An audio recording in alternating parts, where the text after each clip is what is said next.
Ladies and gentlemen, I present to you America's top foundational health coach, Dr. Joe D.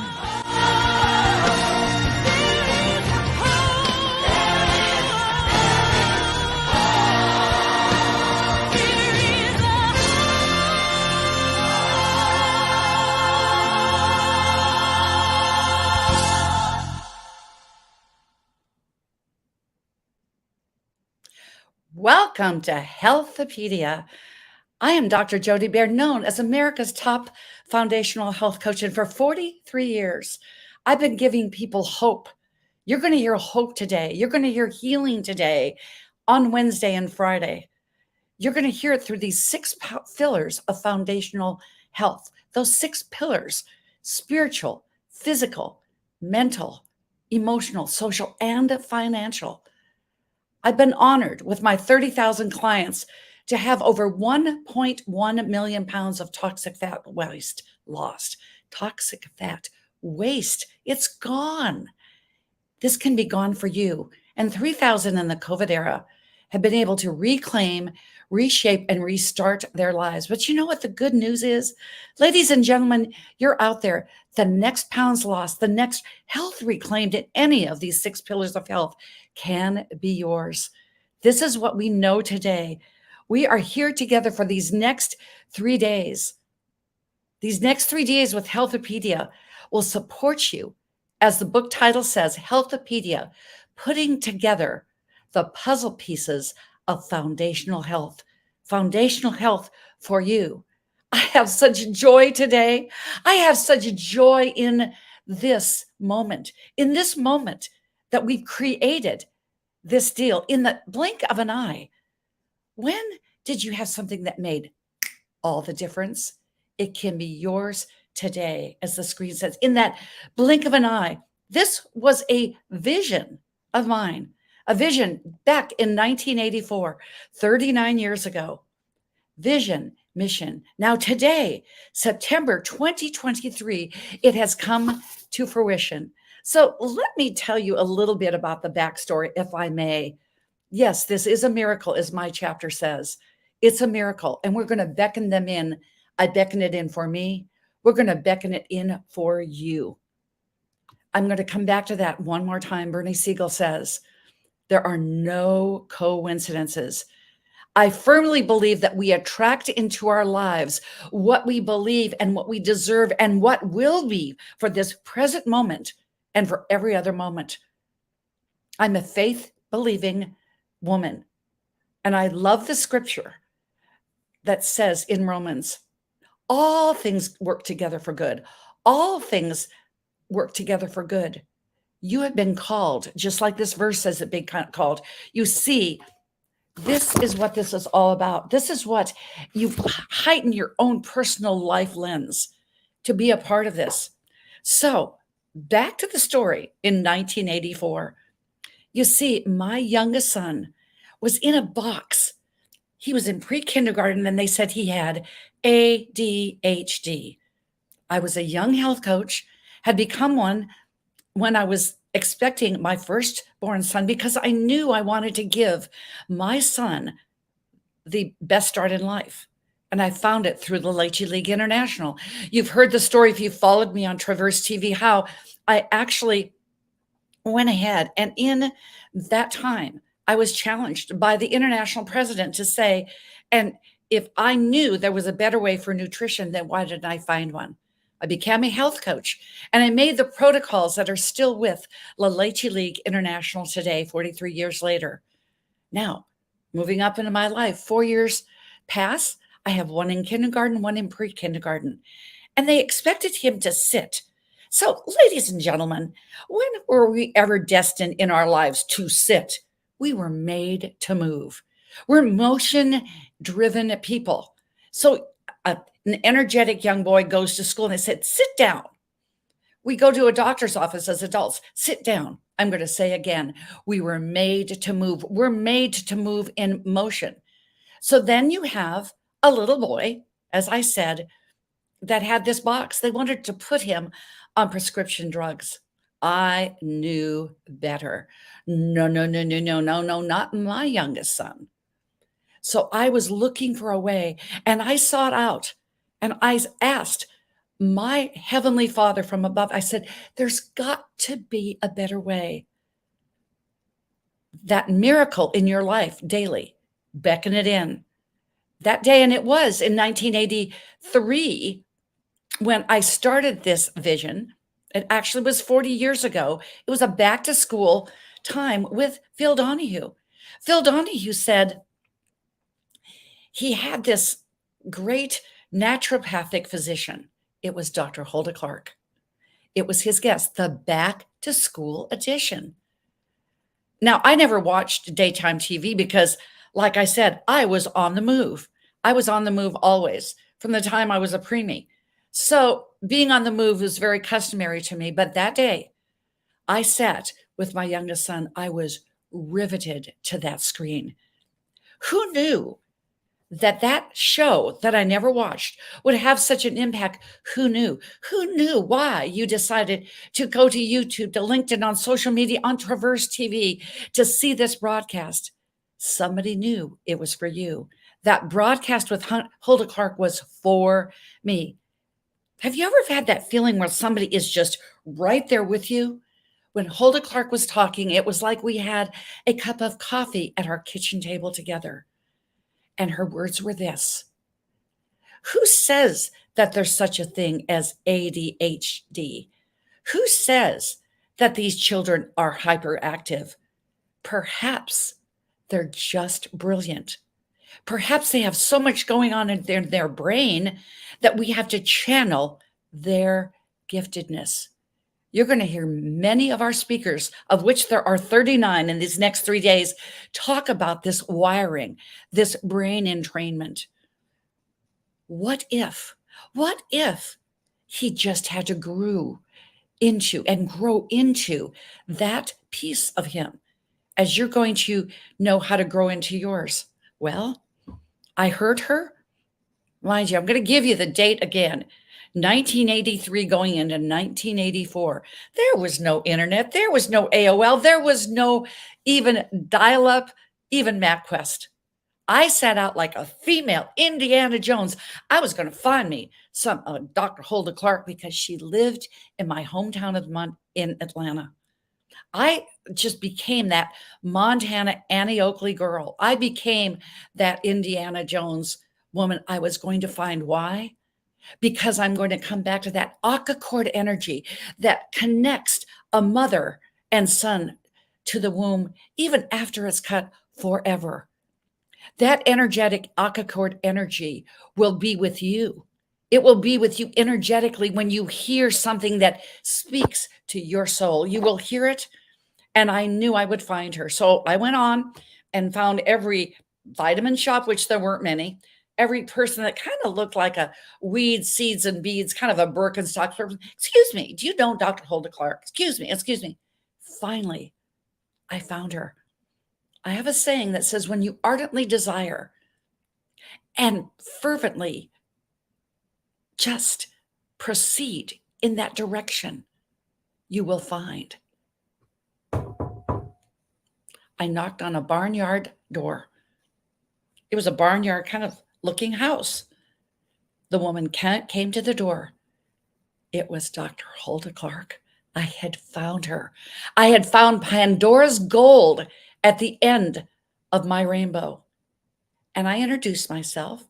I said, they call me Health Coach Jody, and this is my son. This little angelic little boy with his Dutch boy haircut and blonde platinum hair and big blue eyes. And she said, why are you here? I said, I need your help. I need your help for my son. She said, unfortunately, I'm 70 years old. I'm not going to be seeing any patients anymore. I'm semi-retired. That Akka cord energy, I said, but you will see him. I know you will, won't you?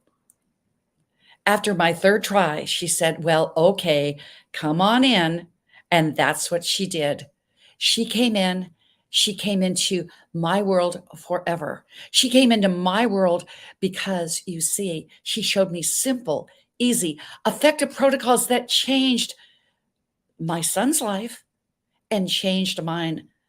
It got to be, when we were just enjoying our time, it was the highlight of our day. It was the highlight of our week. And after several weeks, I went to Dr. Hulda Clark and I said, Dr. Clark, will you mentor me? And she said, Coach Jody, you know, I'm semi-retired. I'm not taking on any more mentees. Do you think I stopped there? Do you stop there when you know that you know that you know, and you have those who know moments when in the blink of the eye, as that quote says, everything changes. It changed for me. It can change for you. I went and said, will you please mentor me? You know why, Dr. Clark? And she says, give me one good reason. That was my seam, and I went in.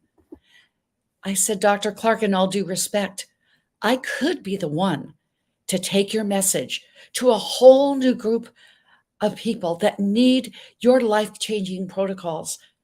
I could do this for the next generation, which is my generation.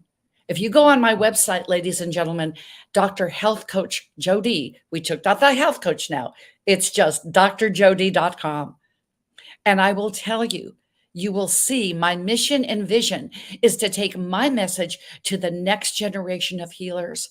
I am humbled and honored that Dr. Clark says yes. So if you're out there and you're a millennial, like one of our speakers that's coming up today, he truly is one that is taking Jamie Kerr, he is taking it to the next generation. Who knew it was me? Who knew that it may be you? You will know because you will have that feeling, what you ardently desire and what you fervently, purposefully pursue in your life will initially and always come to pass. Now, the rest of the story is this. I coached with Dr. Hulda Clark. I coached to the degree that in then 1984, I wrote a gold card. And the gold card simply said, I will pen the Eastern Medical Edition of the PDR. For those of you that are not in the medical field, that's that book when you go and see your Western doctor, your MD, that's in his reference. It tells about prescription drugs. It tells about all this. Okay. The PDR. I will pen, I will say it one more time. I will pen the Eastern medical version of the PDR. Then we all had the pandemic now, didn't we? We were all sitting enclosed and confined. I had a client that reached out to me. His son was off the rails. And he said, can you help me? I thought, I've still got Dr. Clark's protocols. Weren't we all cleaning out closets during the pandemic? I was. And out when I was looking for those protocols, I found what we used to change the trajectory of my youngest son's life. And yes, he did grow into his brilliance and his giftedness. And yes, he is healthy, happy, and whole in this wonderful way of holistic foundational health. I thought to myself, back when I was looking for these protocols, though, I thought, it will be here. It will be here for what we need. It will be here so that I can find something in there for my client. The gold card popped out and I read it. Y'all, ladies and gentlemen, have you ever had that time where you just get chill bumps from the top of your head to the soles of your feet? They were standing 3 stories high. I thought, oh, I wrote that. See, whatever you write in tablets of stone, whatever you write in your computer, in your texting, will come about. It is a positive mindset and skill set. And I looked at my husband. I said, maybe this is my next project. So we began. And now how I partnered and was just grateful to partner with the iconic Bernie Siegel, because Dan Gilman, our producer here, said, as we all do, a friend of a friend of a friend, would you like to have Dr. Bernie Siegel on your Life's Milkshake Moments? And I said, is the Pope Catholic? Of course I would. Well, he had to interview me to see whether I made the cut. After I made the cut, he asked me several months later, they were doing another project together for a couple of months. And he said, what can I do for you? And I said, Dr. Bernie, would you help me with my project? And he said, yes. And his answer was really comical. I said, as I asked him the question, why would you help me? And he said, because I'm 90 years old and the friends that didn't take my advice are all dead. So take the advice of people that you're going to hear today. Take the advice that you'll be absolutely educated and motivated and inspired to propel these stories that you're going to hear from these 39 authors in all 6 pillars of human existence will absolutely give you the health epiphany when you will say that health is not something you do, but it is what you become along life's journey.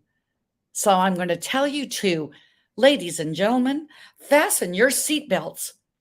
Get ready for the next 3 days here online with Healthopedia, putting together the puzzle pieces of foundational health and putting them together for you, for me, and for all that you encounter, because you begin to take care of you and your world first, and then the world around you is empowered forever.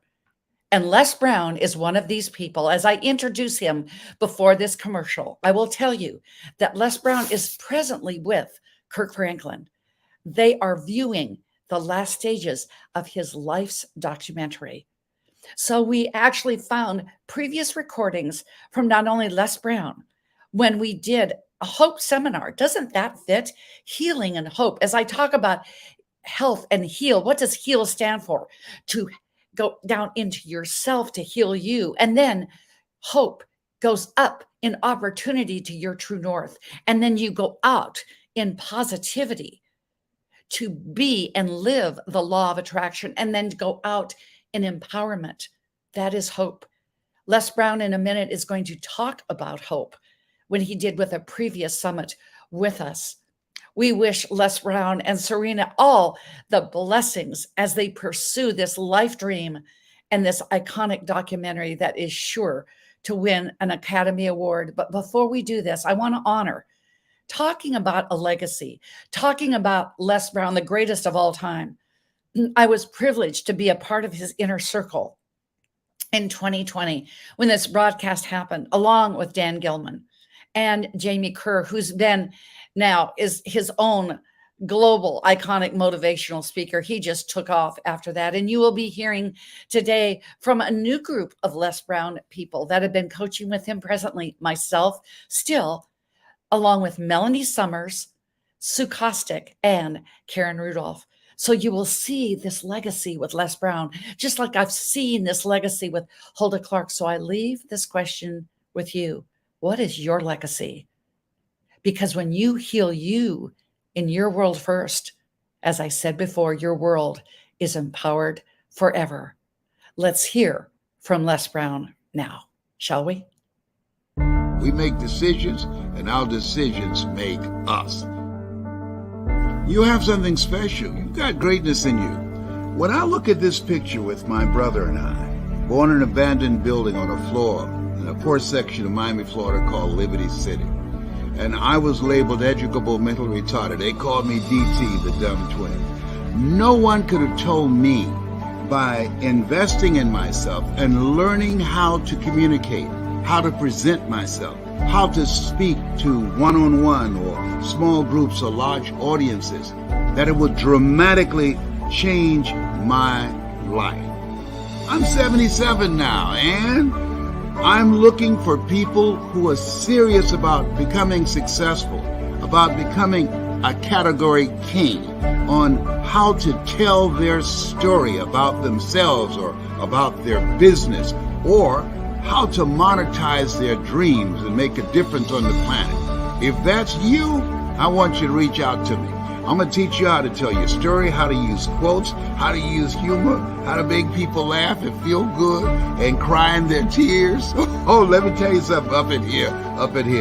People say we have the best training program on the planet and train more successful people than anybody on the planet.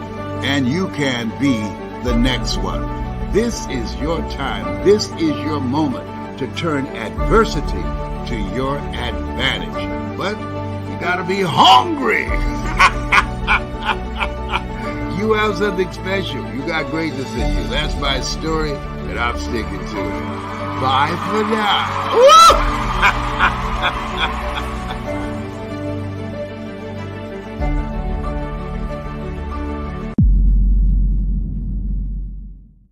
Thank you very much. It's such a pleasure to be here. I want to thank you for the incredible work that you're doing, and all the people, the voices and the faces of greatness that I'm looking at right now.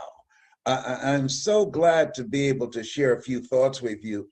This past weekend, it has been an experience for me. You know, when you think you've seen it all, and you've gone through all the stuff that you can go through, then life gives you something else to look at. And that most certainly has happened for me, in that my oldest son, as some of you are aware, went on a search for my birth parents.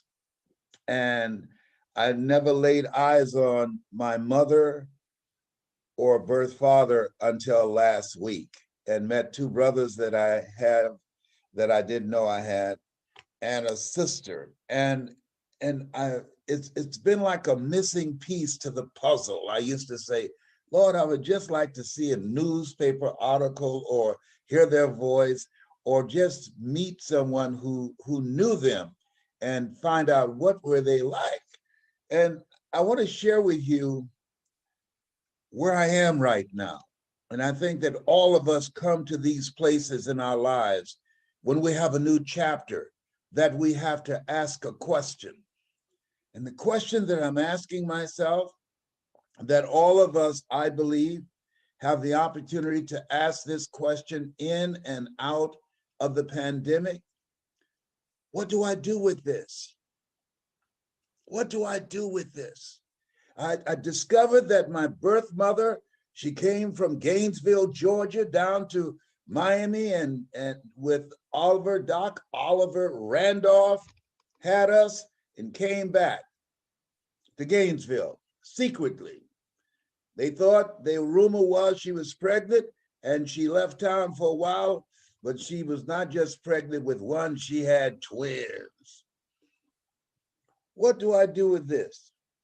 And so when I start looking at the things that she accomplished, she was a teacher, she was a motivational speaker, Dorothy Bell Rucker, my birth mother's name.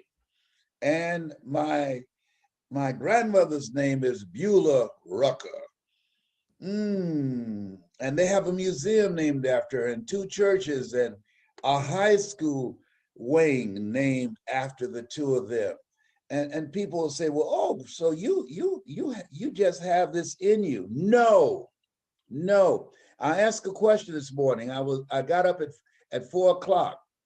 The angels were late. They said the angels usually wake you up at 3:30, and I told them it's okay that if they woke me up at 7 o'clock, but they woke me up at 4 o'clock. They're 30 minutes late.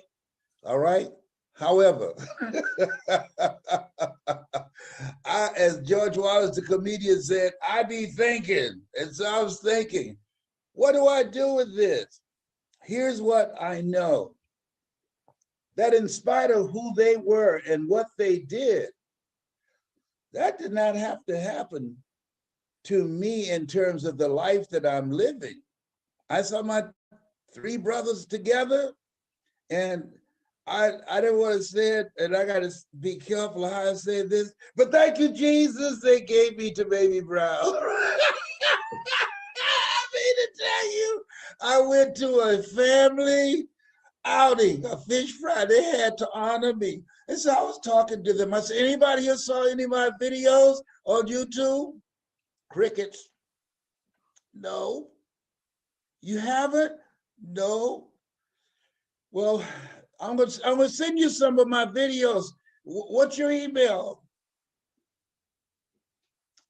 We don't have any emails. You don't have any emails? Father, I want to give thanks that I was. Thank God they found their way to Miami. Oh my God. Let me share something with you. Some things happen to you, some things happen for you. I am so dramatically different than all the other children. It blows my mind. I mean, how many of you ever had an experience where you grew up in the same household, same circumstances, same parents, and dramatically different? If anybody can identify with me, just blink your eyes. I see you, and raise your hands, please, if you understand what I'm talking about. Okay? Okay. Look at it. I said, y'all don't have emails here. So then I tried to show them a video on my phone that then I couldn't get a signal. I said, no wonder y'all don't have internet here. We in the country up in here. And then when they were driving me down to Gainesville, there was a long road. Did I say a long road? There was a long road. Yes, indeed. And no lights. I'm looking up, do y'all have street lights? Oh, wow. It said Gainesville, Georgia. Yeah. No street lights. No street lights. Wow.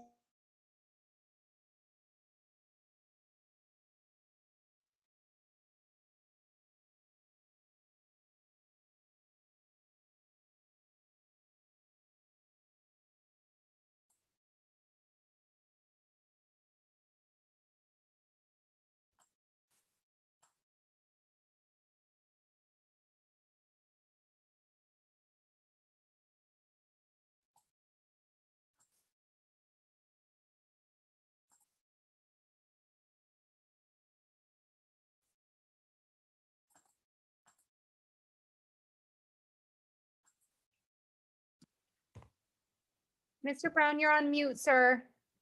Yes, Mr. Brown, you're on mute. We're trying to get you off here. Can you? I've been on mute all the time. No, just for the last 2 minutes after you said there was no signal. So round it back to there was no signal on the phone, please. We want your story. We run. Okay, so I pulled my phone out and there was no signal. I'm looking at the phone, looking at them, and they're looking at me like, does he think he's going to get a signal? There's no signal. I said, okay, hello, Gainesville. Tyrone said, what time we leaving? The sun is going down. I said, don't worry, Tyrone. We're going to get out of town before it gets dark. We will not be riding on that long road where there's no light. He said, thank you, Jesus. But anyhow, listen, what I realized, I look at my life and I've been reviewing it, I think it's very important that we embrace that life is for living. And so that because of where I was in Miami, I was doing a variety of things, but I left Miami and went to Columbus. And when I went to Columbus, Ohio, I became a disc jockey where I transferred from Miami. I was a disc jockey there, then became a community activist. And then I ran for the Ohio legislature. And then I produced specials for public television. And then I was paid $5 million to do a talk show. And then I just done a variety of things. I used to be a photographer. I used to promote concerts. I used to own 3 nightclubs, the Bottoms Up, Jamaica Club. I'm a baby Christian. And the Pink Pussycat. Come on, Lord. Oh, Lord, please forgive me. But anyhow, but here's what I realized about this thing called life. That it's saying you got some more stuff to do. Find it, keep working. Don't look to the right, don't look to the left. There's all kind of stuff going on. The CDC is saying, oh, you don't have to wear a mask every place, just some places, but they don't tell you the some places. And then there are others saying, doctors saying, wear your mask in the house and out of the house. And then there's got all the conflict that's going on internationally. And then all of the divorce rates have increased and unexplained violence is dramatically increased. What do you do with this? You stay focused. You're not God.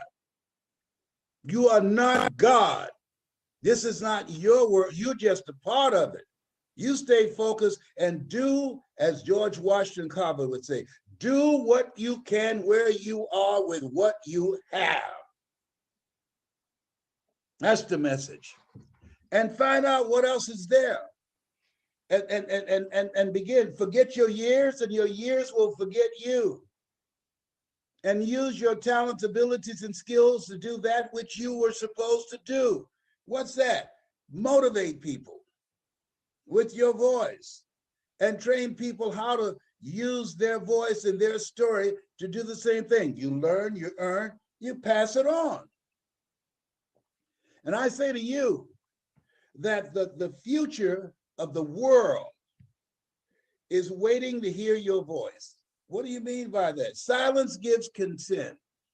Silence gives consent.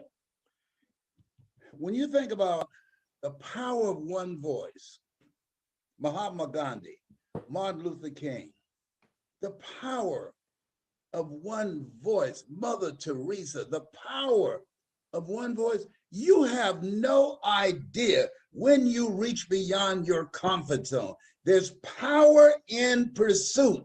That you will be revealed, that there's somebody in you, there's something in you that will be exposed when you go outside your comfort zone that you never discover in your comfort zone. Because in order to go outside your comfort zone, you got to become someone that you've never been. In order to go outside your comfort zone, you got to die to who you are now to give birth to who you are to become. That you want to live your life in such a way till the future you, when you show up, says, thank you. Thank you for finally escaping a life of mediocrity. Thank you for answering the call on your life. Thank you for doing the greater work. Thank you for transforming yourself. Thank you for not giving up. So let me park right here for a moment. You're going to go through some stuff. You're going to have some setbacks. You're going to have some disruptions. You're going to have some failures. Think people who you thought would be right there with you, no, they will be discouraging you. I remember my mother, Leslie, go back to Sears. Have you lost your mind? You can get benefits there. Now Sears gone, but I'm still here. And I've created my own benefit package. Hello, oh, behave. The truth is the truth. Winston Churchill said, the truth is incontrovertible. Malice may attack it. Ignorance may deride it. But at the end, there it is. Carlyle said, truth crushed to earth shall rise again. And my favorite book says, ye shall know the truth, and the truth shall set you free from a life of mediocrity. Yes, you've got greatness in you. And as much as you have chosen to watch and listen to me now, everything that I'm saying, you already know it. Everything that I have explained and shared with you, it's in you. And you know in your heart of hearts, I'm not talking about your mind right now, because our minds have been conditioned and shaped for us to become someone that we were not meant to be.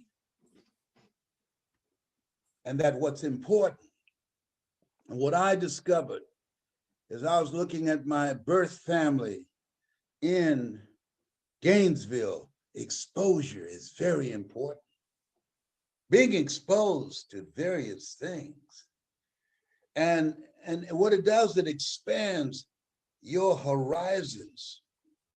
And when I was working on Miami Beach, and I went there to become a disc jockey, I had no idea what I was going to encounter. All I remember listening to the disc jockeys that were on the air, Milton Butterball Smith and Wild Man Steve and Fred Hanna. And I said, oh, I want to be like them. I want to be on radio like them. That was something that I yearned to do. And I caught a bus on Miami Beach and went there to apply for a job. That one story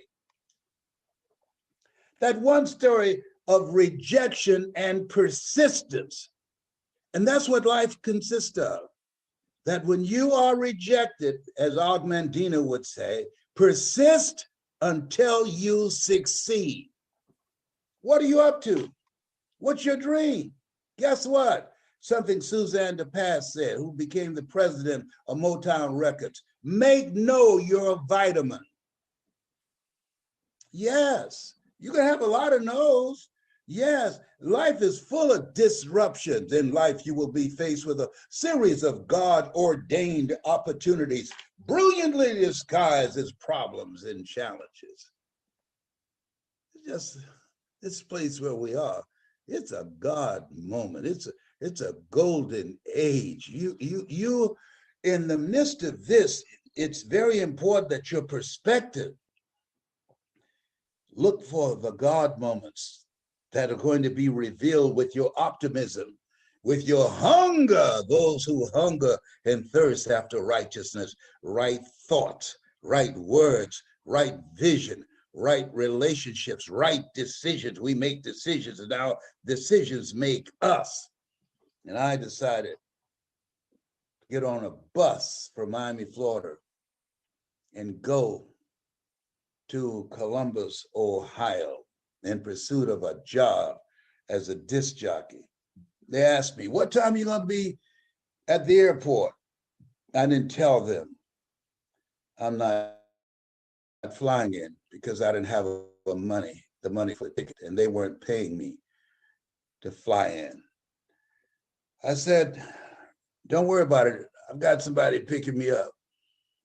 And if he'd asked, press me anymore, I said, Jesus will be picking me up. They didn't have Uber then. I had one brown suit and $40. And I'll never forget when I got there, the Greyhound bus, And it was like 13 degrees. I'd never seen snow before, never been in that kind of cold weather. First time leaving Florida. And when I waited to get to the station and got there in a cab, and Bill Moss took me home after my first day on the air, which I came on with a roar. And we had dinner. And he said, where do you want me to drop you off? And I said, I'm not sure. I don't know the city. And he took me to this hotel that no longer exists there. And so during this time, I don't know if it exists today, you have to work 2 weeks before you get your first paycheck at $40. No coat. I didn't know how to dress for the winter. I didn't even know it was going to be cold. And so it's a daytime station from sun up to sundown in pursuit of a dream. All I had was a dream. I want to say to you, your dream is a long shot, but you can win this. You can do this. You can make this happen. And so I said, Bill, may I have a conversation with you? He said, yes. I understand that I won't be paid for 2 weeks. Can I get an advance? He said, well, I made a deal with the bank. I said, what do you mean? They promised not to play music, and I promised not to loan money. And then he laughed and just walked away. That wasn't funny to me. And so I had to figure things out. Ladies and gentlemen, when you're in pursuit of a dream, it's a long shot. You have to figure things out. One of my speakers, she was born with no arms, one leg shorter than the other. And I wrote the foreword for her book, Unarmed but Dangerous. And one day she asked one of her sisters, as she'd always done, would you go with me to the bathroom and help me take my clothes off? And her sister said, surprisingly, no, figure it out for yourself. And walked away from her. Then she went to another sister. She said the same thing. She's thinking, is this some kind of conspiracy? They know I ain't got no arms. Come on. She didn't even have to say that. So she went to a third to say, look here, I got to go to the bathroom real bad. It's bad. Will you help me take my clothes off? He said, no. Figure it out for yourself. And so Tawana had too much pride to mess on herself. And she looked around, she sat on the couch and she started thinking, how can I get my clothes off? And I don't even have arms, to say nothing about having hands. And then she looked at the closet and she went there and she used her neck and her shoulder, turned the knob and opened the closet. And she stood there and looked for a while. And then she said, she saw the hangers holding coats and she took her mouth, shook her head until a coat fell and a hanger fell. Then she picked it up with her feet and drug it over to the couch. And using her feet, she straightened the hanger out. Figure it out for yourself. And when she got it straight, she went in the bathroom and she used the hook on the hanger to pull one side down of her pants. Then she pulled the other side down. Figure out for yourself. Where the will, there's a way. She got her pants down. Now only left the panties. And she pulled the panties down. Got them all the way down to her thighs, and then she wiggled on out of them. And from that day, when she figured out, she never asked them again. She developed her own way with no arms to go to the restroom by herself. We have the opportunity when we are faced with situations not to collapse, not to panic, not to be stressed out or be anxious for nothing, but figure it out for yourself. And so everybody at the radio station at 5 o'clock, they leave the station. I was the last person at the station. I was the afternoon disc jockey. And I had to leave the station with everybody else. I didn't have a key to stay in the station. I couldn't lock up. I was new there. So I had pride. I stood out front. I said, hey, you need a lift into Columbus? No, I'll be all right, Bill. I'll be just fine. And when he pulled off, and I'm here shivering, but I didn't let him know I was cold because I promised I was never going to ask him again. Has anybody ever rejected you and you say, you ain't got to worry about me coming up in here no more? Raise your hand if you understand what I'm talking about.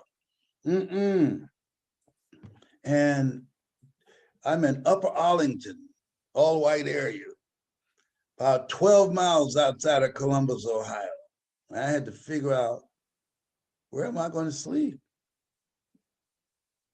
Couldn't open the door of the station. Where am I going to sleep? And I walked to the side of the building, and there's this big garbage container.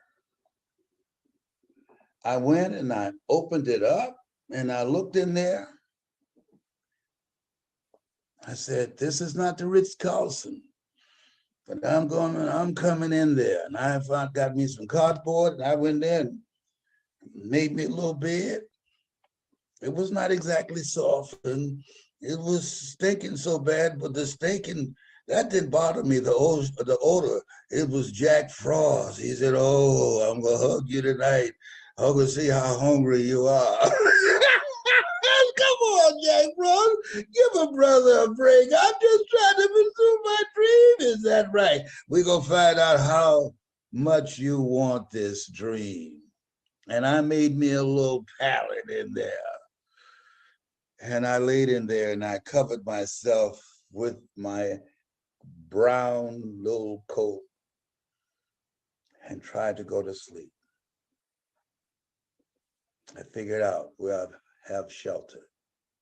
I did that for 2 weeks, 13 degrees in Columbus, Ohio. I figured out how to survive 13 weeks in a dumpster. When I heard a car coming, I would hear it from a distance out quickly, wait till they go in. And then I let the lid up and look and see, didn't see anybody. Then I climb out and then I go into the station and go to the restroom and wash myself up. And then I go into the studio. Hey, what's happening? Ain't no thing but the chicken wing. You know what I'm talking about? Hey, hey, hey. I had to sing, hey, hey, hey. I was covering up the pain and the disgust that I felt, that I didn't have a place to stay, but I kept saying to myself, this is temporary. This won't happen much longer. My determination and my drive, it fueled me. It created a heat in me. As I think about it, I would rock, get myself some sleep. I came in and I started working in the studio. And I did something. You know what I did? They paid me to be a disc jockey. But when I came out of that garbage can, I trained myself to work all the controls and I became the production manager. When I came up out of there, I decided that I'm going to make myself indispensable. I became the music director. I became more skillful than anybody in producing commercials. I read the Associated Press, where you just rip and read. I didn't have a newsman. I did 5 different jobs. They paid me only for one. I did a talk show. They paid me for one. I made myself indispensable. I didn't spend time saying, yo, come on, man. What? Why would you not help me? I never mentioned it to him again. I figured it out. And before long, with that energy of not looking back, with that energy, figuring it out, with that energy, become so good that you are indispensable, that you got 5 different jobs, because what he did not know that I knew, they were planning on firing me. It was a trick to get me to come up to Columbus, Ohio, so a guy named Hargrove could get my job in Miami. So he's young and dumb, he'll go find a job someplace else. And so, but I was fierce on the air. Look out, this is me, LB Triple P. And then, because I figured it out, I'll never forget, he decided to fire me anyhow with all the things that I was doing. And I packed my records and was putting them in the trunk of my car, and Eddie Saunders, the vice president of the station, drove up. Hey, Brown, where you going? Bill Moss has fired me. He said I'm too controversial with all my rap stuff. LB Triple P, he doesn't like that. When I say, sock it to me, sock it to me, sock it to me, with Aretha Franklin's respect, he said, that is vulgar. He said, you gotta be kidding. He can't do that. That's my job. I came to fire you for saying that on the air. He can't fire you. I'm the only one that can fire you. And so they had an argument of who can fire me. And then Bert Charles, the general manager, said, I'm gonna break the tie. This man's got a lot of customers and people are listening to him. He's different. No, I'm the general manager. I overruled you, Bill. Get your records out of the car. Go back in. You still got your job. Because he knew I had customers. He knew I was able to do 5 different jobs and save Skyway Broadcasting money. And he knew I was a keeper because I could captivate an audience. As you look at yourself, look at your goals, let me share something with you that I did the other day. I spoke for this company, and their theme was Life on Fire. And I talked about this the other day, and John Leslie gave me a note, and he said, turn your fire into an inferno. And so I used that to drive the point home of what the customer wanted. And I focused my speech around that and used my story. Lives that are on fire are willing to do the things today others won't do in order to have the things tomorrow others won't have. People whose lives are on fire are willing to go to the On Fire Academy so they can upgrade their skill set, because they know you either expand or you are expendable, as Robert Schuller would say. Lives that are on fire understand that you have to create collaborative, achievement-driven, supportive relationships so you can turn that fire into a furnace. Raise your hand if you understand what a brother said up in here, and they were all raising their hands. And before I got through, the CEO called my assistant and said, I want to book him. I want to hire him for our next engagement. Before I got through. Why? Because I was focused, because I created an experience, because I had a presence of mind of what I was going to do and how I was going to leverage my mind, my knowledge, my skills, my passion, my story to further their needs. That's how you win in life. That's what we have to do now.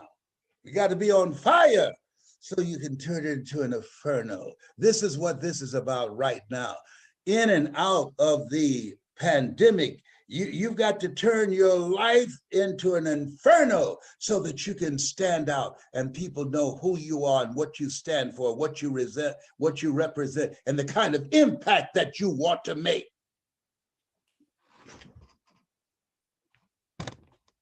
Boom. That's my story. And I'm sticking to it. Thank you very much, Mr. Brown. Welcome to Confidence Tones, where we use a proprietary audio development formula called audio immersion to provide an experience that's designed to help quickly and effortlessly generate positive change in the subconscious mind when used correctly. This experience is achieved using 4 primary building blocks: brainwave modulation, invocation of positive emotions, immersive imagination stimuli, and developmental suggestion. We know of no other source in the world that provides the synergistic combination.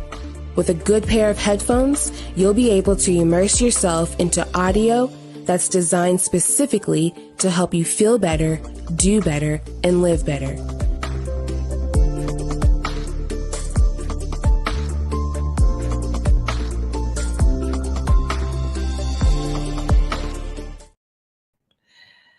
Well, feel better, do better, and live better. That's what we learned from Les Brown. I think I've heard that video recording 20 times. I always get something from it. But as they say, the apple doesn't fall far from the tree. And this apple was really low-hanging fruit with Serena Brown Travis. I am beyond honored that she agreed to come and be a part of our anthology. The Serena Brown Travis, CEO of the Les Brown Corporation and Foundation.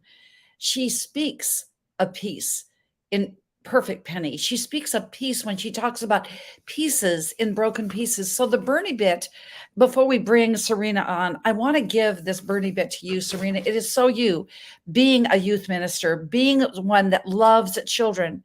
And it is at the end of our book. And it goes like this: faith is the most important factor in the world. When your faith is from the spiritual world and enters your personal world, there is peace. Serena, that is you. You are another example. In the blink of an eye, everything changes. I'm so grateful that I met you through you, your father, and that I become an extended member of the family. So Serena, the next 20 minutes are yours with great gratitude that you are part of our lives and part of this book, Healthopedia, the pieces of foundational health, the pieces as you're putting it together. That piece and your piece is always here. Welcome, Serena Brown Travis, again to the stage. The next 20 minutes are yours, my dear. Well, thank you so much. And thank you for all that you do. You know that you are just a wonderful light. Yeah, when we first met, you're right, we connected right away. And I love your energy. I mean, you do not take no for an answer. In fact, I think that no, like my father, no is your vitamin. Someone says no, you're like, okay, yeah, that means yes. So give us some vitamins, Pulpit Chick. The next few minutes are yours. You got us. I appreciate you. Ladies and gentlemen, it's such a pleasure to be here with you today. One of the things that my father always says is shoot for the moon. Even if you miss, you land among the stars. And so when we think about life's perfect formula, first of all, most people think that there is no perfection. And so one of the things that I love that my father says, and again, my father is the legendary motivational speaker, Les Brown. And so one of the things that he would always teach us growing up is he would ask us about perfection. And we would say, well, you know, Dad, nothing's perfect. Nothing's perfect. And so he would say, no. Practice makes perfect, right? We all say that practice makes perfect. And so he would trick us. And so we would say, Dad, yes, practice makes perfect. And he said, no, baby, practice makes practice makes improvement. Practice makes improvement. So when we think about what the perfect life is, first of all, I think that the first point is that we have to practice. We have to practice. We have to practice living. We have to practice doing things that we would not normally do. We have to practice doing things that make us uncomfortable. As we know, your comfort zone is your danger zone. So we have to practice what it is that we want out of life. And so if you only stay on the sidelines, if you only play it safe because maybe you're nervous, you're scared, or you've never done it before, that the 7 last words of most people is, it's never been done this way before. And we allow that to happen. But ladies and gentlemen, I believe we have to practice what we would like to do. And so therefore, whatever that hard thing is, if it's hard, do it hard. That's simple. Don't let anything intimidate the idea that it cannot be done. So therefore, practice what makes you uncomfortable. So for instance, one of the things that scares me is all of my life, I love just being behind the scenes. And someone at one of my father's events said, well, hi, Serena, what do you do? And I said, I like being behind the scenes. And so with that being said, he said, that doesn't work for me. And I thought, well, that's pretty bold of you to say that doesn't work for me. So nonetheless, he encouraged me at one of my father's events to say, hey, I think you can do more. Your personality is dynamic. You told me about your kids. You told me about your passion. How about we do something different? And so with that being said, I just began to practice. I began to practice writing. I began to practice speaking. I began to practice doing certain things that I would not have normally done. Everybody say practice. That's right. Practice, practice, practice. And practice will not make perfect, but it will make an improvement to what it is that you want to do. It will make an improvement to you reaching your goals and getting on track in terms of making life's perfect formula. Now, the other thing that I would like to move to is once you practice the life that you want, then look at the possibilities. Now, I'll be honest, ladies and gentlemen, things will not always work themselves out. In fact, when you practice and you look at the possibilities, a lot of times we see the possibilities and depending on what side of the fence you're on, you'll see possibilities and obstacles all at the same time. And that's just how life works. So for instance, I wanted to open, my husband and I, we love to cook. And so we opened a restaurant, and lo and behold, he's the type, he likes to just jump all out. I mean, he doesn't even check a swimming pool, y'all. He just jumps in and then he tells me whether or not it's cold. Well, I don't roll like that. I've got to put a toe in and I've got to ease myself in. And so I'm not that person that just jumps off the ledge. But because he is the gentleman, the man of possibilities, he said, let's open a restaurant.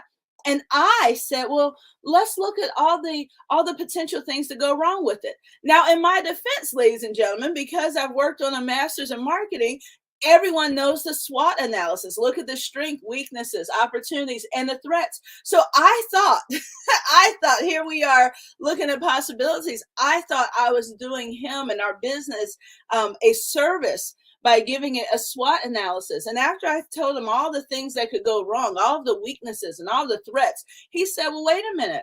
You didn't give a good analysis of the strengths and the opportunities. Your list of all the weaknesses and threats is much greater. And so I realized that I had a problem seeing the possibilities. So ladies and gentlemen, always look for the possibilities, even if it is against all odds. Look at the possibilities of life. Whatever it is you're trying to do, say that it's possible.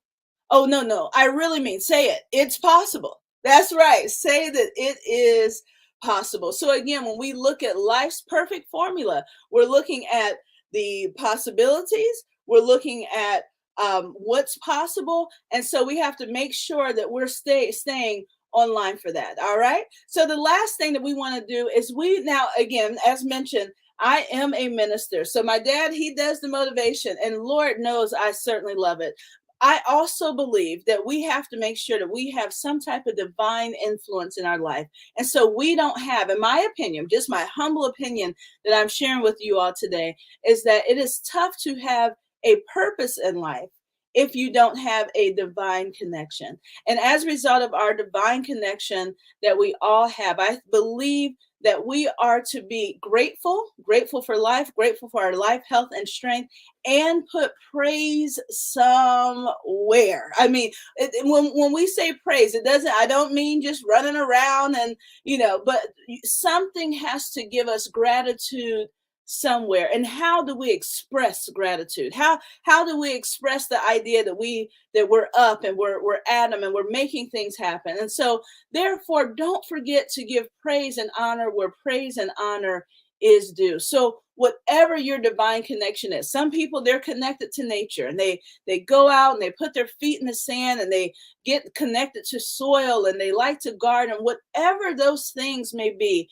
life is a beautiful gift. The earth around us is a beautiful gift that I believe was given to us by the divine. And so therefore, in terms of life's perfect formula, whatever perfection is, I believe that we have to practice. We have to practice our nature, practice what it is that we do, practice the life that you want. My father, Les Brown, says, if you act the way you want to be, soon you'll be the way that you want to act. So you have to practice your communication skills, practice accepting the Grammy, practice accepting the Oscar, practice writing those big checks, even if you don't have money in the bank at all. Practice what you want to do, act the way you want to be, and soon you'll be the way you want to act. Again, look for the possibilities in life everywhere. Wherever you see an obstacle, there's a possibility. Wherever you see a challenge, someone is thinking of a solution. Ladies and gentlemen, that's what life is. There are problems,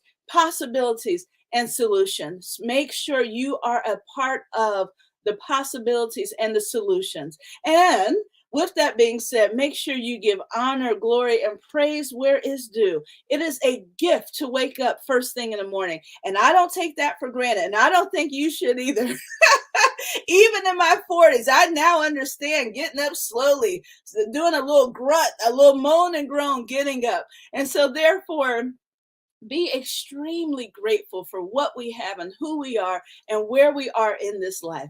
Again, so we're looking at possibilities. We're looking at practicing what we want to do, practicing where we are, and giving praise and honor to whom it's due. And that's it, because I know the time is of the essence and we're winding down. But ladies and gentlemen, thank you so much for this opportunity, the opportunity to be here with you, the opportunity to share my few nuggets with you. And I'm so grateful again to Dr. Jody Baer for this wonderful opportunity, and may God bless you.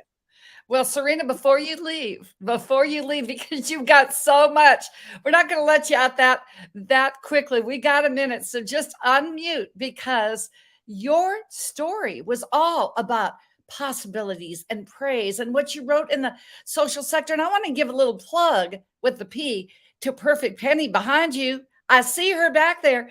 So tell us how your story evolved. And I love what you said. If we can just put that, your chapter story title up again, Praise Life's Perfect Formula. Take 3 minutes and just expound on that before you leave us, because you're like your dad. I just want more. Well, I'm so grateful. Well, one of the things you asked me to talk about Perfect Penny. And when I think about Penny, Penny is my main character in my book. Of course, we know a penny in our pocket. We think that a penny means nothing. And so I created a character that started off with absolutely nothing. And the truth is, kind of all of us start off with that. I mean, most of us are maybe grateful with friends and family and a supportive group around us. But the truth of the matter is, we have moments in our life that sometimes we feel as hopeless, like a penny with a hole in it. And so with that being said, there is still hope. Even when you feel like there's nothing else, even if you have a penny in your pocket, there is still hope. And so that's how the story was inspired, being with my dad along with my siblings. And we've heard so many people have these grueling testimonies about having their back up against the wall, hitting rock bottom. Now, because I am a minister, I believe that when you do hit rock bottom, it is Jesus indeed, that you hit at the bottom and therefore you're able to come back to the top. But nonetheless, being a understanding what perfection is and possibilities, even when it looks like all hope is gone. And so that is why my character is named Perfect Penny, because even when you say this is not possible, it is indeed possible. And that's one of my favorite quotes from my father. And it's it. That all he says is it's possible. When you look at your situations and you go, this is not doable. News alert, it's possible. And that's where it came from. And again, I'm so grateful to have this opportunity to share this story and to share the stage with you all. And Serena, I leave you with what of Dr. Bernie Siegel's quote. He says, just like Perfect Penny, you are her. Pennies are gifts from heaven. That's what I feel about you. Thanks so much for your participation, your life, your ministry, and your voice. As we say, bye for now. Bye for now. Oh, Serena, yes. Pennies are just from heaven.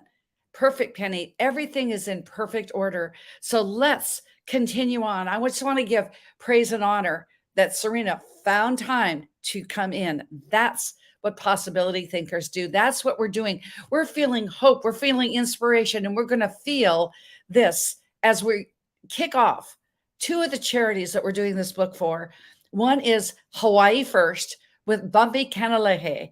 He is endorsed by Dame Gloria Cordova. You know, Dame Gloria Cordova, who will be here on Friday, lives in Maui and is from Colombia, lives in San Diego, but she also lives in Maui, Hawaii. There's such a tragedy there with the fire, and we want to give back. And we're also going to be giving a portion of our proceeds of our books to Gabe's Heart Foundation. You'll hear from Kim Jacobs tomorrow, and she will mention this. So know that when you purchase one of these books, or you become a patron of Traverse TV, this channel, your donation, your contribution this month and next month will go to Hawaii First, to Rebuild Hawaii, and to Gabe's Heart Foundation. So let's take a look at Maui Strong. Would they feel? Would their smiles be content then and cry? Cry for the gods, cry for the people, cry for the land that was taken away, and then yet you'll find a way. We'll find a way. That was something we found on Instagram. We'll find a way. If you go to the hashtag Maui Strong, you'll go ahead and let's make a difference, because together we can. And I'll tell you, our next speaker, Jamie Kerr, he was one of the original when the Les Brown video on our summit of hope was actually viewed on the internet. We had great participation. Jamie and I just connected, and we've connected on many occasions, but he's one that, just like his brand, it's called Mind Kite. He has taken his mind, he's taken his brand, and he's gone straight to the top. I feel like I'm a part of Jamie Kerr's family as well. I'm going to say, hi, Mom. It's nice to see you healthy and whole. And Jamie Kerr and his IRP method, when he said he found time, even getting married, congratulations to him and Jennifer, getting married, finding the time to be a part of this book in this mental concept. He's a perfect example, as I've said, going into the next generation as Hulda Clark. And I embodied her plaintive cry that she would hear my passion when I would say, perhaps I can be that calling for the next generation. Now me, the same age as Hulda Clark, now in February, being 70, I can go ahead and say Jamie Kerr is the part of this upselling of a mind, mental, and just positivity personified. And so with this, straight from across the pond, I'm going to say this: Jamie Kerr is your Dr. Bernie Siegel quote. And it is this: keep your mind open, then something miraculous will happen. Jamie Kerr, you are miraculous unto yourself, And I think you've got to unmute on your side. I'm going to give you just a moment there, Jamie. But thanks for taking a break with your bride on that tour from Scotland. Thanks for being a part of this, and thanks for being you. The next 20 minutes is yours. I appreciate you. Thank you so much. And I never know what to do with these grand introductions. You know, I'm from Scotland and I'm from humble beginnings. So with these amazing introductions, I mean, come on now, give it up for Dr. Jody Bair and Healthopedia and everything she's doing around that. We heard that story earlier. And Les Brown, he says, now is your time. But it looks like now is my time. But how do you follow someone like Les Brown? How do you follow Serena Brown? How is that possible? These are the greats. Les Brown is the greatest to ever do it. The foremost motivational speaker in the world. And for many years, I thought you had to follow greatness. But as I started investing in myself, my own health, my own mindset, my own well-being, and after being given the opportunity to be in Les's inner circle, yes, the Les Brown was my mentor, is my mentor, Les Brown, the great Les Brown. I realised that you don't have to follow greatness. In fact, there's something better than that. You have to walk right alongside it. You have to admire it. You have to study it. You have to listen to it. You have to read it. You have to feel it. You have to become it. Just like Healthopedia and like Dr. Jody Bair says, health isn't something you do, it's something you become. And everybody in this room, everybody in this summit, everybody in attendance, you're all great. And I am walking alongside you in your greatness. And thank you for joining me today and walking alongside me in what hopefully is part of my greatness. You see, we come to these summits, we attend courses, we follow our favourite speakers, we read self-development books. And although I would love everybody to rush out and buy a copy of Healthopedia, I mean, it's an amazing book. We have some amazing authors with some amazing stories, concepts, therapies, and treatments. And I would love you all to rush out and buy a copy. But this movement to me is so much more than purchasing a book. I want you to understand the book. I want you to understand its contents. I want you to extract its value. I want you to squeeze every last drip of its pages. Not only to begin to change the lives of yourself, but I want you to change the lives of others around you. I want you to change the lives of everyone you meet and touch. This is a global movement. This is a global network that you're now part of the family. And let me tell you something, ladies and gentlemen. Life is a battle. And I have the mindset that no weapon formed against me shall prosper. Now speak it through me again. That's Isaiah 54, verse 17. No weapon formed against me shall prosper. And although that's my mindset, and I don't condone violence, life is a battle. And in every battle, there must be a victor. And it's very easy to say that life is a battle and we just have to get through it. But even every battle with these victors, they have these weapons. Healthopedia is a weapon. Healthopedia is your shield in life. It's your sword when you have to attack life and move forward ferociously. But it's also your community. Healthopedia is a global movement. It's your protection. Healthopedia is your army. You are battle ready. Life is a battle and you are battle ready. Use the tools, use the weapons to your advantage. These self-development books, these self-development summits, Healthopedia being at the backbone of it. Life is a battle, but no weapon formed against you shall prosper. Not when you have a community like ours. Remember, as I said, it's not just a book, it's a community. It's a movement. And it said, a coward dies 1,000 times before his death, but the valiant only die but once. Are you brave enough to make these changes required? Are you the valiant one?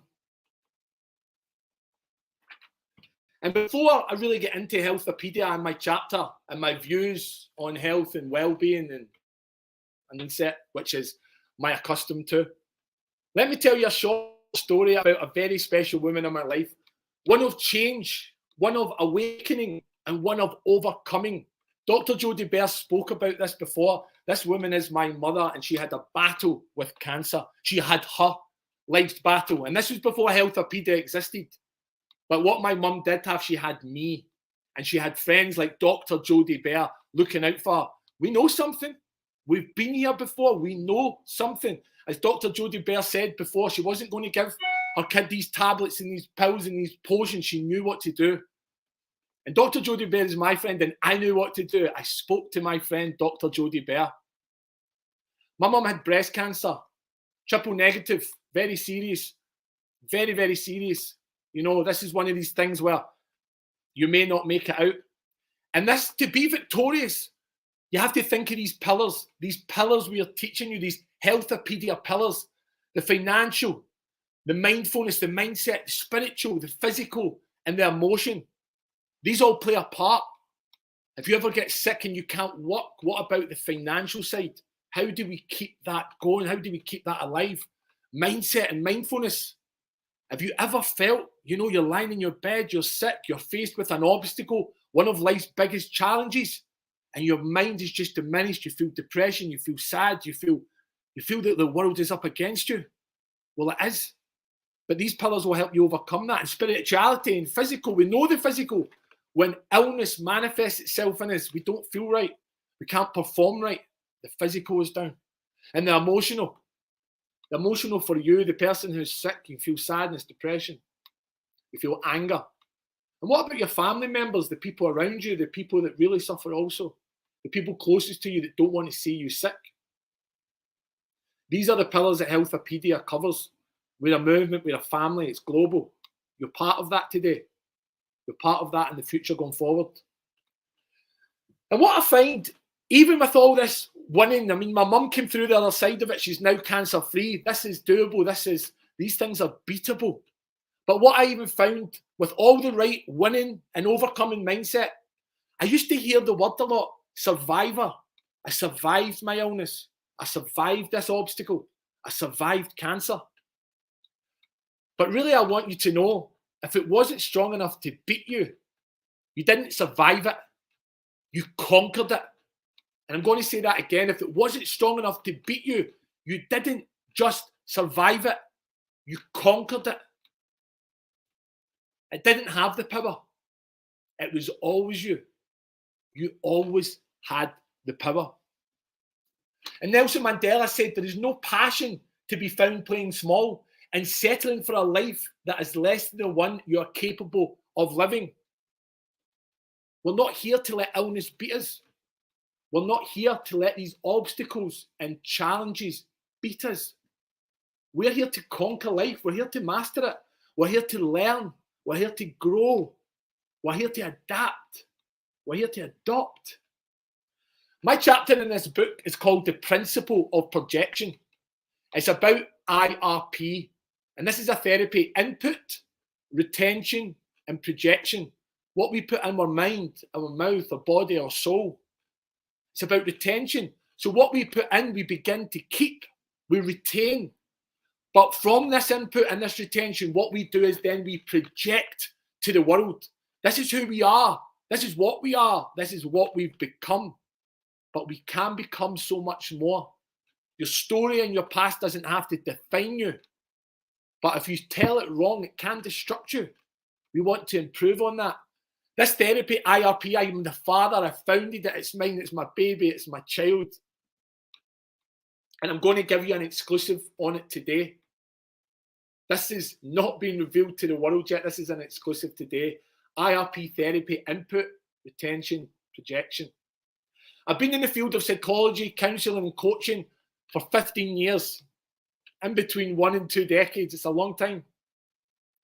And my sole purpose was to help people faster and more effectively. I hear of people, and I love psychology and I love counselling, and if it helps, it helps.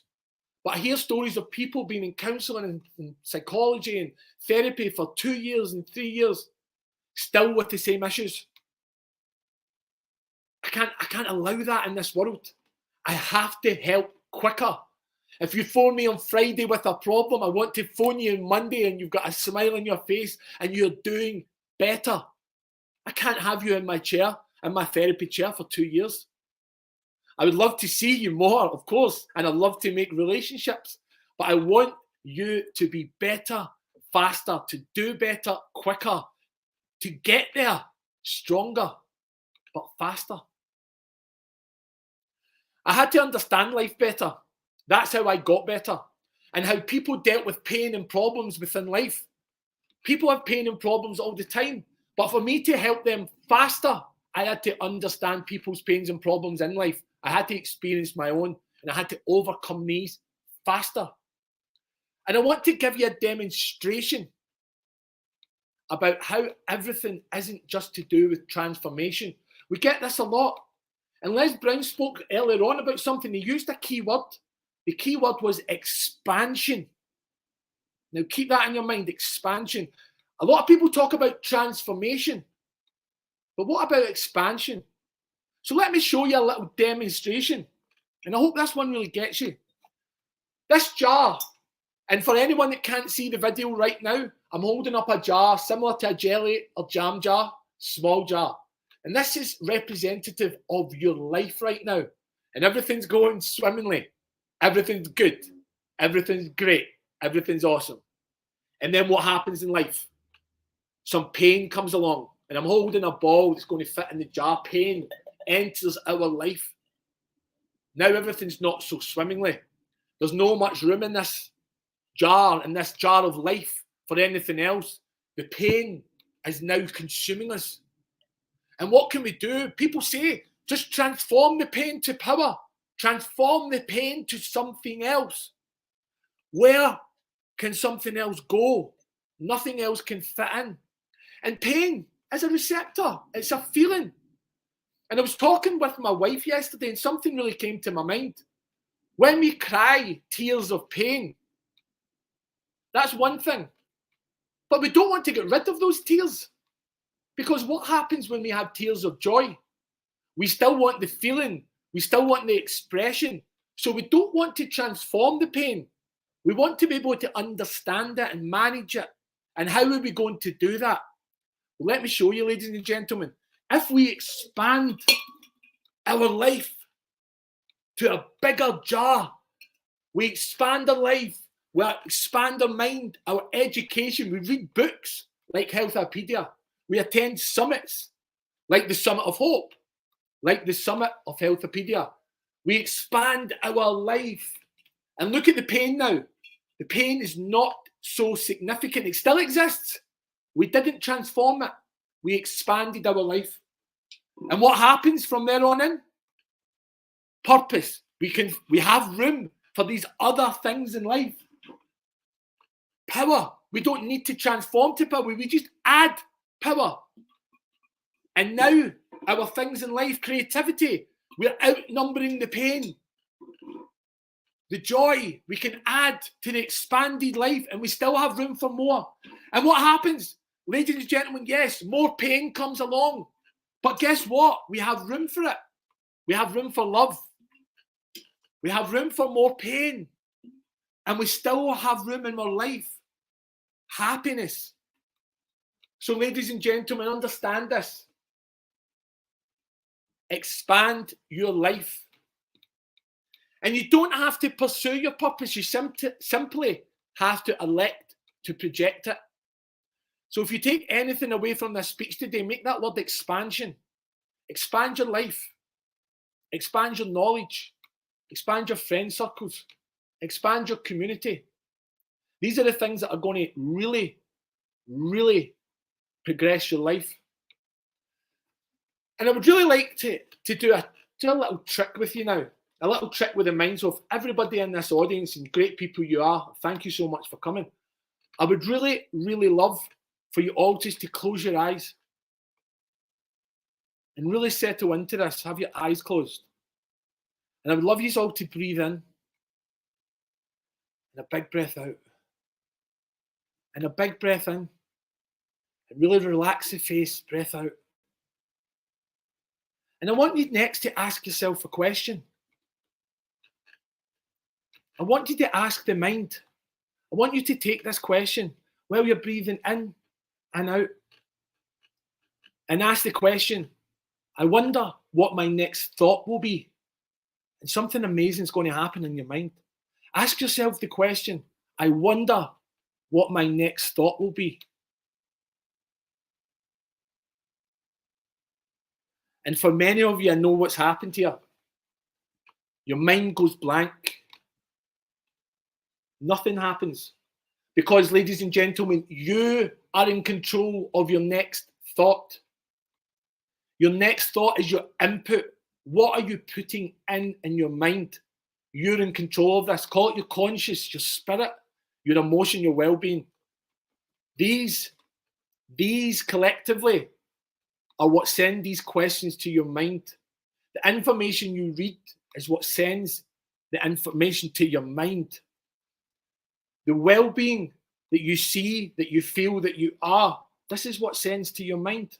Your conscious, your spirit sends these things to your mind. So remember that question, what will my mind think next? Your mind can't think anything next unless you input the information. Please look at IRP as input, retention, projection. Les Brown has a saying, you can't read the label while you're stuck inside the box. And I say, you can't see the picture while your face is pressed against the screen. So think about projection in your life. You have the input, the grand input, the great information, the great well-being, the great health. You're retaining that information. But how do you project that as a bigger picture? And how do you see it? Well, you take a moment and you stand back. You take a moment and you step away from the screen. As Les Brown says, you take a moment and you get yourself out the box because you can't read the label while you're inside the box.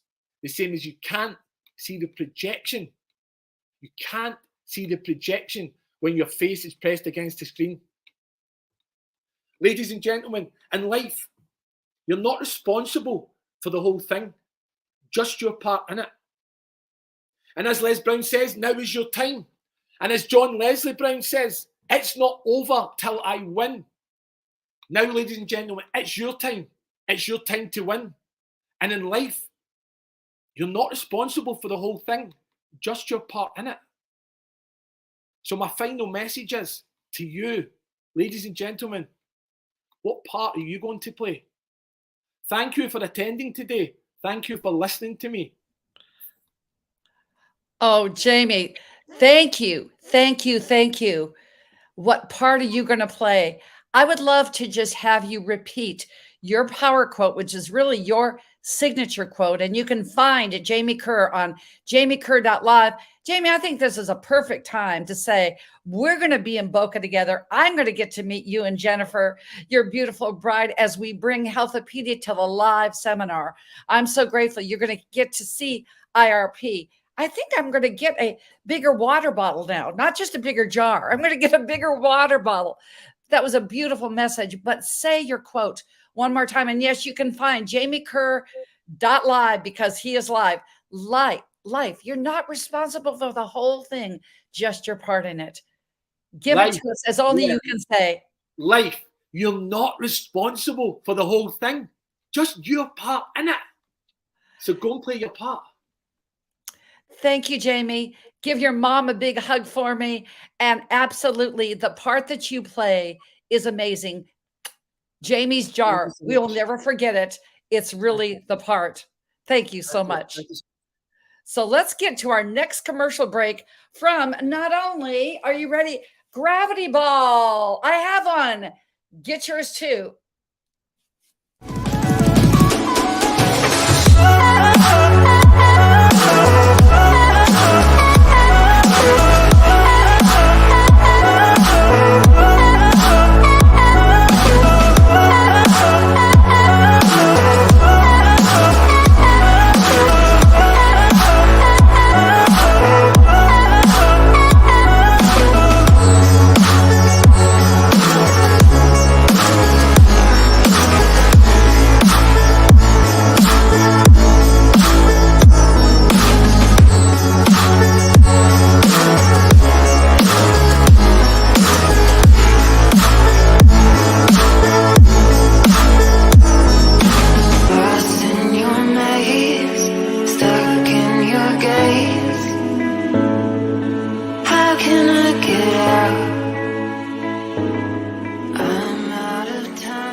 Gravity Ball. I wanted you to see it beside me. GravityBall.com is one of our authors' companies. Dr. Mark Chavez will be with us tomorrow, but it really will change the way you work out. So you can get yours at Gravity Ball MD, and you can also get your copy of our book. When is the book coming out? It's coming out. Our book, Healthpedia, arrives in the bookstores on Amazon on the 26th of September. Please put that QR code up right now, if you would, please, on our backstage. We want to see this QR code. This is the one that you want to take the screenshot of the QR code. September 26th. September 26th is when we go live. There's much buildup, there's much dedication, but you can also scan this code. We're going to give it a minute. Scan this code, put it on your phone. You can get your copy of Healthopedia. As one of our endorsers, Martin Pratt, the media guru that he is, said, frankly, Healthopedia, get a copy for yourself and one for a friend who always borrows books. Scan me. And you can also go to health-a-pedia.com and get your copy. Thank you so much. And let's keep that ticker going while I introduce our next lovely woman. Once again, it's kind of like, did you even know, as I said at the beginning, have you ever had that instance where things changed? I said at the beginning of my opening, who knew that this woman would come into my life?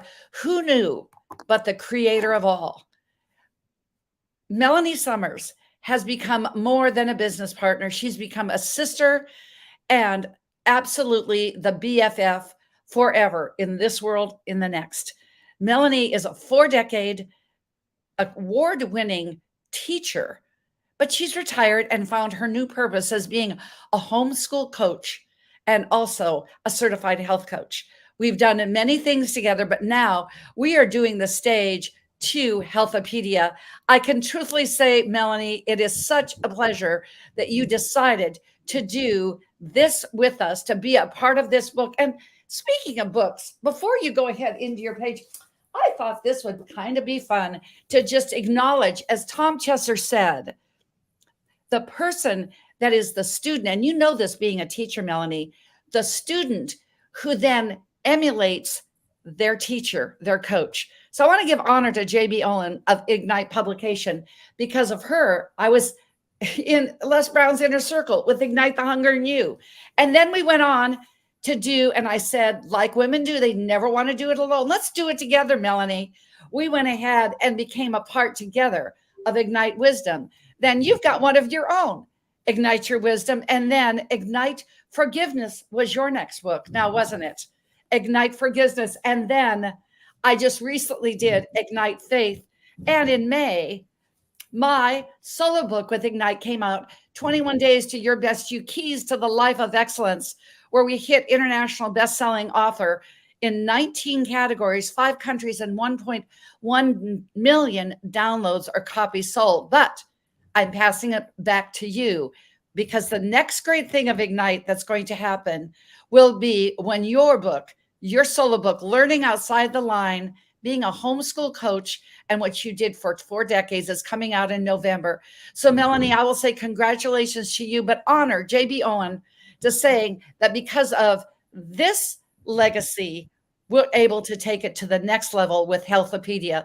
So Melanie, it is with great honor that I give you the stage, and I will say the next 19 minutes is yours. Take it away. Fasten your seatbelts. Well, hello, Jody, and I want to thank you for allowing me to speak today. And I want to thank everyone who's watching this video, because this video is going to have so many wonderful people on here that have their story to share. My story in Jody's book is Pay Now or Pay Later. And the reason why I chose that is because I did not realize until I was almost 65 years old that I was committing suicide by food. And so I was really taking years and years and years off of my life because of the way I ate and the way I went through life. And I can't really emphasize this enough, is my health journey did not begin at 65. My unhealthy journey began when I was a child. And I'm going to speak to those people who have children right now. The things that people say to children when they are very young will impact them for the rest of their life. Now, it has been said by my mentor, Jay Noland, and many, many others, that those years between 0 and 7 years old will impact a child forever. Even Aristotle said, give me the child before he's 7 and I will show you the man. And I say that because my father was a World War II veteran. And not only was he a veteran, but he was shot in World War II and nearly lost his life. He was what was known as a machine gun specialist, but in today's vernacular, he was a sniper. And the German sniper had the high ground, and he really got my dad 3 times in the liver. And if he had not pulled himself down to the basement on his arms, he would not have been alive today. But when he came home, he had PSTD. Now, that was not even diagnosed until after the Vietnam War. But when I was a child born in 1954, those things that he raised us with, he had a split trigger temper. And my mother went ahead and she didn't have much to say because, she lived with him too. But the thing about it is, now don't get me wrong, I love my dad, but, he would say and do things that caused me to eat unhealthy. Now, I lived on a farm. We had healthy organic food. And then my mother, she would prepare the food, but she didn't know any better. And she used a lot of trans fat. She used bacon grease. She was a Southern cook. And so we might have had healthy things coming out of the garden, but putting it back into our bodies, it wasn't so healthy. And then you add all of the other things that went on in life. I would constantly eat. When I was in 5th grade, I was not even 4'8", and I weighed over 150 pounds. So, and my mother would say things like, well, you just eat another helping, Melanie. We'll just widen the door so that you can get through the house. So you hear what I'm saying here?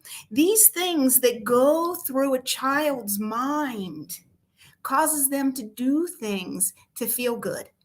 And I ate. And then, when I got older, when I was in junior high, and there was a boy I liked, so I decided I was going to lose weight, and I did. I lost weight. But then he said something really nasty to me, so I ate more. And it was just a constant back and forth, back and forth. I can remember going to college and having to study for tests and go down to the vending machines, buy 3 candy bars, 2 bags of potato chips, and a Tab. Now, those of you who remember what Tab was, that was the forerunner of diet sodas.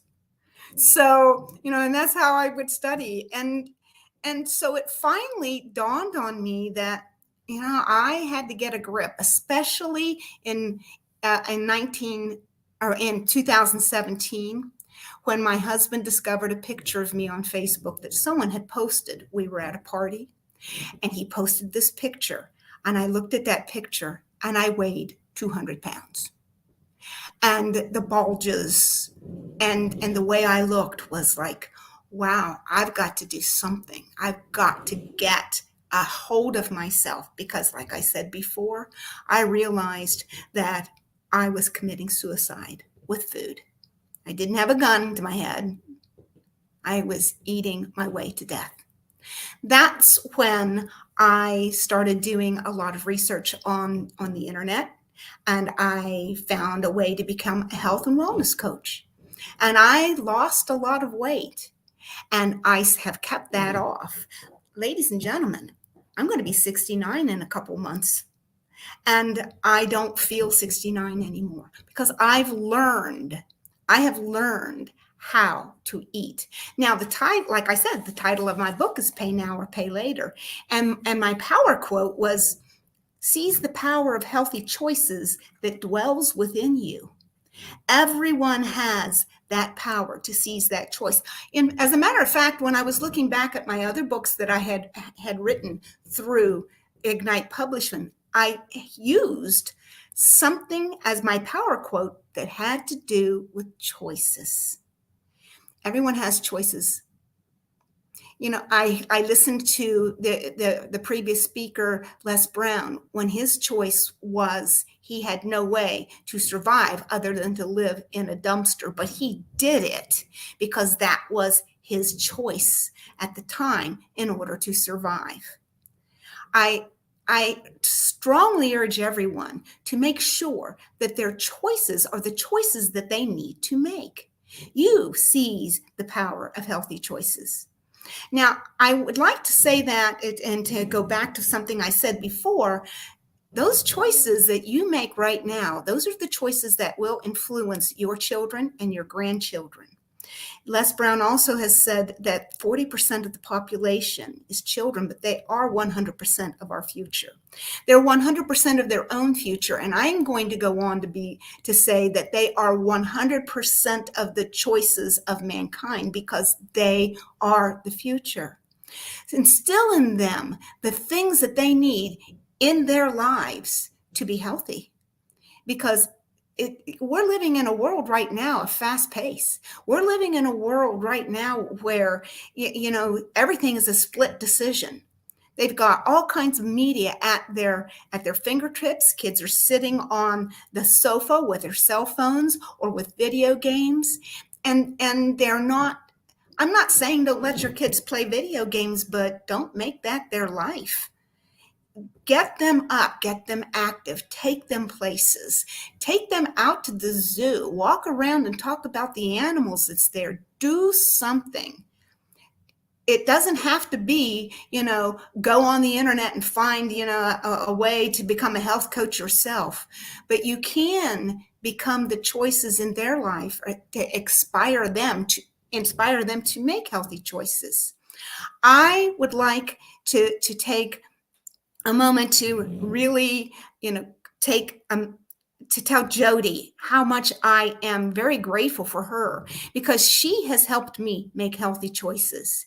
She has helped me to look at my life a different way. This book, Healthopedia, that we're going to be launching, and you can get your free copy next week too. This has story after story after story of people who have made choices to become a better person. They have got tips and things in their stories that's going to help you be a better person.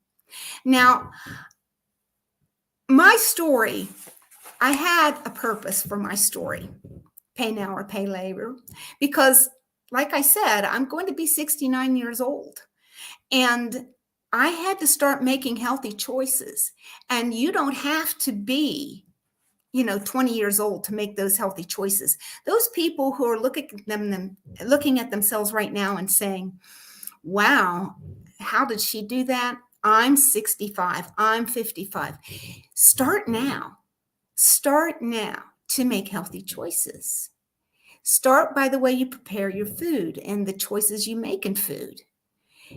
You can eat that donut, or you can eat some fruit. Now, that doesn't say you can't have a donut. You can have a donut every once in a while, but don't make it your life choice. Don't make it your everyday choice. Don't make it your 24-hour choice of food. So I'm going to tell you now that, you know, it's been a privilege to be here. I know I'm stopping a little bit early, but you know, it's been my pleasure to talk here.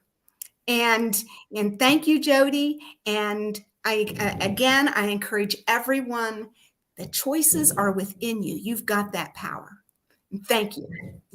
Thank you, Melanie. But it's truly, truly the certified health coach, but then to go ahead and be a homeschool coach. You have blended the true tradition of family And you are the embodiment of what you're doing for the next generation for homeschooling. Let's just give our combined coach now honor and I think Serena said that as well, Brown, that children are 40% of our population, but 100% of our future. And I want to give you, as one of the Healthopedia ambassadors, without you, yes, this was my vision and we made it a mission, but you stepped up to be a Healthopedia ambassador.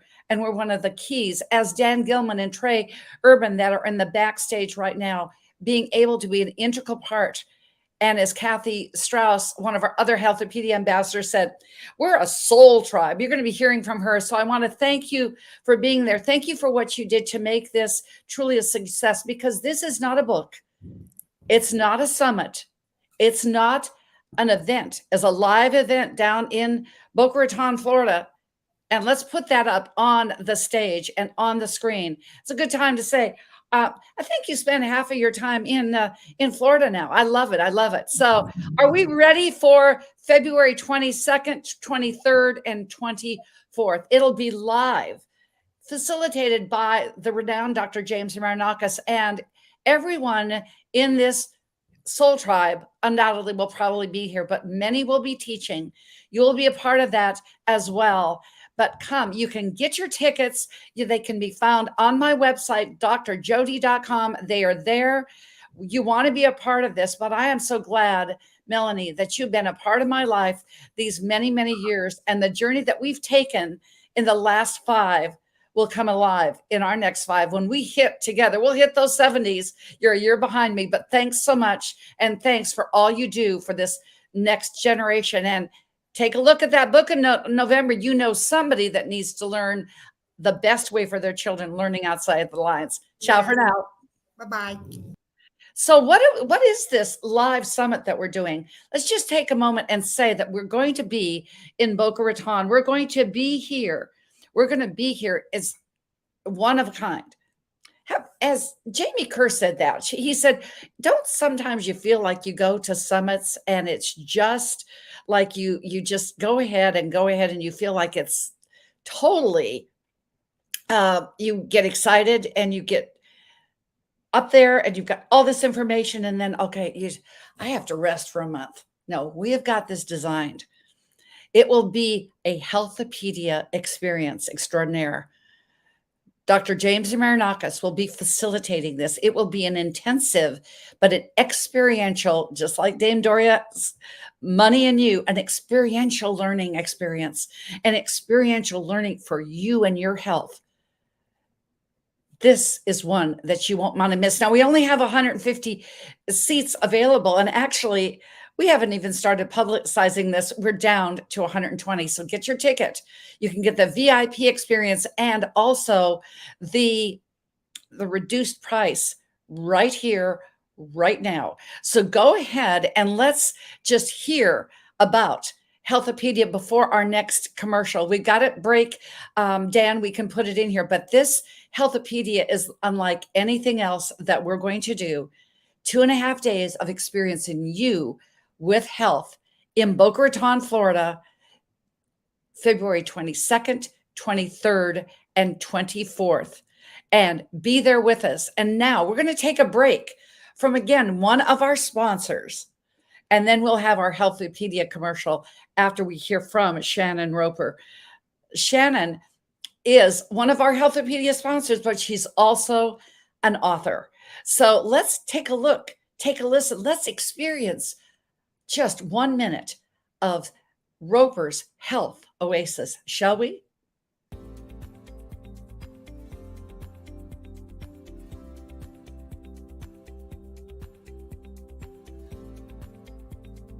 Shannon Roper, board-certified family nurse practitioner, CEO, and founder of Roper's Health Oasis, located in beautiful Carlsbad, New Mexico. Shannon took her vision of true holistic healthcare to promote wellness instead of illness and show you how you can live between office visits, as Dr. Bernie Siegel says. She has your best interest as a priority and incorporates the 6 pillars of health into each day.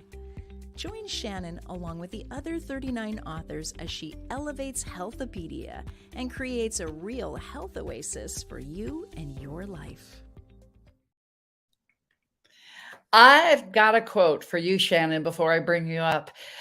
That is Bernie's quote as well. It just epitomizes this. And I want to take a moment and just thank Tanisha Graham. It's a friend of a friend that you get to meet the next person that changes your life and your trajectory.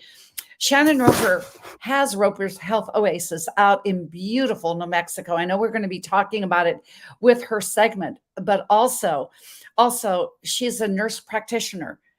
Many of you probably know, but if you don't, they can do everything a doctor does, but what she does it with that integrative piece. As her commercial said, it is absolutely one that she does with caring, with compassion, as Bernie Siegel says, how to live between office visits. So this is your Bernie bit, Shannon, before I bring you up on stage. When you devote yourself to helping others, you will be amazed at the coincidences. As Bernie Siegel says, there is no coincidence that Shannon Roper, you, my dear, have come into our life. You are as brainy as you are beautiful. And I'm so pleased to say, starting next Tuesday, you will also be an international best-selling author when we launch. Welcome to our Healthopedia Summit.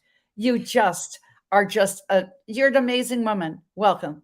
Well, thank you, Jody. I appreciate that very much. This has definitely been a wonderful, wonderful experience that I'm very grateful for.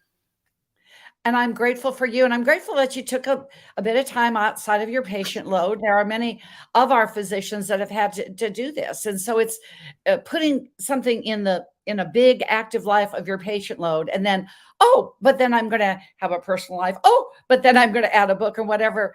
Much gratitude to you for fitting that into those themes. So let's just have a conversation, shall we?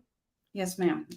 Yes, let's just do this. So we said, okay, tell our viewership just a little bit about Shannon Roper.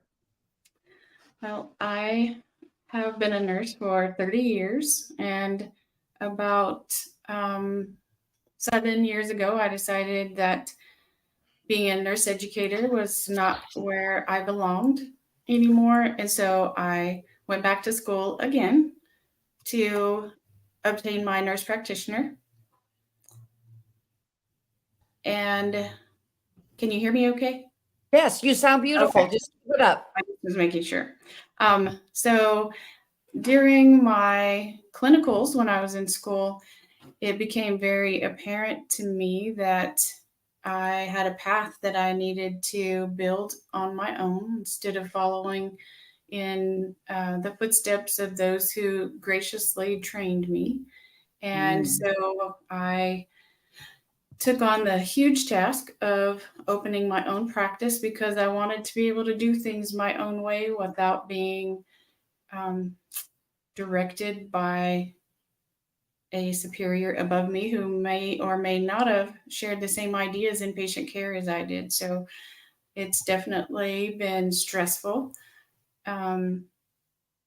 Some days I really wonder what was I thinking, but then I have patients who come to me and are very grateful because they feel like they have been pushed aside for a very long time and that someone is listening. And so that has been my goal from the beginning, is so that people know that when they come to me, I haven't already decided how I'm going to treat them or what I'm going to say before they have a chance to tell me their story. There we go. You get in there because as we learned from Jamie Kerr, we're all stuck in that side of that little jar. And your job as a holistic nurse practitioner is to give them a better jar so you can manage this between office visits. But congratulations, as your title, a provider with courage that thinks outside the box. We've had a jar, we've had a box, we're going to have several, who knows, we've got a gravity ball with whatever, we've got lots of objects that are going to help us in our health. But how did you personally get that courage to say, no, I am going to step outside my box. I'm going to step outside of my teachers, and I'm going to do basically my own thing. Well, I think that I was very lucky from being a child all the way back to then. I had very strong female role models who taught me that it's important to stand up for your beliefs and stand up for others and not be a follower. And as my health career grew, I was also very lucky to have multiple different providers, specialists, other nurses, different people of different disciplines also be role models. So it became very important to me to be an individual and to treat my patients as individuals as well and not as a number or a disorder or whatever. So or the disease, yes. your, as Les Brown would say, your diagnosis is not your prognosis. So before we go into your chapter and why you decided to write in Healthopedia, because you are very, very professional. You're not one like, I would say, like myself. I'll just say I'll jump in sometimes and I'll think, oops, what did I do? This project was kind of like that, to be quite honest. I felt many times that I was like Annie Oakley and I was a gunslinger, but I thought, well, I'm from Montana, that fits. But you made a decision and then you worked your decision. Tell us about that process, because there are people out here that are going to listen to this broadcast. They're going to listen to it again and think, I need to take my vision and mission to fruition. How did you make that transition? I guess that rhymes too. Well, to be honest, Jody, it was our conversation, because prior to speaking with you, honestly, writing in a book of any sort was not something I really ever entertained or thought I was capable of doing. And then in our conversation and knowing what your vision and the drive behind this production, I wanted to be part of that. I wanted to share my voice with other people who have the same tone. And doing functional medicine or being in non-traditional practice, some days are lonely. So to find a tribe like you've included me in has been a blessing, definitely. Oh, and I remember when you said, I don't feel like I'm alone. People feel like that a lot when they decide to go outside the box of traditional medicine, when they decide to go outside the box and they feel that they're alone. How have you coped with that? Even yourself, even in these few years, but now you don't have to cope with it. You've got us. Let's just forget that question. I don't like that one. Let's just talk about the fact that you've got this tribe now. You've got people that you can connect with. You can converse with. And how has that changed your practice? Oh, it definitely has. To feel like, well, prior to this, there definitely were days where I felt like I was just flapping in the wind alone, because when you don't have a lot of resources or other practitioners to reach out to just bounce ideas off of, or say, if this is how your patient presented, what would you do? You're rely on research and your gut. And a lot of it also relies on the patient trusting you in knowing that you're attempting to do what's in their best interest, of course, but again, it's not along the traditional medicine guidelines. And so the patient buy-in into your alternative treatment plan is so important. And you have to portray that strength in order for them to be comfortable with it. Or how can you expect them to want to follow this path with you that is non-traditional if you appear uncomfortable? So that has been a struggle often for me, but I get through it because I know that's what's best for them. And eventually I know that population will grow and grow and grow, and people will see that there is a different way to stay healthy or to become healthy or to address disease. And it's going to take time and effort and strong people. And I feel like our tribe, that's what we are. We are the strong people that are going to keep pushing, and we're going to keep being heard. Yes, and you have done this with such grace, and I've just got to say, when I said it with Beauty and Brains, you just are really smart. Obviously, you did well in school because you're just really smart. Who wouldn't you trust with that? And just like our sponsor, Confidence Tones, when you have confidence, people listen. When you have confidence, people shine, and you have made them better. And we both know that the body is a miracle making machine. It can and will heal itself. Yes. When Jamie Kerr called me with his mother's diagnosis of triple breast cancer, I said, your body will do its thing. You've just got to believe you're ready to go. And here we are. And here we are. You have many, many stories about that over and over again. And Jamie Kerr just said, yes, amen. This is a soul tribe, capital with the spiritual pillar being spiritual, physical, mental. Then we go into the emotions and social and financial. How do you bring those 6 pillars into your practice? Because I know when we had that conversation that made all the difference, who knew that we would be here, right, Shannon? Exactly. If I would have told you that, oh, you're going to be on and you're going to be seen by 1 million people on Traverse TV, you probably would have said, no, Jody, I'm not. I will write, but I am not going to do that. That is not my thing. See, so sometimes it's good to leave certain things out, but who knew that in the blink of an eye, it would change this? Because this is what I love about your quote, that you talk about health being getting the big picture. See, you give people the big picture that your body is a miracle making machine, that it can and will heal itself. Don't you? I feel like people are often given a one-sided directive based on either traditional medicine guidelines or the provider's perspective only. And I feel it's very, very important that the patient make informed decisions regarding their health care. And traditional medicine protocols are not the only way there is to get better. And oftentimes, or most of the time, unless they are educated prior to a chronic diagnosis, they don't even know that there are alternatives. And that's the way it's presented. So whenever I speak to my patients, I always give them both sides, and then they make the decision, and that's how we go forward with it. Not everyone is comfortable with complete functional medicine as their form of treatment. And I have found that if you educate people, they understand why it's important to incorporate both of them.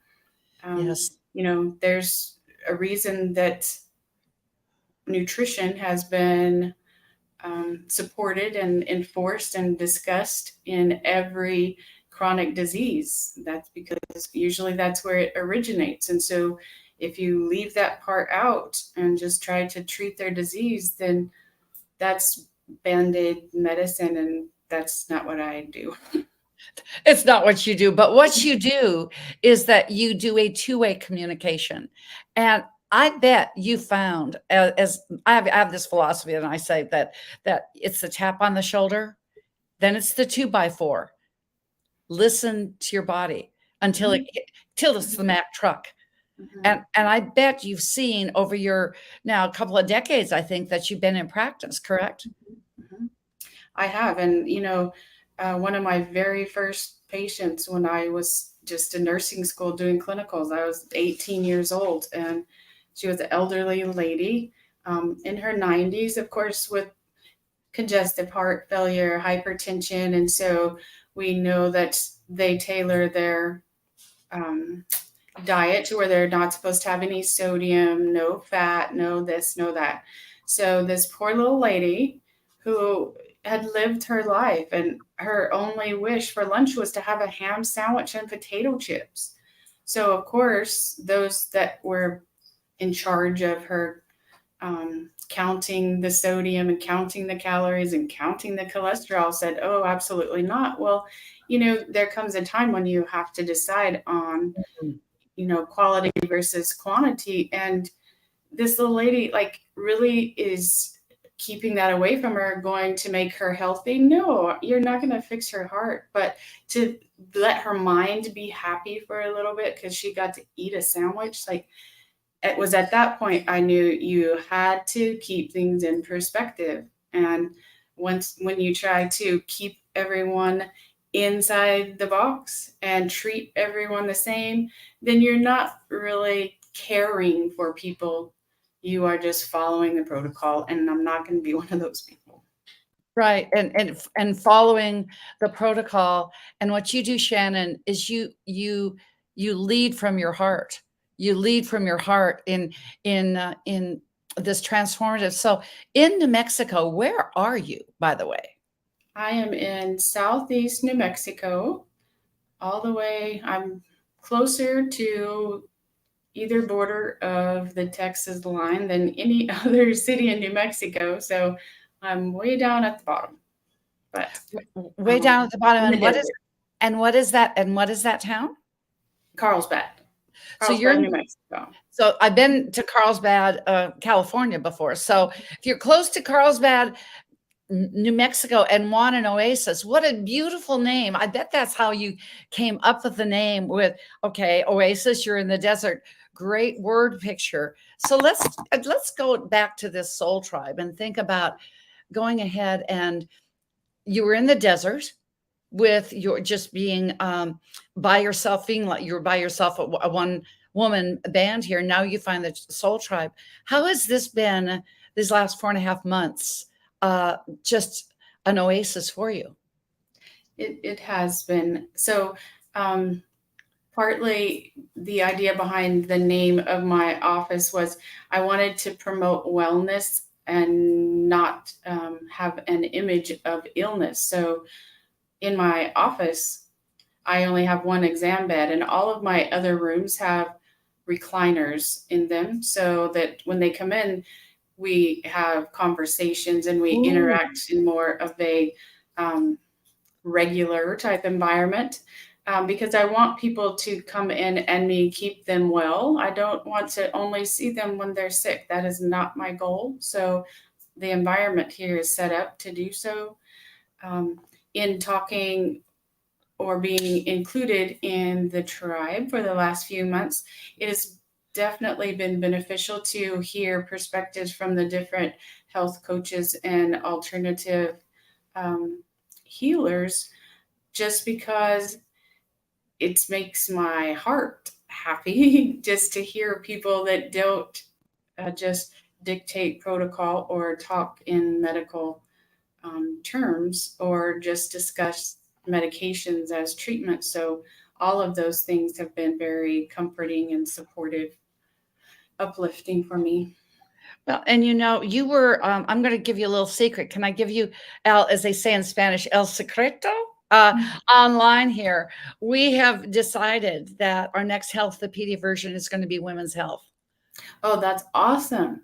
See, and you didn't know that I was kind of teetering. Is it going to be children's health or women's health? And then we had a conversation when you decided to be a sponsor, and thank you for being one of our corporate sponsors, you and Dr. Mark Chavez being part of that, the author sponsor deal. And don't you want to get that gravity ball in your office now after you saw me do that? It's amazing. We're going to learn about that in Boca Raton. He's got the 2.0. So it's going to be amazing. Awesome. But back to, I remember that conversation, and it comes back to what I said about in the blink of an eye. In the blink of an eye, your health can change.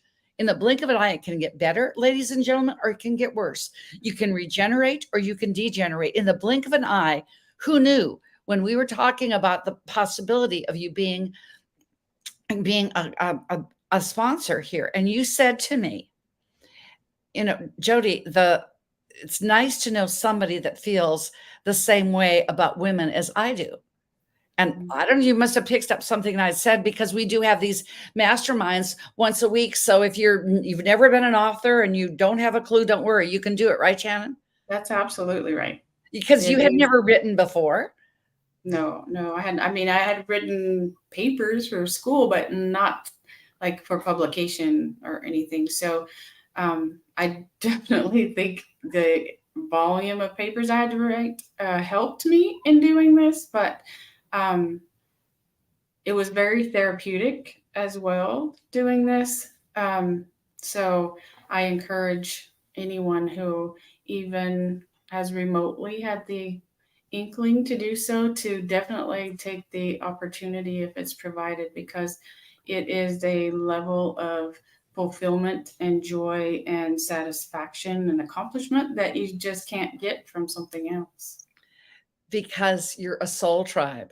So the name of our next book that we'll be rolling out after our summit, of course, and you can get information on my website on healthopedia.net.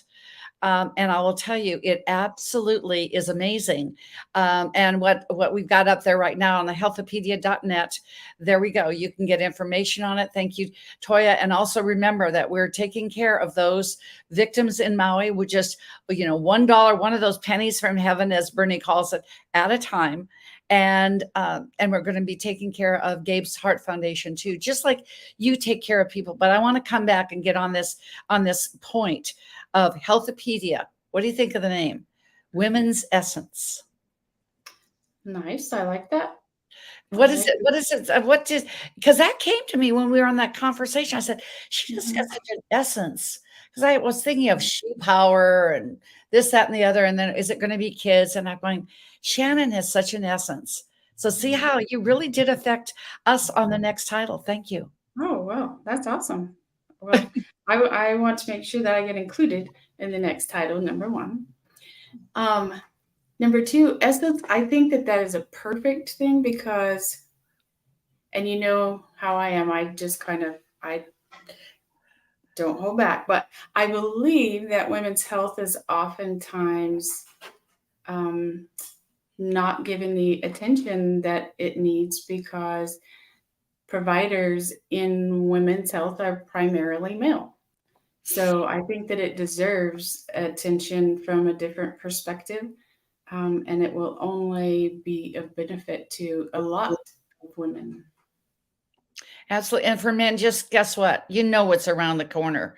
We did a summit here. It was one of our first things on Traverse TV, actually, and it was Women's Sense.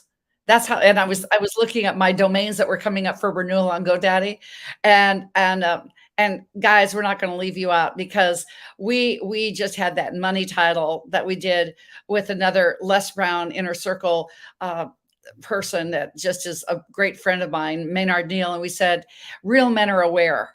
So you're out there too. You're not going to be left out. So Shannon, let's get back to you. Because you give so much out.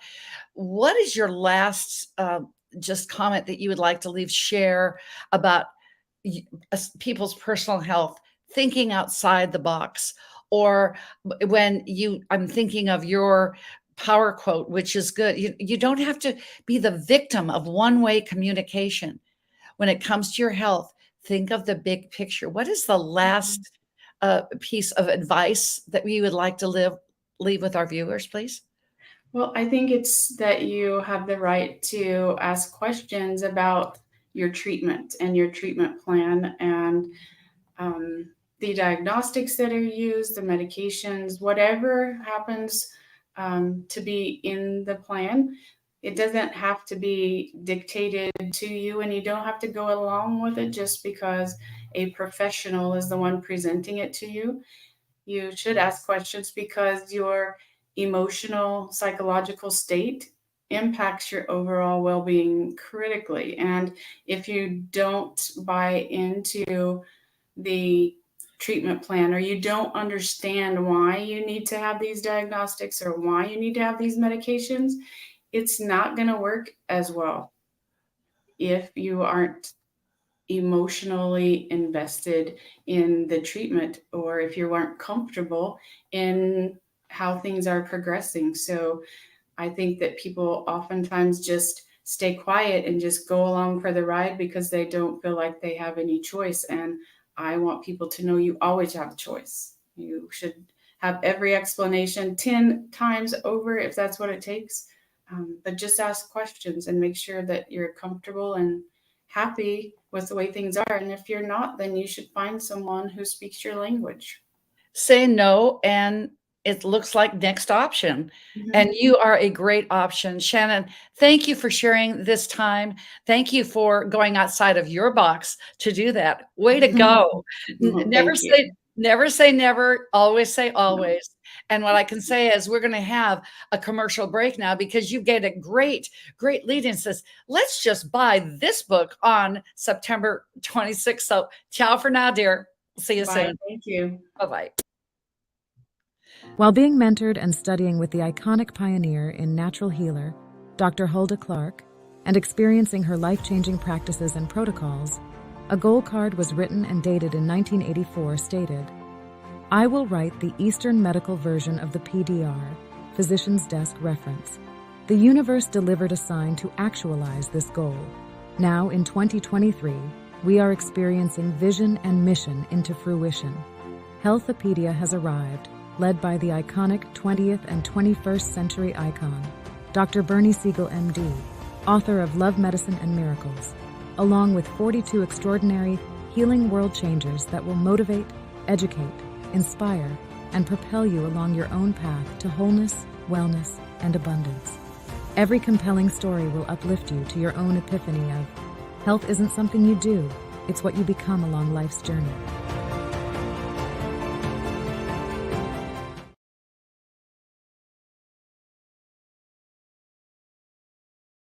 And I think we've got a QR code where we can put up where you can go ahead and go in and get this QR code.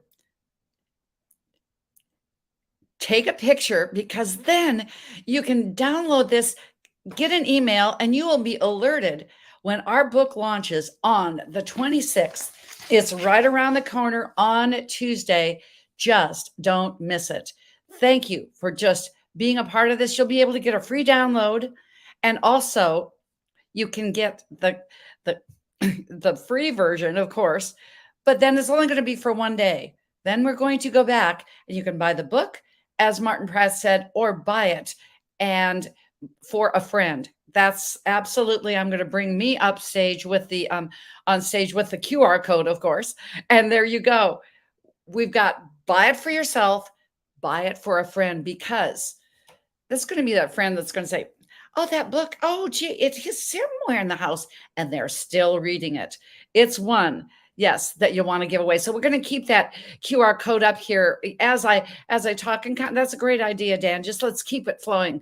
Love live TV, but this is what I know, is that what we can do is go ahead and have a moment where we are going to get to know and experience Live Freely.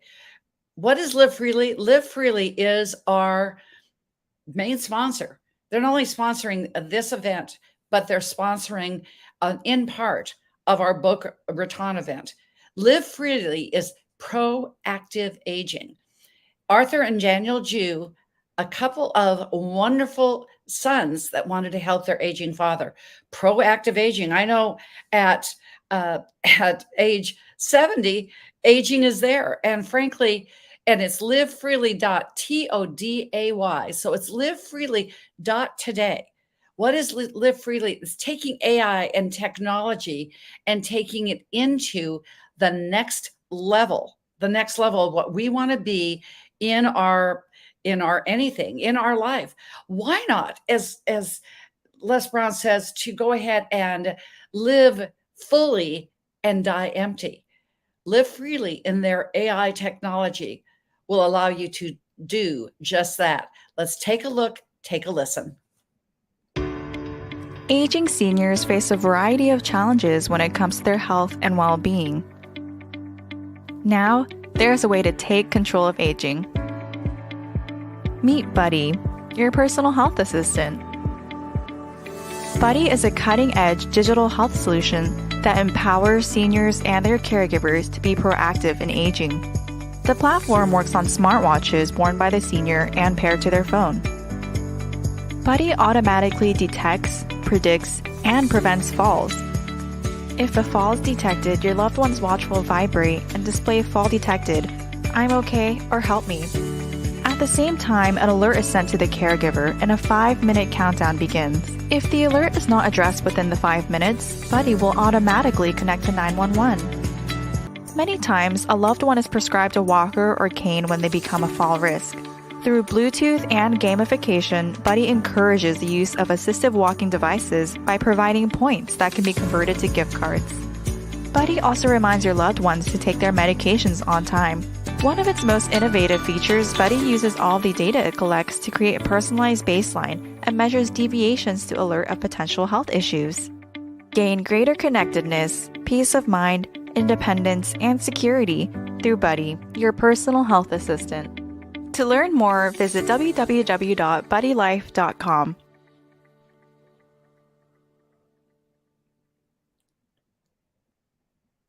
And we're going to learn more about Buddy Life tomorrow when Arthur Zhu comes on stage and they give the story about how this came about. Once again, a friend of a friend, one of our Healthopedia ambassadors, Jamie Matheson, said, I think Buddy needs to be in the book. I said, who's Buddy? And she said, oh, it's Arthur and Daniel Zhu. It's what they've created with technology for proactive aging. So just check it out at Live Freely Today. Let's put that website up one more time. It's livefreely.today. And that's where you can find Buddy. And where you're going to find us right now is with someone who her symbol on every text that I get, it's a butterfly. She is a butterfly. She is that kind of woman. Karen Rudolph is my fellow Floridian. I met her through our Ignite Your Faith, this book right here. Two of we authors are in there. You'll be hearing from Kathy Strauss later, Ignite Our Faith. And there was just something about her. She just resonated with me. I thought, oh, I like her.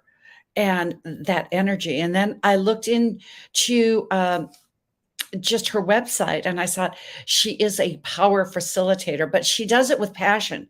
She does it with purpose and she does it with grace and intuition. Her website is Tranquil Solutions, SOUL, because Karen Rudolph comes from the soul. And in her chapter and what she's graced us with, Healthopedia, is one of those things that, and we'll probably talk about this. I'm going to say, gosh, Karen, when I said, you just got to be in the book, all of a sudden she shows up on in our group in Manny Lopez. You're going to be hearing from Manny on Friday. See, there's a thread. People that know people. It's a soul tribe, folks. That's just what we got here. But Karen said something on Manny's. I said, oh, she needs to be in our book. And then she said yes. And I'm so grateful, Karen, once again, that you said yes. And absolutely just grace us with your knowledge, your expertise. And if you want to see Karen completely unplugged, check out our Life's Milkshake moment last Thursday. What fun you and Sue Kostick and I had on that broadcast. I don't know, I'm sure everybody listened, but we were just having a sister conversation. And sister, thank you for saying yes. Thank you for being you. And what I will say to you, the next 20 minutes is yours. Tell us who Karen Rudolph is. Tell us about your authorship. Tell us about your chapter and tell us about you and your soul. There is so much, but you got the next 20 minutes. Truly, truly is yours, Karen. Thank you. You know, it's so ironic because I never thought of myself as an author. And I put it on the vision board and walked away. And the next thing I know, I'm in like 4 books. And this will be the 5th. So you never know. Never say never, right? Words create reality. And when I was growing up, I believed that I wasn't enough. Looking at my environment, looking at my parental upbringing, I was curious. I wanted to know. And my parents would always say, you ask too many questions, go outside. And fast forward, you know, it leaves us feeling like we're not enough, we're not meant to be heard. So as a child, and one of the other authors has touched on it, what you think about, you bring about. And fast forward, went into nursing and I was an empath. I am an empath, but I hadn't learned how to shift that energy at the time. So what happened was, I would question the doctors. You're sending them home with a script, but you're not getting to the root cause. This doesn't make sense to my brain. And they would like, just do what you're told, and there I was again, not enough, not being heard, not being seen. And finally I said, something's got to change. And when divorce started hitting, I was a people pleaser, a former people pleaser, or I should say a reformed people pleaser.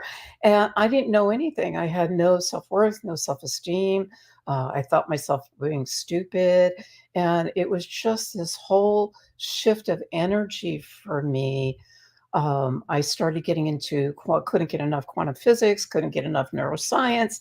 And I had to be my children's first advocate. My former husband wanted to take them away from me.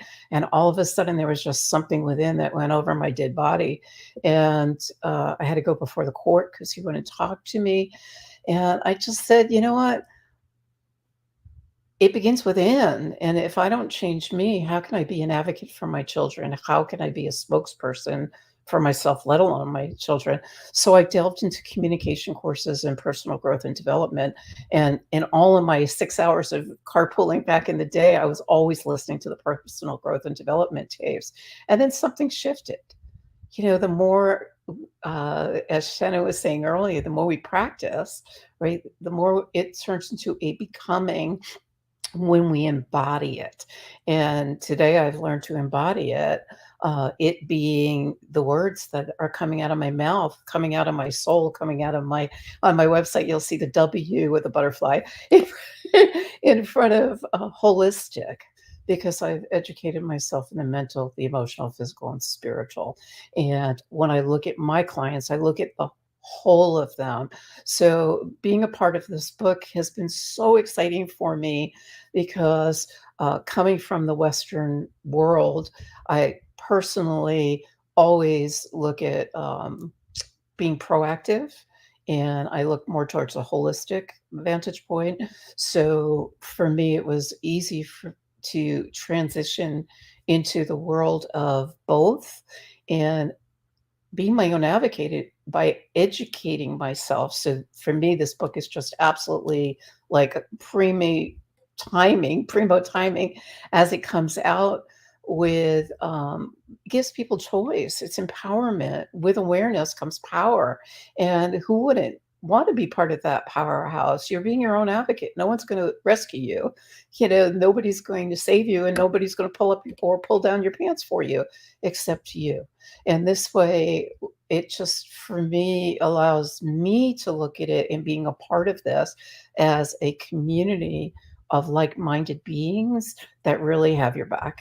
And for me, the intention of doing this was really to explore the transformative power of words in particular, because our beliefs are usually our beliefs between the ages of 1 and 6, 1 and 7, when we start looking for evidence. And then we bring it forward into our lives and wonder why our lives aren't working out, whether it be relationship, finances, career, health and well-being, and so on and so forth. So when we start taking responsibility is responding to what is in the moment. It's not reacting. And it's like anything else. You go to the gym, the more you practice, the easier it gets. So the words, the beliefs, it's altering it. It's shifting those old things that aren't supporting us and promoting the healing and the well-being aspect to every area of our lives. So for me, I live it. I breathe it. I've embodied it. It being, as I said, the holistic way of being, the words creating my reality, because our words are our wand. In the beginning was the word. So what words are you portraying out there and wondering why you're getting what you're getting back? And I remember going through my divorce and driving down the street. I was in Lake Mary, Florida, and as I'm exiting the ramp, I hear someone in synchronicity, somebody on my podcast saying, the more you pray for strength, the more the life is going to give you challenges. And in that moment, a light bulb went off, and I went, wow, what else am I doing? How am I creating the world that I'm living now? So fast forward, I had a major accident at the beginning of the year in Costa Rica. didn't speak Spanish, didn't know a soul, and I was all by myself. And it was really what inspired Ignite the Faith chapter, because I really, it was resilience. It was stepping into my power and everything I had learned, everything I had embodied, to say, I'm focusing on the healing. I'm going to create a team, because it's part of what I do. Create a team, and you're going to, delegating it. You're going to focus on getting me home safely, and I'm going to focus on walking again. So what I did was I journaled every single day. I command, I demand, I compel, and I inspire my body to heal itself, because they told me my walking wouldn't be anytime soon. And within 3 months, I was walking again, because what you think about, I believe you bring about. And our body is made up of 78% water, and in every cell, and every cell is attached to every organ, and every organ is attached to ease or dis-ease. So it's like the placebo effect, in a sense. If you don't believe it's possible, if I didn't believe I could walk again, who knows, and who's to say what my body's going to do or what it's not going to do?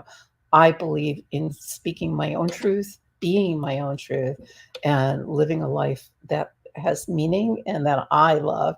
And as Jody said, I am so passionate about it.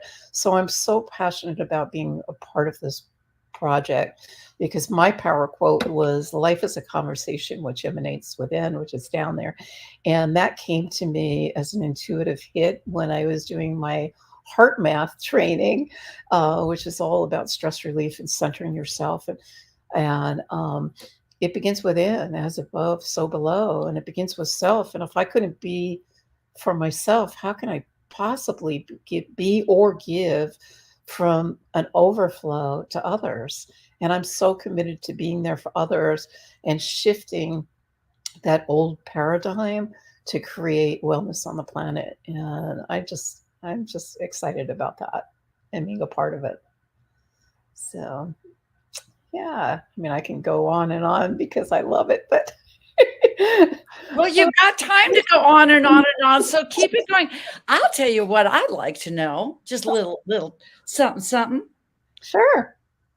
Tell us about heart mapping. That was just, now I know about this, but that you just can't go like that. That's a drive-by. Tell us about heart mapping. Heart map, it's my whole life has been one synchronicity after the other. I put an intention out there in the world back in the day when I was getting divorced, and I just declared I'm going to be, out there shifting holistic healing on the planet through communication was what I put out there. And all of a sudden, it was like magic. People started showing up, synchronicities starting up, or opportunities showed up. And there was a teacher, Linda Gazzitano, who was in Fort Lauderdale. And she is a holistic teacher who is working in the educational system down there. And she does heart math before every exam. And I was like, what the heck is that thing? I want to know about that one. And I've got a curious mind. And I found myself on a plane to California when they were doing it in the Redwood Forest. And heart math is a scientifically based program that they've actually done the research where we have 30-foot energy fields around us, and it's like bumping into each other's little orbs, if you think of it. So if I have a negative energy going on and I bump into your orb, I'm going to put my energy into yours. You don't want to be a part of that. So when we start shifting the thinking and bringing it from the mind chatter, so to speak, down into the heart space, and usually through gratitude or compassion, it triggers your nervous system to relax, and it oxygenates your brain long enough for you to think clearly. So I love the program, and it's so simple, and you carry it with you. Well, and the idea of, we hear so much about body, mind, spirit. And I've got to say, I want to go ahead and just honor you for the fact that you put in your action steps. Every single chapter has action steps, but you use the 6 pillars of holistic health and foundational health. That just made my heart sing when I saw that. What made you go into your action steps being along that line? And it kind of fits with your heart mapping: body, mind, spirit. From your head, you go to your heart, and then your spirit it carries it with you. True? Absolutely. The reason I went into it is, number one, it spoke to me because, as I said, with a holistic, with a W, you're looking at the whole of a person. We're looking at the whole entity. So I can't have a life without, I mean, let's face it, we need money, we need finances. I can't have a life without well-being, because for me, my health is my wealth. And without taking care of myself, what potential would I have there? Relationship, part of living a longevity style of life, we need community, we need relationships. So, I mean, I just went down and went, yeah, every single part of it resonates with who I am, what I speak into, and what I believe. So it was a no-brainer. And it's a no-brainer. I know you're doing really well. Nobody would ever think that you had yet another surgery. And I loved what you said when Sue Kostek and you and I were on Life's Milkshake Moments about just going into this space and how you're just creating your own wellness. And there's somebody out here, I just feel energetically, that just needs to hear this from you, Karen, on how I call it you've got to have this setup.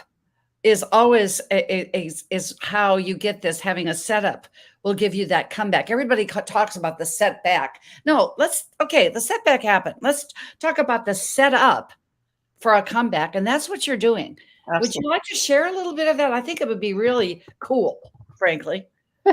Thank you. I remember sitting in my bed alone. I was in a room by myself in Costa Rica, and I was looking out the window, and in my everything is perception, right? So I'm looking out the window, and there out the window is a what appeared to be a mountain for me, and inside that mountain, I kept thinking about it from a religious or a spiritual concept of being, if you're brought to it, the faith of a mustard seed. What is the faith of a mustard seed? And I'm thinking, looking at my feet, and my toes were just barely moving. And I'm thinking, I want to walk again. How am I going to do this? And I'm looking out and it ended up being a volcano. I didn't know that at the time, but I'm looking at this. You mean a physical volcano? There was a volcano. I was looking. There really was a physical volcano. Okay. So I'm looking at it and saying, there's a mountain in the faith of a mustard seed. How do I get across? How am I going to start walking again and move that mountain? Do I blow on it? And I'm blowing and I'm going, no, Karen, I don't think that's it. And, and I'm just making light of it, because when you have significance, you're bringing that negative energy. I don't want that. I'm emoting at that point all this negative, heavy stuff to get out of my head, back into my heart and what's possible. And then I thought, one foot in front of the other. If I'm looking up, I'm not going to see the pig. I'm looking at too much. How do you eat an elephant? One bite at a time. So this way, by doing that, it kept me resilient, it kept me focused, and it kept me right in the present moment. And that's all I have. If I get myself anxious, I'm thinking about a future I have no control over. If I'm depressed, I'm going to past-based experiences. That's setback. Yeah. Right. So it's not who I am or what I want to be. But again, I've been practicing. I've been embodying. I've been taking it on for years. So the language of healing, words of medicine, really supported me in moving forward, getting myself home safely, and in my healing process. So. You remind me of Carrie Fisher, who will be here on, I believe, Friday. She said, how does the healer heal? And you found your way, as I did a couple of times along my way. It's all about listening. It's like your quote to and that medicine and solutions, tranquil, SOUL is capital, because you are truly that soul. But that was a conversation, I would say, that emanated from within. You lived your power quote, didn't you? Always. You know, it's like anything else. When you take something on and you believe in it and you're grounded in it. I was walking in the redwood forest when that came to me, and I thought about that, and I'm like, wow, like I put that on my emails. It's all over the place for me because I believe that it begins within, and I'm in my spiritual journey. I'm a minister reverend as well, and Wow. and in that space, it's all owning it. It's owning Yes. within, as within, so without. And what do I want to create and what do I want to generate? What do I want my life to look like? My words are going to create that. Mm. And you have created something I know with when we having this Les Brown Connective now presently, and also Manny Lopez and Network of Influence, Love it. and love it, that there are no coincidences. I'll be saying this a lot, that Bernie Siegel, there was no coincidences that we were in the faith book. There was no coincidence that you just said yes. And I love this this quote. This is a Bernie bit that just came to me. That's so from you. May I? Yeah, please. Because your past does not have control of your thoughts. And so with that, your truth becomes apparent to you. Mhm.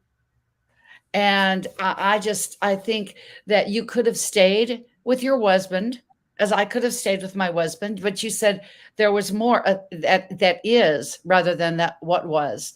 And congratulations, and you creating this giftedness. And who knew that you were just getting over major surgery? Who knew that you could be walking your talk of what you do with this life of excellence of yours in Healthopedia? So what are you excited about? Well, first of all, aren't you excited that we're having our first live summit in Florida?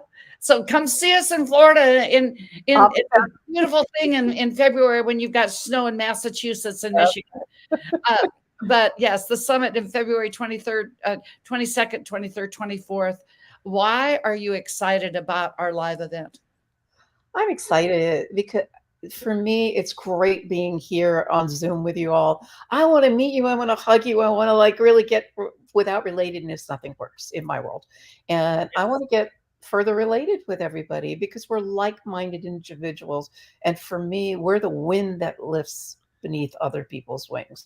And without community, you know, there's just something about being in a live event that just raises that energy, and everything is energy. So yes, everything is energy. And you can find all the information on this at drjody.com/upcoming events. It's right there, as big as everything. You have to scroll down from our present event, obviously, because frankly, health is kind of an event, isn't it? And then my personal mastermind, then you will see it at that site that said, ready for sunny Florida in February 22nd, 23rd, 24th. It is my favorite time. Click here. You can save a bunch off of a deal. And frankly, I'm one that never skips a meal, Karen. I like the fact that we're including meals because the farmer's table, have you ever eaten there in Boca? No, I haven't. Well, let me tell you something, girlfriend. I'm going to bring that up when Noah Crane comes here because she was the one that turned me on to this. She had a beautiful event with her World Healing Tour there. And I thought, how beautiful to have a place where the farmer's table was the first organic cafe and restaurant east of the Mississippi. We know about California. Suzanne Finder, who's our next up and coming author speaker, will know everything about California, but we really didn't have this out in the East Coast. And that's who will be doing. All meals are included. So not only are you going to be fed physically, you'll be fed emotionally as well. So, all 6 pillars can soar. So just your final few words.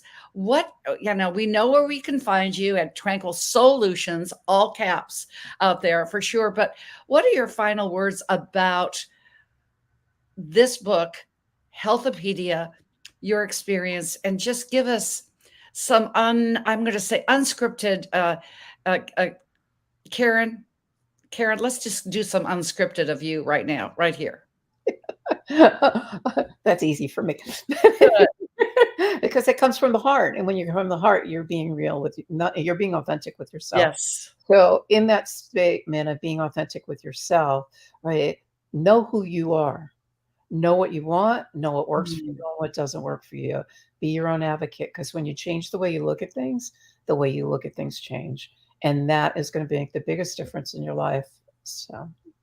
And weren't those healing words of medicine? And we will get it to see each other in February. And I'm just going to let the group just put our big QR code up again. Let's just be a part of getting the book, because you will want to hear these stories. You want to read these stories. You want to be a part of this. Absolutely. One of a kind. It does look like a PDR, as I said earlier.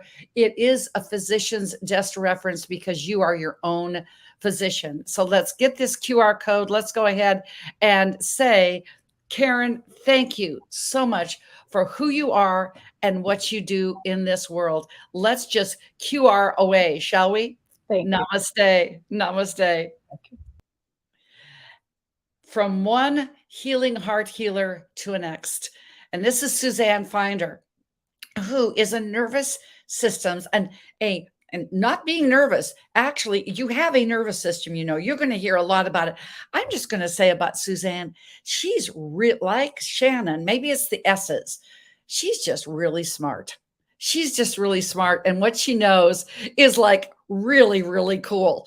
She's really smart, but what she's done is she's advocated for you, not only in your body, not only as a primo health coach, but as an interfaith minister. Once again, there's a thread. Can you tell it? It's like from a friend of our friend of our friend.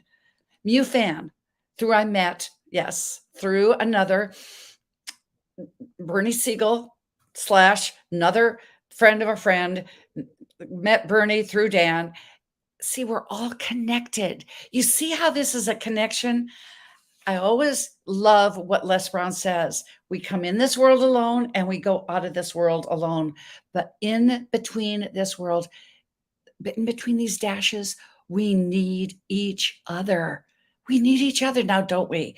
We need each other to feel, to be, to love and enjoy. And this has been my experience with Suzanne Finder. Met MUFAN in Network of Influence. She's, you've got to meet my friend Suzanne Finder. I said I was looking for authors for Healthopedia. She said she would be perfect.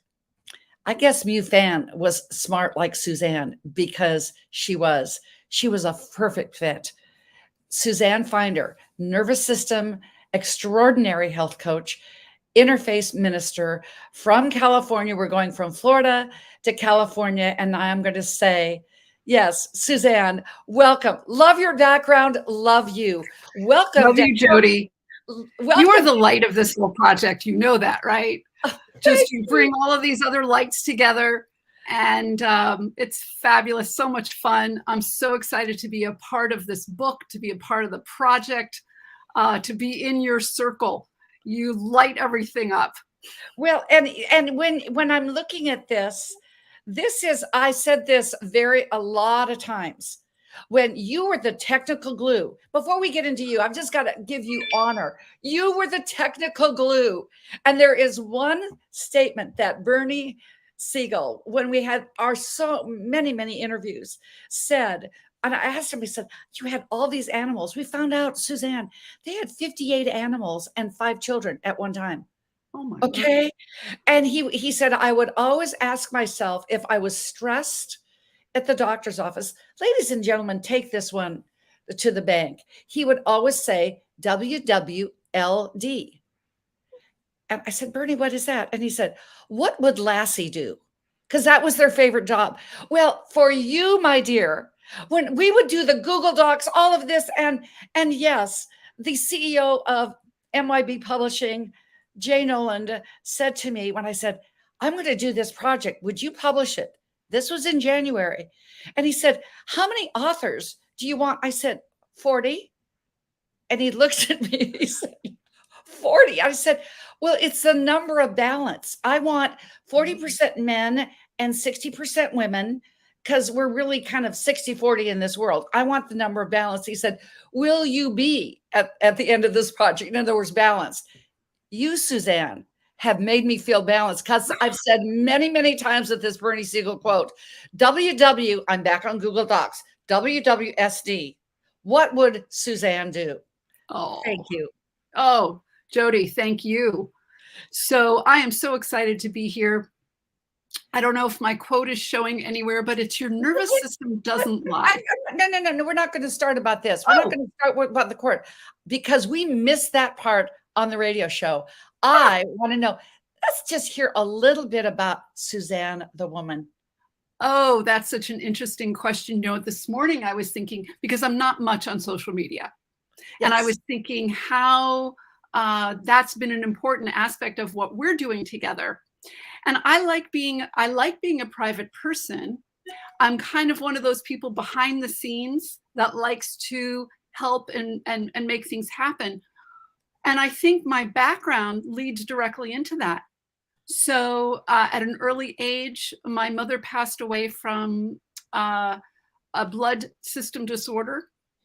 And I was thrown into a very chaotic situation for the next 7 to 10 years of my life, not really knowing if what was happening, if I was safe.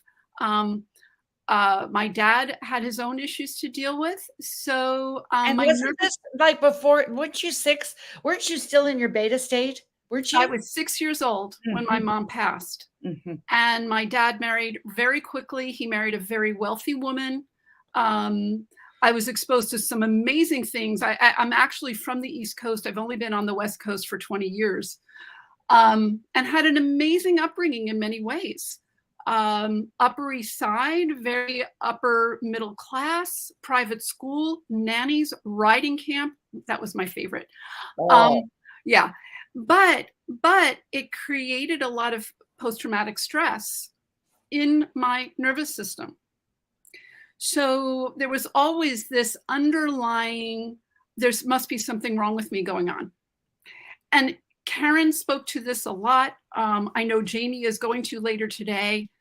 This whole idea that we want to excel and succeed, and many of us do on the outside. But on the inside, we don't feel okay. And we don't feel okay because we're fearful. And that fear is generated from our past. Now, you were just talking about Bernie and how he talks about the past isn't with us anymore, but in fact, in our cells, it is. Yes. So my job and my client's job and whoever wants to work with me, our job is to recognize that we can release that from our nervous system, because our nervous system will be dysregulated, off kilter, when we haven't cleared those old things out. And so when I had gone to school, done very well in university, went on to have a very successful marketing and sales career in New York in the publishing industry. And then 20 years ago or so, moved to California. I sold my house in Connecticut, all that other stuff. And that's really when I think my spiritual journey began in earnest. I've been to the only seminary in the world, All Faith Seminary International, where I was able to study with one of the remaining brilliant teachers of A Course in Miracles. And that was the focus of my studies. My thesis had to do with the intersection of polyvagal theory, which is all about the autonomic nervous system, and A Course in Miracles. And they're like this. So everything you're talking about, everything you spoke about with Karen and so many of us, meaning our contributing authors, it's all about moving from fear to love. When we are able to release those fears, we're able to connect with one another. We're able to have meaning in our lives. We think meaning is coming from the outside of us, but it's not. It never comes from money or success or any of the things that I learned were important in life. But that's not where the real juice is. So in order to get to the juice, which includes health, right? All of our cells being healthy, we need to have our nervous system anchored in safety. And when we like an anchor, I'm interrupting, but I'm thinking this word picture, this anchor, like you've got this ship, because we're out there, we're like out at sea, and that may be turbulence, whatever. And all of a sudden, is there safety in yourself? And along comes the anchor. Pop, it's down in the sand. Yes. You can stay still. Yes. True? If we can remember, and it comes from training, we have to train our nervous system to go back to that anchor. Mm-hmm. Go back to that place where we know in this moment, I am completely safe. Yes. Even though the what is hitting the fan, right? Mm-hmm. Inside, when I can connect with the safety of who I truly am, which is always safe, who I truly am, the essence of me, the essence of you, we're all exactly alike. We all share the most important things, which is our desire to be loved and loving and connected and have community and have fulfillment and joy. But when we're in fear, when our nervous system just anchors in fear, we have a really hard time with everything. We get overwhelmed. Now, not only do we emotionally get overwhelmed, but our cells are getting overwhelmed as well. And when our cells are, then you get inflammation. I've spent my whole practice dealing with the inflammation. That's that 1.1 million pounds of toxic fat lost. Okay, yes. You're just there, and it goes there, and it keeps going and going and going. So I remember, I want to come back to the book, because this is another WWSD moment. What would Suzanne do? We're in our home, as we all know that it's been 10 months. We're still out of our real home, in a rental home. We know that the insurance company is going to be faithful. We know that they are going to come, because Bob and Jody Bear are anchors. But this was an unanchoring moment. Talking about safety in yourselves. We think we're moving in, and oops, we now have a roof leak. Oops, we had that mastermind. And you picked up the phone. I just have to give you honor for that, because I had my going moment, and we're doing this project. Those and it was a lot of ands going on. Yeah. And you picked up the phone and you reached out to me and you said, I want this work published, and I will do whatever I can to help. Thank you for that. Oh, thank you. Yeah. Thank you for that. And that whatever it is, you can find that whatever it is, there is a person out there, there's a modality, there is a process. Ladies and gentlemen, if you're out there, it's out there for you. With these 40 authors, I just feel like saying, come on, man. I mean, it's out there. It is out there for you. So thank you for that. And when you get in those times, in that overwhelm, what did you do to find that breakaway from little Suzanne, who had mommy dearest for a stepmom, but had everything around you in the picket fence? But how did you find that this is my anchor? Now, we're not going to give away the book, because guess what, y'all? Got to get the book. When? September 26th. It's around the corner. Get the book. Get the free copy. Get a book for you and a friend. So just please share how you got to that beyond the and, because everybody feels it. Yeah. And I don't think it's a single thing, Jody. It really does take practice.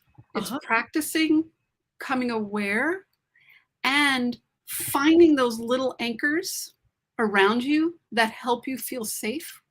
Maybe it's coming back to your breath. It certainly is important to work with a partner. But one of the things that I offer my clients is a process that was designed by Dr. Stephen Porges of listening to music, and it changed the shape of a little muscle in the middle ear, yes. That helps you come back to a general sense of safety, so that you're more able to deal with there's a leak and what's hitting the fan now. You can come back to that safe place within yourself. We need to be there 51% or more of the time for the safety to go into the cells, for those safety signals to be in the cells. We don't need to be there all the time, because life is wavy. If we're going to use that ship, it moves around. Right. But it can still have that anchor there. Oh, yes. I've got an idea. Are you up for an idea? I love an idea. Okay. Well, we were the first time when we were on Building Fortunes Radio on Sunday night. It was the first time that we ever on Peter's legacy of 25 years on radio had ever done breath work on the radio. But it was so great. Why don't we just take a moment and do that breath work, shall we? Sure. I'm going to share something that I absolutely love. I don't know how it will look with the green screen, but I'm telling you, this thing works. It's a miracle. It's a miracle. So when we can stretch, really stretch, and find that spontaneous breath, in other words, a yawn, we can continue to do this throughout the day. It helps to reset the nervous system. It's easy to do and easy to forget. So we have to remember the most important thing in my world is retraining the nervous system. This little thing done every 90 minutes or so, just experiment with it for a few days, see how you feel. Stretch and yawn. I call it a yawn stretch.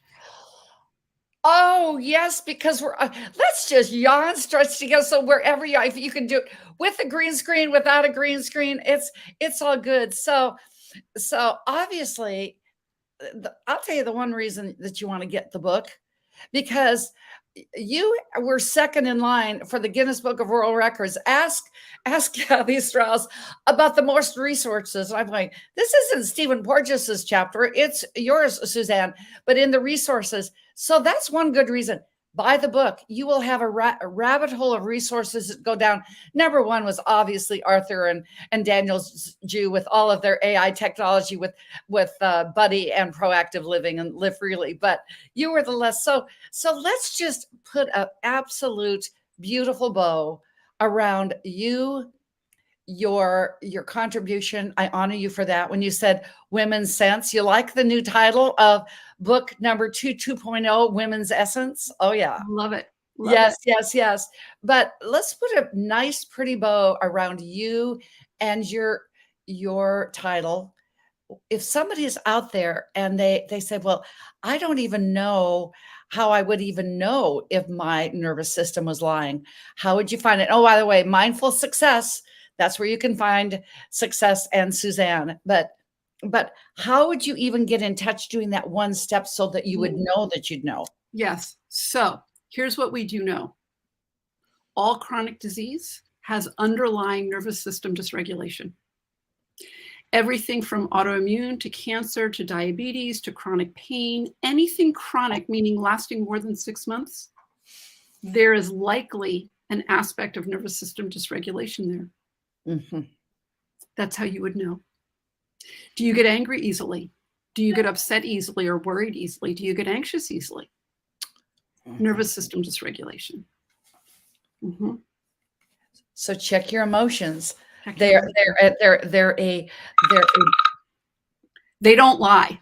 That's what that means. Was that little buzzer? Did that? You're that not. Was my time's up, baby.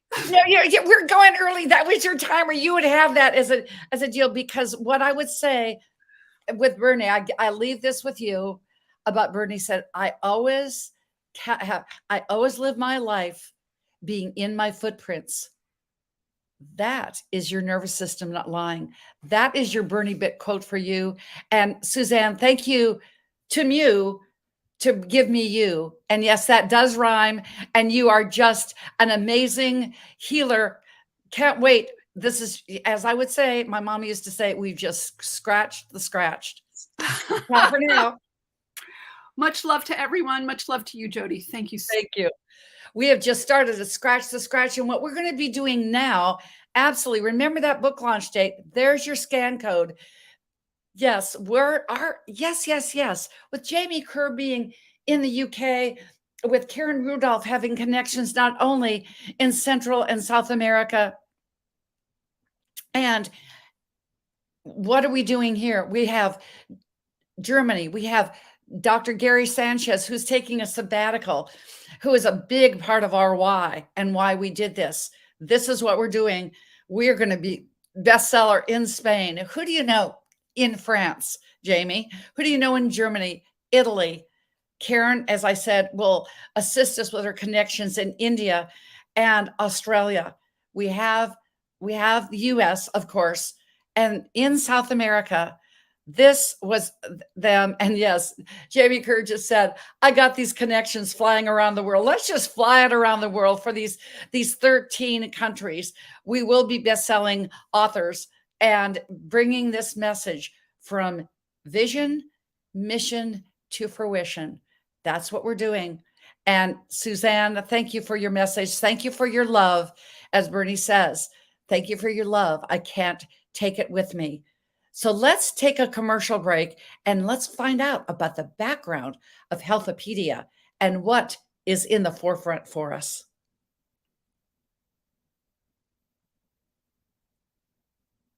While being mentored and studying with the iconic pioneer in natural healer, Dr. Hulda Clark, and experiencing her life-changing practices and protocols, a goal card was written and dated in 1984 stated, I will write the Eastern medical version of the PDR, Physician's Desk Reference. The universe delivered a sign to actualize this goal. Now, in 2023, we are experiencing vision and mission into fruition. Healthopedia has arrived, led by the iconic 20th and 21st century icon, Dr. Bernie Siegel, MD, author of Love, Medicine, and Miracles, along with 42 extraordinary healing world changers that will motivate, educate, inspire, and propel you along your own path to wholeness, wellness, and abundance. Every compelling story will uplift you to your own epiphany of health isn't something you do, it's what you become along life's journey.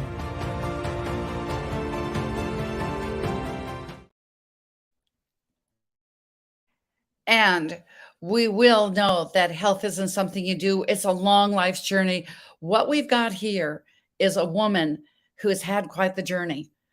I'm so grateful that, again, with an app, that I was able to make that connection in this laptop lifestyle with Trey Irvin. She is a Reiki master. She's a healer, but really more than anything, she's an extraordinary queen. Her quote for Bernie really is, as he said, these initials. Everybody knows them in medical terminology, even if you're not a practitioner. It's PMS. What does PMS stand for? My life must be practical, mystical, and spiritual. That is Trey Urban. She is a Reiki master, international healer. She is traveling the world right now in North America in her RV. Jamie, you've got a partner, Jamie Kerr, you and Jennifer, traveling in that RV. But I'm so grateful that through the application of Clubhouse that I had the pleasure to not only experience, meet, enjoy, and deepen a friendship and a collaboration now with Trey Urban. Welcome to our wonderful Healthopedia. Hey, Trey, did you like that PMS? Is that just perfect? That was perfect, Dr. Jody. First, I want to give you a big energy hug and tell you thank you for changing my life, for changing the trajectory. Dr. Jody and I are part of a special club. So we have our own little secret acronym just for her and I. And I am so grateful that you not only allowed me to be in this amazing book of impact, but you aligned me with one of the people who helped me heal, Dr. Bernie Siegel. So, Dr. Jody, I have sending you so much thanks and gratitude. Thank you. And truly, I mean, you are, as you will see when you buy the book, you will see the picture of all of Trey's essence of her Native American heritage for real.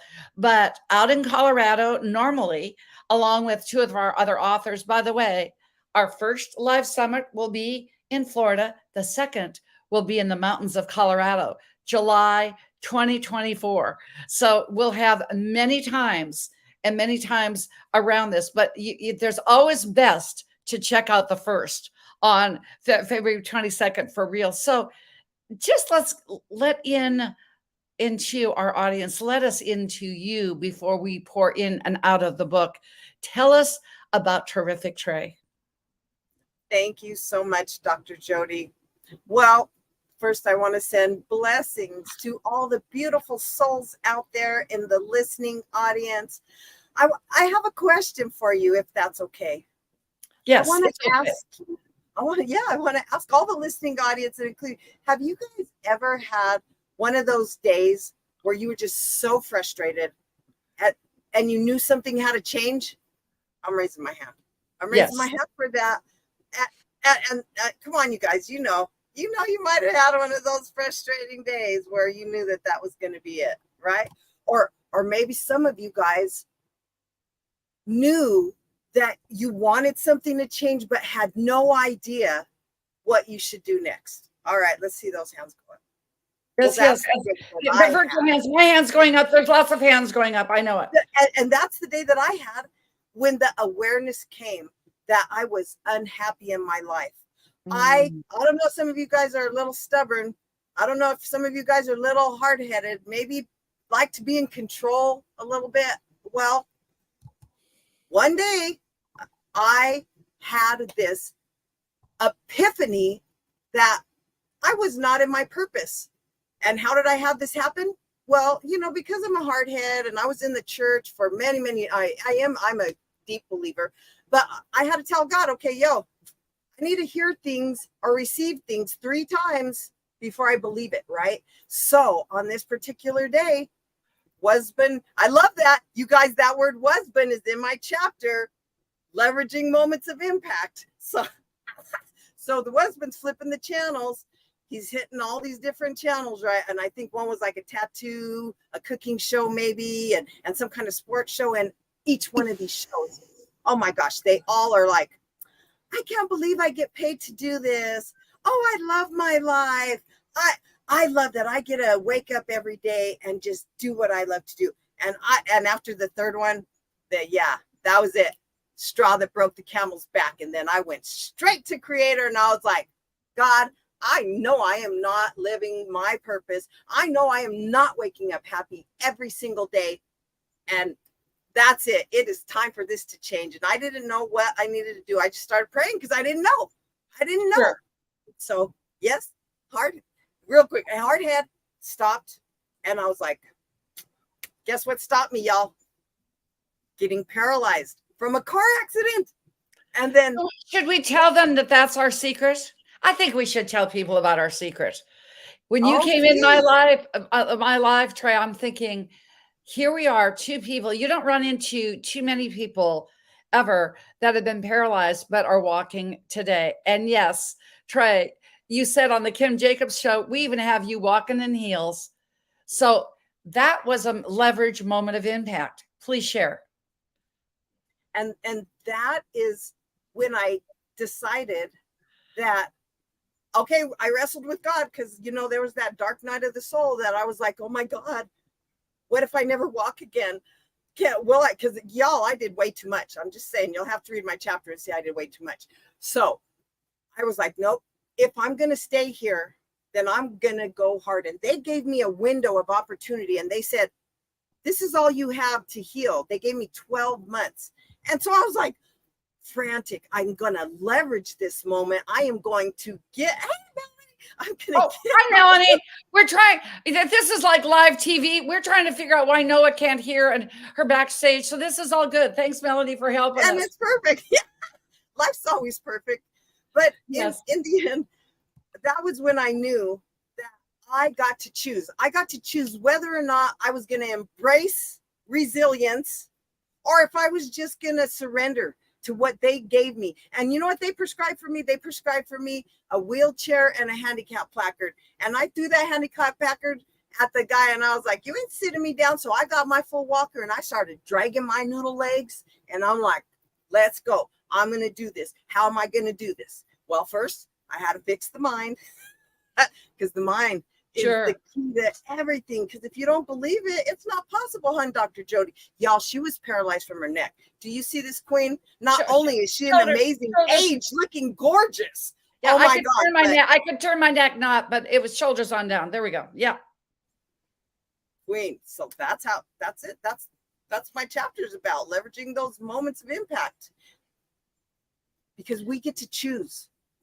And this is my power quote. My power quote is life's moments of impact are for awareness and choice. Because in the end, life is going to happen to all of us all the time. The only choice that we get to have is how we react or respond to it and how we choose to move forward with it. Some of us do it begrudgingly, angrily, and trust me, anger was one of my biggest motivations. So, and it sometimes still is, but fortunately because I get to wake up and walk every day, because I get to get up and walk every day, I find ways to be in gratitude, to trust and believe, and to have unwavering belief, because y'all, I still do not have all of my muscles working. I have already proven that Western medicine wrote me off after 1 year. Do you know after 12 months, what they said that was when my healing was ending? I was still dragging my noodle legs in a full walker.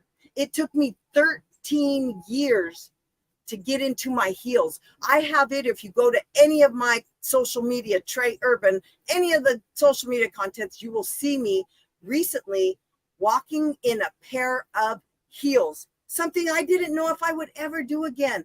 But thanks to resilience, unwavering belief in the one true thing, and some of you will read my book, The 5 Keys to Miraculous Healing, from a woman who was paralyzed and is now walking. Wearing high heels and stellar earrings. High heels and stellar earrings. I want to come back to something that you said we just cannot pass over, because after hearing Suzanne Finder, okay, then she said, yes, we can be angry. But did you find that Reiki, being a Reiki master, that was the piece that grounded you so that you could express your anger? Was that your anchor? Well, you know, interestingly enough, what I think Reiki does is it shifts the energy. And Yes. when you shift the energy, then it shifts it, just like the dirty water that you talk mean to, and it gets real yucky. If it shifts back to clarity, then it no longer is carrying the thing that was making me angry. So that's what I believe that happened is a twofold, because as I healed physically, I'd learned about energy, of course, and I'd learned that all is energy. And then when I really got to the belief system based on Dr. Bernie Siegel and all these other authors, Physical, that's that more thoughts and emotions. Come on, you're not PMS. You're going to take that everywhere. Practical, mystical, spiritual. It's physical, mental, spiritual. That's what true PMS is. Yeah, Yes. and the 4 energy bodies that I always talk about, the mental, the emotional, the physical, and spiritual. This is how I knew I was aligned with Dr. Jody and with so many others, because when they talk about those things and I didn't have to bring it up, they are my tribe. But this is the thing, Dr. Jody, I needed a tribe. I needed support system. I needed people like Dr. Jody. And trust me, when it first happened, I had 3 people show up for me. 3. My husband, my daughter, and my auntie. All the people in the church disappeared. All the people that I poured into disappeared. All the committees and boards. But in the end, you have to fight for your own journey. It is your journey, listening audience. No one else can give you courage. It doesn't matter how many times somebody tells you you're beautiful if you don't believe it yourself. So let's get into that mindset. If you're feeling like that, if you're feeling stuck, claritycallwithtrey.com. Please. Yes. That's where you can find. Let's heal. Let's heal. Let's heal the world one impact at a time. That's our mission. It's truly an epiphany. And people can find you at treytalk.net and give us that website. And it's at 4bodiesofenergy.com. You've got a few websites because you've designed a thing or two for us as well along this way. Trey was a big part of being a Healthopedia ambassador and creating our website, health-a-pedia.net. Why did I put those dashes in there, ladies and gentlemen? Because then when you type it out, it's not going to be Healthopedia. So we had to get it right. So, book that time. This not only, you think about it, Trey, what is a Western, I've never thought about this. It just came into my head. Ready for the download? The Western Medical PDR is where a doctor looks in for prescriptions. You see, this Eastern version of the PDR with the 40 authors, when you go to the action steps, that's one step. What I said with Suzanne Finder, that she was second with her resources, that's another for self-healing. That's another step. Then you go into each of these wonderful 40 authors with their offerings. Like you said, book a time with Trey, book a time with her. Then that's how this also becomes a prescription of self-healing. So tell us where you are worthy. You're worthy to receive it. You know, you guys, there was a time when I didn't think I was worthy to receive it. I thought God was punishing me. Really? I was like, and now I realize that it was just my journey. And when I started asking for help, oh my gosh, I started getting wisdom. And that's what taught me that I could heal, because I knew that somebody had helped me once, and I held on with everything to the belief that my next teacher was coming, my next wisdom keeper, and my next healer. And to this day, 13 years later, I am still attracting the powerhouse people. What got me in this book, Healthopedia, you guys, you see it above my head. Get your book today. Give yourself permission to heal. If you don't believe you're worthy, then let me help you. If you feel stuck, let me help you. ClarityCallWithTrey.com. Get the book. Give yourself permission to lean into a possibility that maybe there's something in addition to Western medicine that can help you, because my chapter will help you understand you can utilize both. You can utilize both. Absolutely. You can utilize both. You can utilize everything, because as we wind your time up, and guess what? You are beauty in an RV. We're seeing that energetic glow no matter the green screen background. So let's just say, what is your last piece of wisdom? I would say, because you know that we're going to have, this is just not a one and done. We have Boca, which is our and I'm being there. I told my little babe girl, I was like, girl, oh, did you hear that? That's where we're going to be in February. Absolutely. You can get a deeply discounted ticket. We don't, while it lasts, we don't know. So you go on there. Where can you go? You can go to drjody.com/and-events. It's right there. Click on that. It's there. Let me just put that up just for a minute here, because it's a big deal. You know, we've got our book launch date. I'm going to go ahead, and that's Tuesday. Yes, we've got a few things going, don't we? This is our book launch date. Then we've got our go ahead, and what else do we have besides that? That's the 26th. So we will be international best-selling authors, and because we are world changers. But most importantly, you can go to Dr. Jody upcoming events. Here it is, and scroll down, and it says, want to be in beautiful Florida?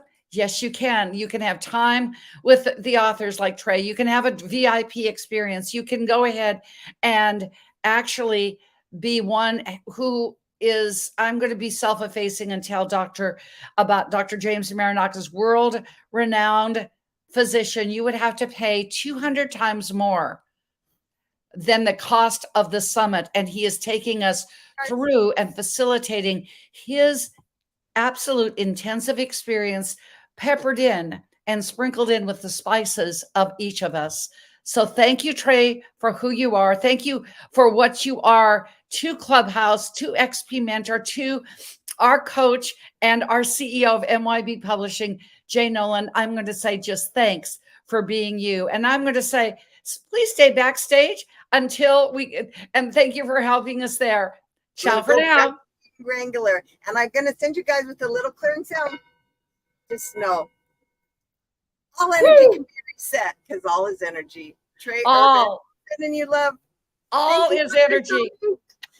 All is energy. All is energy. We have just given this name. It's not television. Kathy Strauss called it smell-o-vision. And it really, really is. We just smelled the essence of Trey. So let's go ahead and take that commercial break. See that scan code? Here we go. Here we go. Let's take a commercial break with yet one of our sponsors, Vibra 360.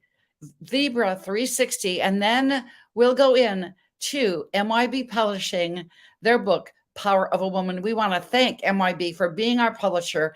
And Vibra 360, those products are Dr. Jody approved.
Hey, we are back. I was just tapping great energy. We had to take a little bit of more of a 1 minute drink. Guess what? It's because I walk my talk. Here's my green miracle drink. Yes, I had to make sure it was off the sides of my mouth so I could go ahead and announce the absolute fellow vegetarian that's coming to the state, but she's much more than her diet. I tell you, Trey Urban is absolutely, I've just got to go back to that. She's more than what she did with her diet. And then we've got Noah Crane here. And the hits just keep on coming, don't they? She's more than just an inner healer. She really talks her walk, but she walks her talk. Have you gotten that feeling? That's what these authors are all about. And yes, that's the scan code right there on the bottom. You can go ahead and say it's September 26th. And if it goes away, guess what? We can bring up the banner that says the launch date. Where can you get the book? It's health-a-pedia.com. That's where you can get the book. When? You can get an alert. You can make sure that you do not miss your copy because we are going international bestseller, I believe, in all 13 countries. I believe this will happen. And I believe with this group, which group? This group, because we came together in 1984 already in my mind. Didn't know you, but the universe knew you. Didn't know you, but knew that this was our time, our moment. Jamie Kerr said earlier on, I didn't think I could be in the audience of those that were great, Les Brown, Serena Brown, but I'm alongside them. And you can be alongside us in this book. That's more than a book. It's a Eastern medical version of the PDR. You can go ahead and find your healing, find your hope, find what the guidance that you need in all 6 pillars of your life as your own way of your body being the miracle machine that it is meant to do. So get a copy of the book. Join us on Book Launch Day. We'll be on all social media at 11 a.m. We're going to have a boiler room and have some fun. I believe more than anything that life, let's just have fun. And how do you have fun? You make a difference. Noah Crane is one of those coaches. I met her through Clubhouse, again, living in Boca Raton, Florida, but being a neighbor of my coach, Jay Nolan, and the founder and CEO of MYB Publishing.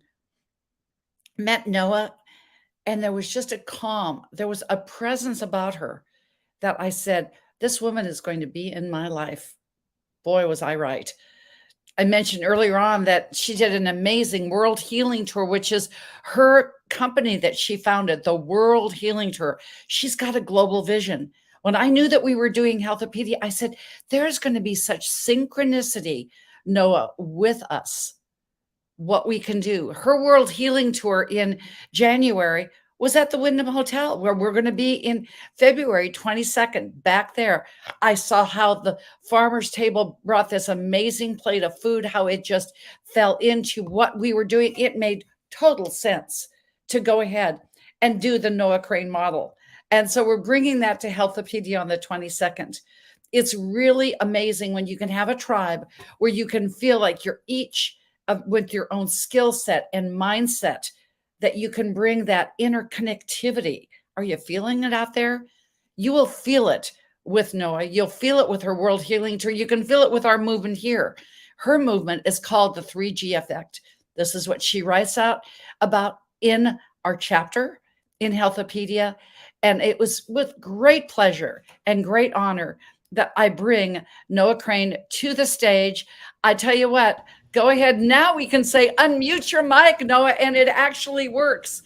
That's great. I mean, what a beautiful a thing. What a beautiful thought.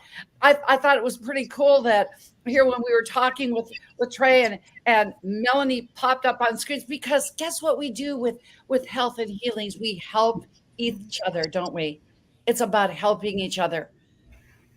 And that's what you do. So Noah, tell us a little bit about you and how you came in to the 3G Effect. And I can say more than anything, the 3G Effect is a mindset.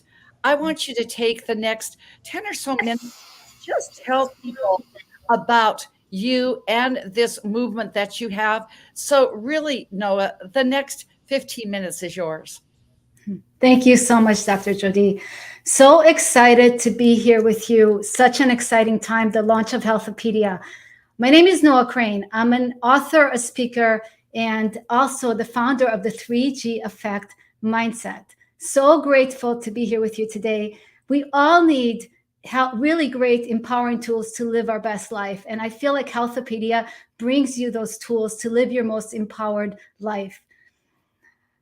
Today, I want to share with you a little bit about myself and my journey.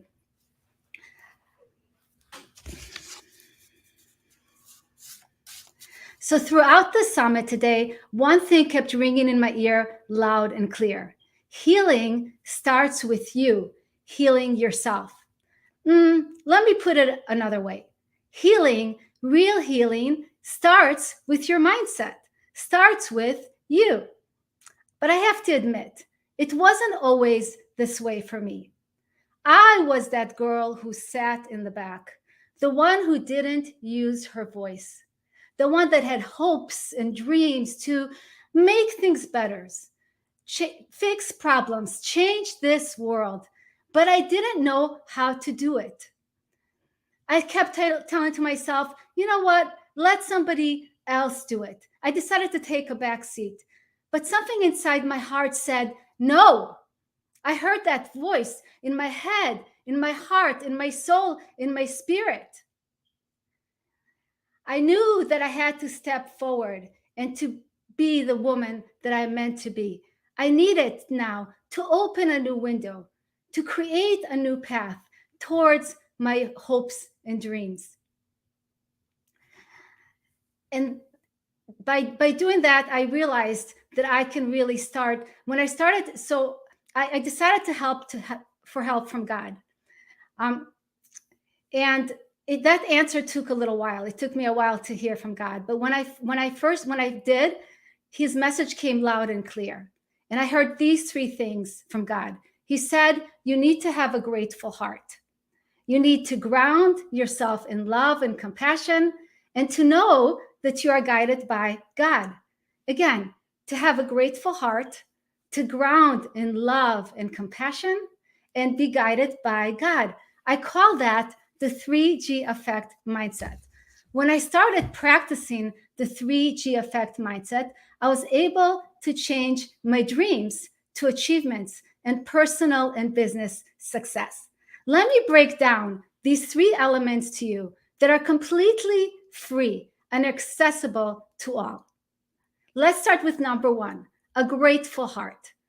A grateful heart is a priceless treasure that touches every aspect of your life, more than just a feeling of being thankful.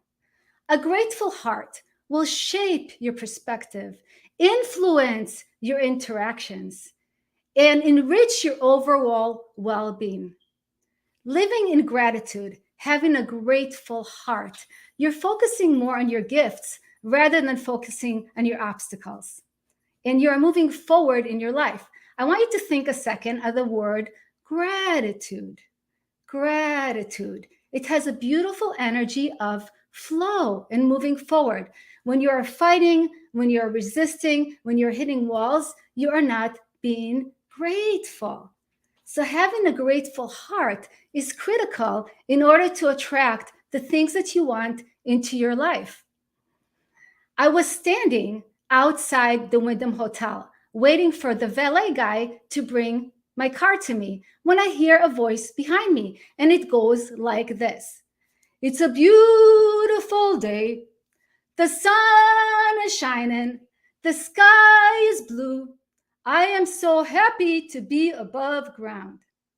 Wow, I never heard anybody speak like that before. I had to turn around and see who was speaking to me. I see a gentleman, and he's got a big smile on his face.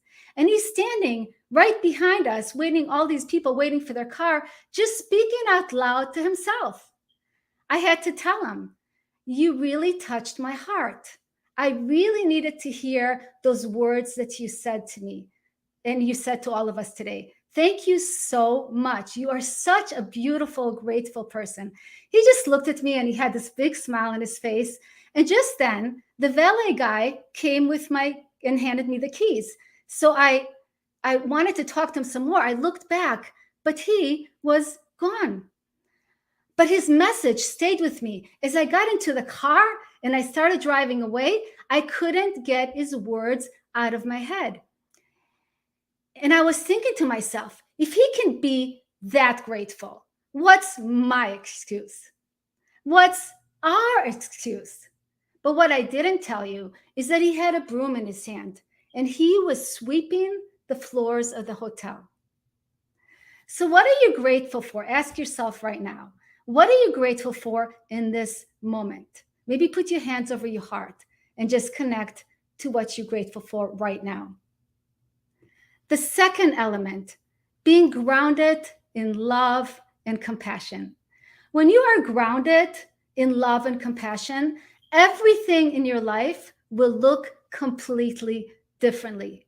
In today's climate, I know it's easy to get your feelings emotionally hurt or be triggered by others. Stop. Instead, use those emotions and feelings as a sign that you need to dive deeper into your own love and compassion. Learn to put yourself first.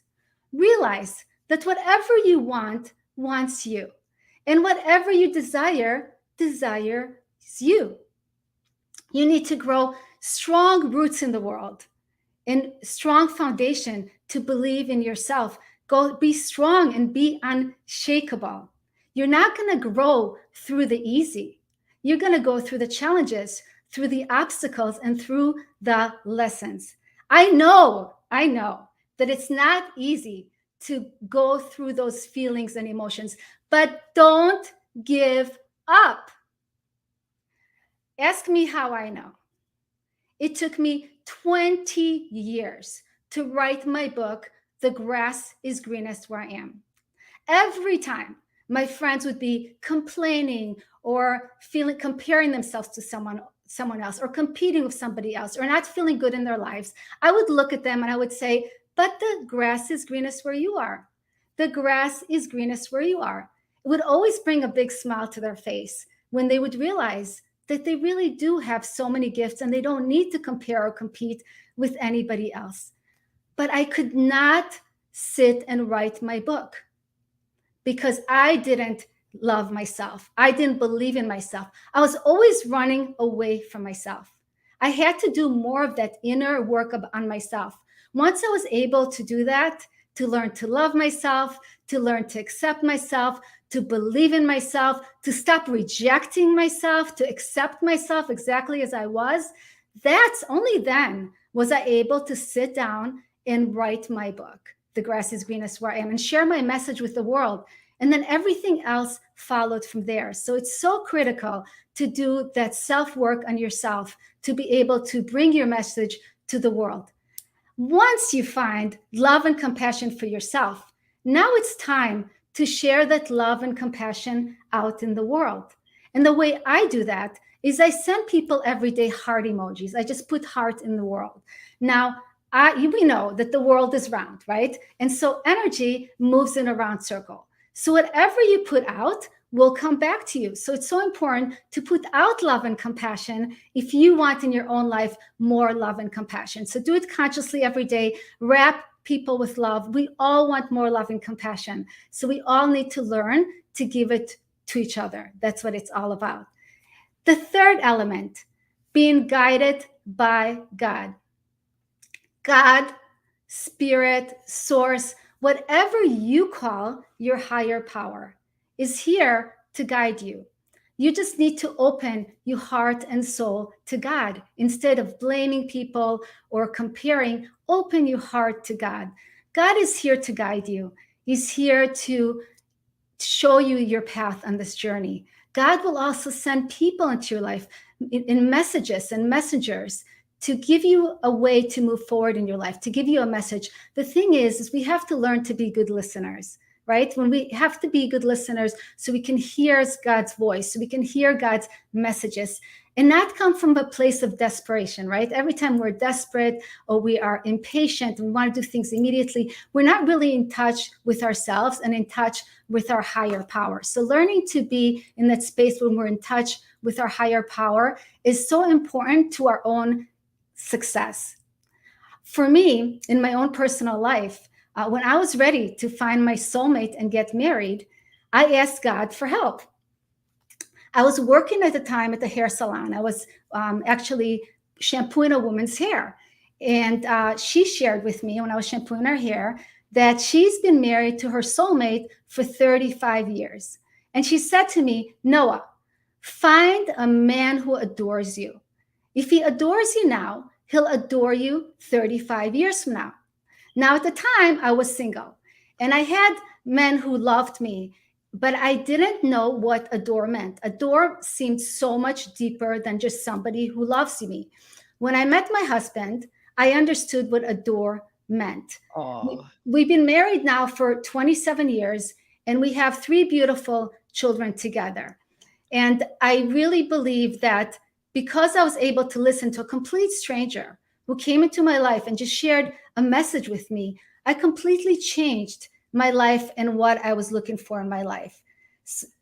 That to me, Noah, that's that blink in an eye. That's that 3G effect. That was a message. I just knew energetically, even though we're not supposed to share everything that's in the book, right? Those 3G affairs, please end your time. Please read, because only you can do your power quote the way you do. Please read it to our audience. It's right up on the screen. You are not your past. The next part is, okay, I will do it. You are not your past. You are not your stories. You are not your judgments. You are not what you own. You are not your problems. You are the light that shines in the world. Connect to your light and shine. Because you have connected with that light. Thank you for being in this emotional pillar. Thank you for being the boots on the ground when we do Boca in February. And just, I know we're going to do the boiler room big time because of your database. Thank you for just being you. Love you. Thank Absolutely. you.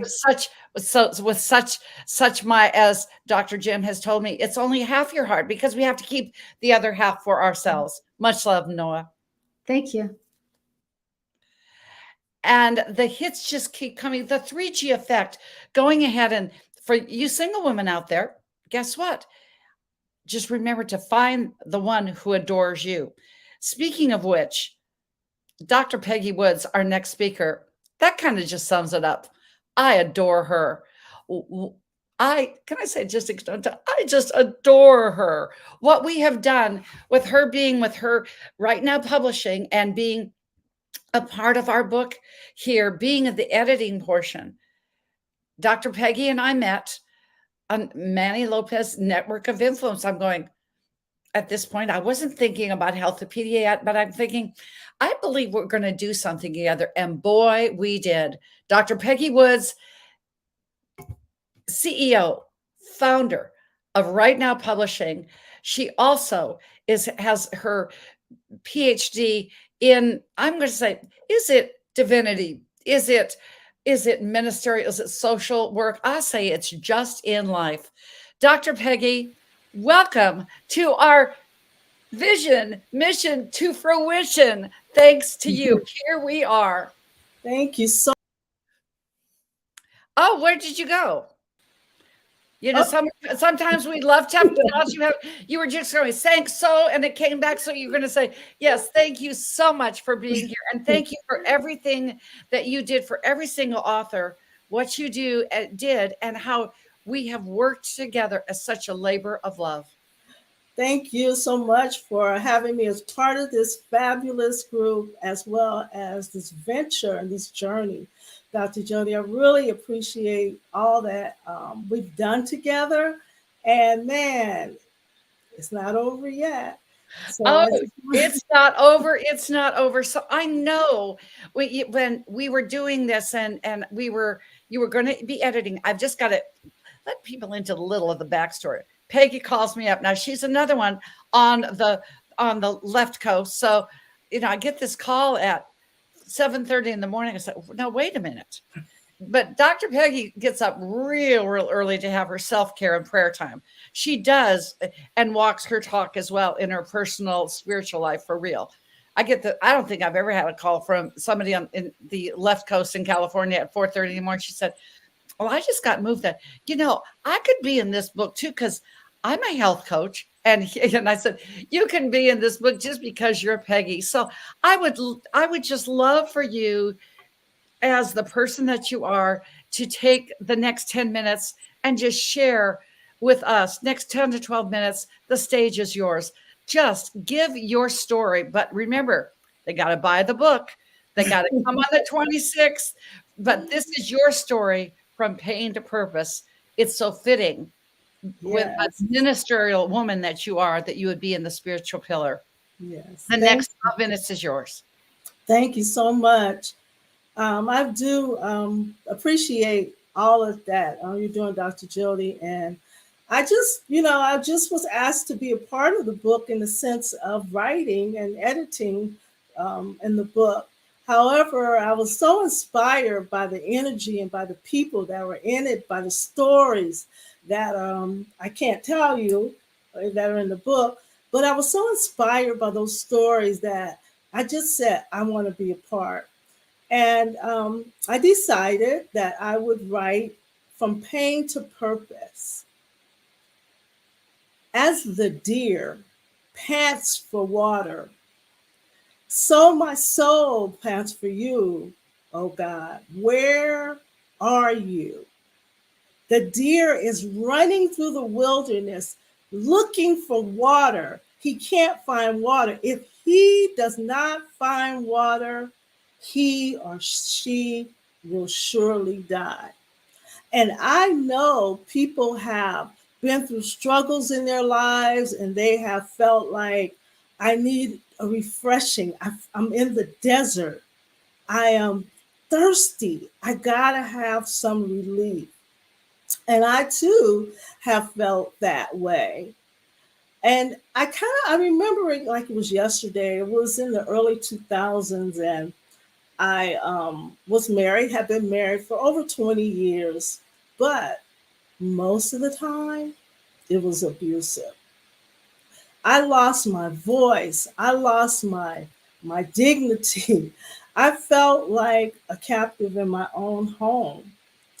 My husband and I, we had 3 beautiful children. And as we walked through the streets, people thought, oh, what a beautiful couple. But on the inside, they just didn't know. And this is a story, if you don't mind me telling you, how I started writing.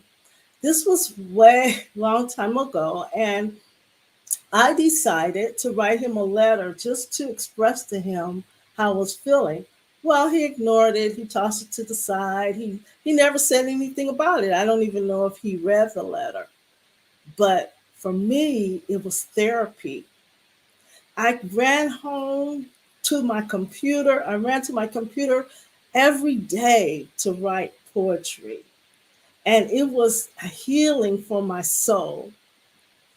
Even read it at the women's group, and the women would sit, and it was so quiet as I was reading, and I look up and they began to weep. And I knew it was therapy for them too, because there are so many of us who have gone through this. Well, one day he told me, well, I throw it away. I don't want to read it. I don't want you to write anymore. But you know what? I couldn't. I had finally found just a little piece of myself, and I was not willing to let it go. And by that time, my kids were grown. So I finally had the courage to leave Gerald, safely leave him. And I went on to become a journalist, author of 4 books. I became, I just became a writer. And so I say all of this because I was destined, I was purposed by the Lord to write. And I went and went to a spiritual retreat, and they anointed me. He poured the oil in my hand and anointed me to start Right Now Publishing Company. And so I say to everyone, you have a story to tell. The pain of your past does not define your future. It propels you into your future. Jesus came that we might have life and have it more abundantly. So when you are going through your trials, do not give up hope, because your rainbow, your victory is on the other side. And so my story, and I'm not going to tell it, that some of this was in my story, some of it's not. But my story is that there have been many things that I have gone through in life, just like you. And if you just hold on, just keep going through, just hold your head up high, you will find that the pain of your past will define an absolutely wonderful future for you. You will begin to have joy in your heart. You will begin to love again. You will begin to forgive again. You will begin to have grace and be grateful, like Noah said. Be grateful every day. So I just want to, wrap up by saying I so appreciate this time to just have a little time with you. I appreciate Dr. Jody for pulling us all together. And I mean, Dr. Jody is, when she does something, she does it big. I'm telling you. So Dr. Jody, congratulations to all the authors, all the wonderful stories that they told, and all the meaningful pillars of life that we go through. Thank you so much. Well, no, you're supposed to be big and I'm little. So let's just get this right there. I love technology when it works. Yes, you're supposed to be big and I'm little. I've got to tell you, isn't this fitting? Trey would say everything works perfectly. Dr. Bernie would say there are no coincidences. Yes. Somebody was texting us on our Healthopedia channel. I'm just going to say you're the only one that, as it was doing, I guess it was a voice over text, my phone picked up your whole speech. Because whatever you speak, Right Now Publishing, you must write. So I just want to say one more time, with great gratitude and appreciation for your gift, what you were able to put into this project and what it meant to our project, and what we will do going forward, because there is a plan from pain to purpose. There's a plan with, as you said, with the deer panting, and it's absolutely, you are taking and giving people refuge now, because you are no longer in the desert. Now, being Mrs. Woods, you're now in your oasis and of your life. And I want to just thank you and honor you for everything that you did and the part that you played in this soul tribe. Y'all, I was telling Karen Rudolph, guess what? You think that after we get done with the project, y'all don't leave. My tribe stays, and you are my soul sister, Peggy. Thank you so much. I loved your message, and obviously Telegram did too. Ciao for now. We will see you on the flip flop, because we've got much work to do. Thank you. So as we just continue one hit after another, we will have Kathy Strauss after this commercial break. But remember to scan that code. Make sure that you scan that code, get it into your phone. Know that you can get an alert as we take our book on the 26th of September to international bestseller in 13 countries. While being mentored and studying with the iconic pioneer in natural healer, Dr. Hulda Clark, and experiencing her life-changing practices and protocols, a goal card was written and dated in 1984 stated, "I will write the Eastern medical version of the PDR, Physician's Desk Reference. The universe delivered a sign to actualize this goal. Now in 2023, we are experiencing vision and mission into fruition. Healthopedia has arrived, led by the iconic 20th and 21st century icon, Dr. Bernie Siegel, MD, author of Love, Medicine, and Miracles, along with 42 extraordinary healing world changers that will motivate, educate, inspire, and propel you along your own path to wholeness, wellness, and abundance. Every compelling story will uplift you to your own epiphany of health isn't something you do, it's what you become along life's journey.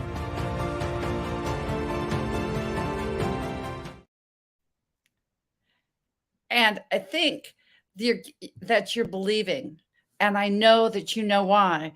This is a new word. This is a new trademark. This is what we know that we're doing. Every single piece of the puzzle. Sometimes you just need to get in. That's what I did. I didn't know that I would find Dr. Hulda Clark. I didn't know that I would find an answer, but you just look, you just go, you just do. And when we came into this project, I knew in my heart, I would just follow my heart and find the right person, and the right person for this job, the right person for this job, and the right people. So if you're out there, women, we are in 2024. We will launch right after our summit. It will be Healthopedia, the 2.0 Women's Essence. If you want to be part of this tribe, you're a woman, men, you'll be next. And we're not going to leave the kids out. That completes me graduating in 72 and retiring at age 72, but maybe not. We'll just have to see. But that's the plan. And I know what you will do, women, to bring this trajectory, whether you're a notable woman, whether you are notoriety-ous, maybe that's that new word, notoriety-ous in the healthcare field, if you're a practitioner or you're a lay person with experience. We're keeping those 4 categories. Why? Because it's a piece of balance. I will say without a doubt that the person of balance, that she could probably fit in all of those categories in this Healthopedia book, is Kathy Strauss. She said, I'm Kathy Strauss. And I said, is it like the composer? I said, I got it. I got you. Kathy Strauss, like the composer. And she is in the emotional pillar. We call her a creationeer. This is one who I had this intuition again. It was love at first listen. I loved her voice. She also is in Ignite Faith. And being in that book, and we had a mastermind, and there was just something about her. We have an assignment. And as the star pupil that I intended to be with our coach, JB Owen of Ignite Publishing, I just decided to say we needed to read our story to each other. Well, I didn't have a partner. I thought, I'm going to call her. Boy, that was prophetic. I'm so glad that I called her. It was love at first listen, reading and my story to her, she reading her story to me. Now I can say, and I will bring her up on stage, not only is she a creative coach, she is an experienced author extraordinaire. Hi, Kathy. Hey, how are you? I am much better today than I was 3 days ago. That's for sure, my dear. But Kathy, the glue that you put with your piece of the puzzle in Healthopedia, you know those people that come in your life that they just resuscitate something that is on life support. Y'all, that's where we were. Now, I knew it was vision, mission, and it was going to be fruition. But Kathy, the fact that you stepped in, and when it says in the acknowledgments, Kathy Strauss, who absolutely with her 4-decade creative expertise, you will feel her graphic artistry and her passion and her energy in every page. Kathy, I mean it. Thank you so much for what you've done recently, but thank you for who you are. Thank you, Jody. No, it's been an absolute pleasure getting to know you. There in my world, it's called when the deadlines and the pressure is on, it's called learning by the fire hose method, and this is called creating by the fire hose method. Oh, excuse me for laughing. I can't laugh too hard; my boobs will fall out. But that's the that is absolutely. It couldn't be a better word picture. But guess what? We did it. We did. Maybe the book's going to be a week. Who knows? But as I said, it will be pristine as my chapter is called Pristine Clean, it will be as pristine as what you viewers that are hearing on here and seeing, and you readers will feel. So how did this Kathy Strauss end up being such a creationary? Let's make this a little bit about you, but I really want to say thank you. You're welcome. It is my absolute pleasure. And one of the, I look forward to actually hugging everybody in person in February. I mean, Yes. it is going to be quite the celebration. So I love it. Yes. So Kathy, we've got this part of our lives. We're both musicians. We've got a part of, I know the cello story. And how did you actually come up with, okay, musician, artist, editor with words? You're really a trifecta now, aren't you? How did that come about? It was actually my life. I actually started off wanting to be in art and music education.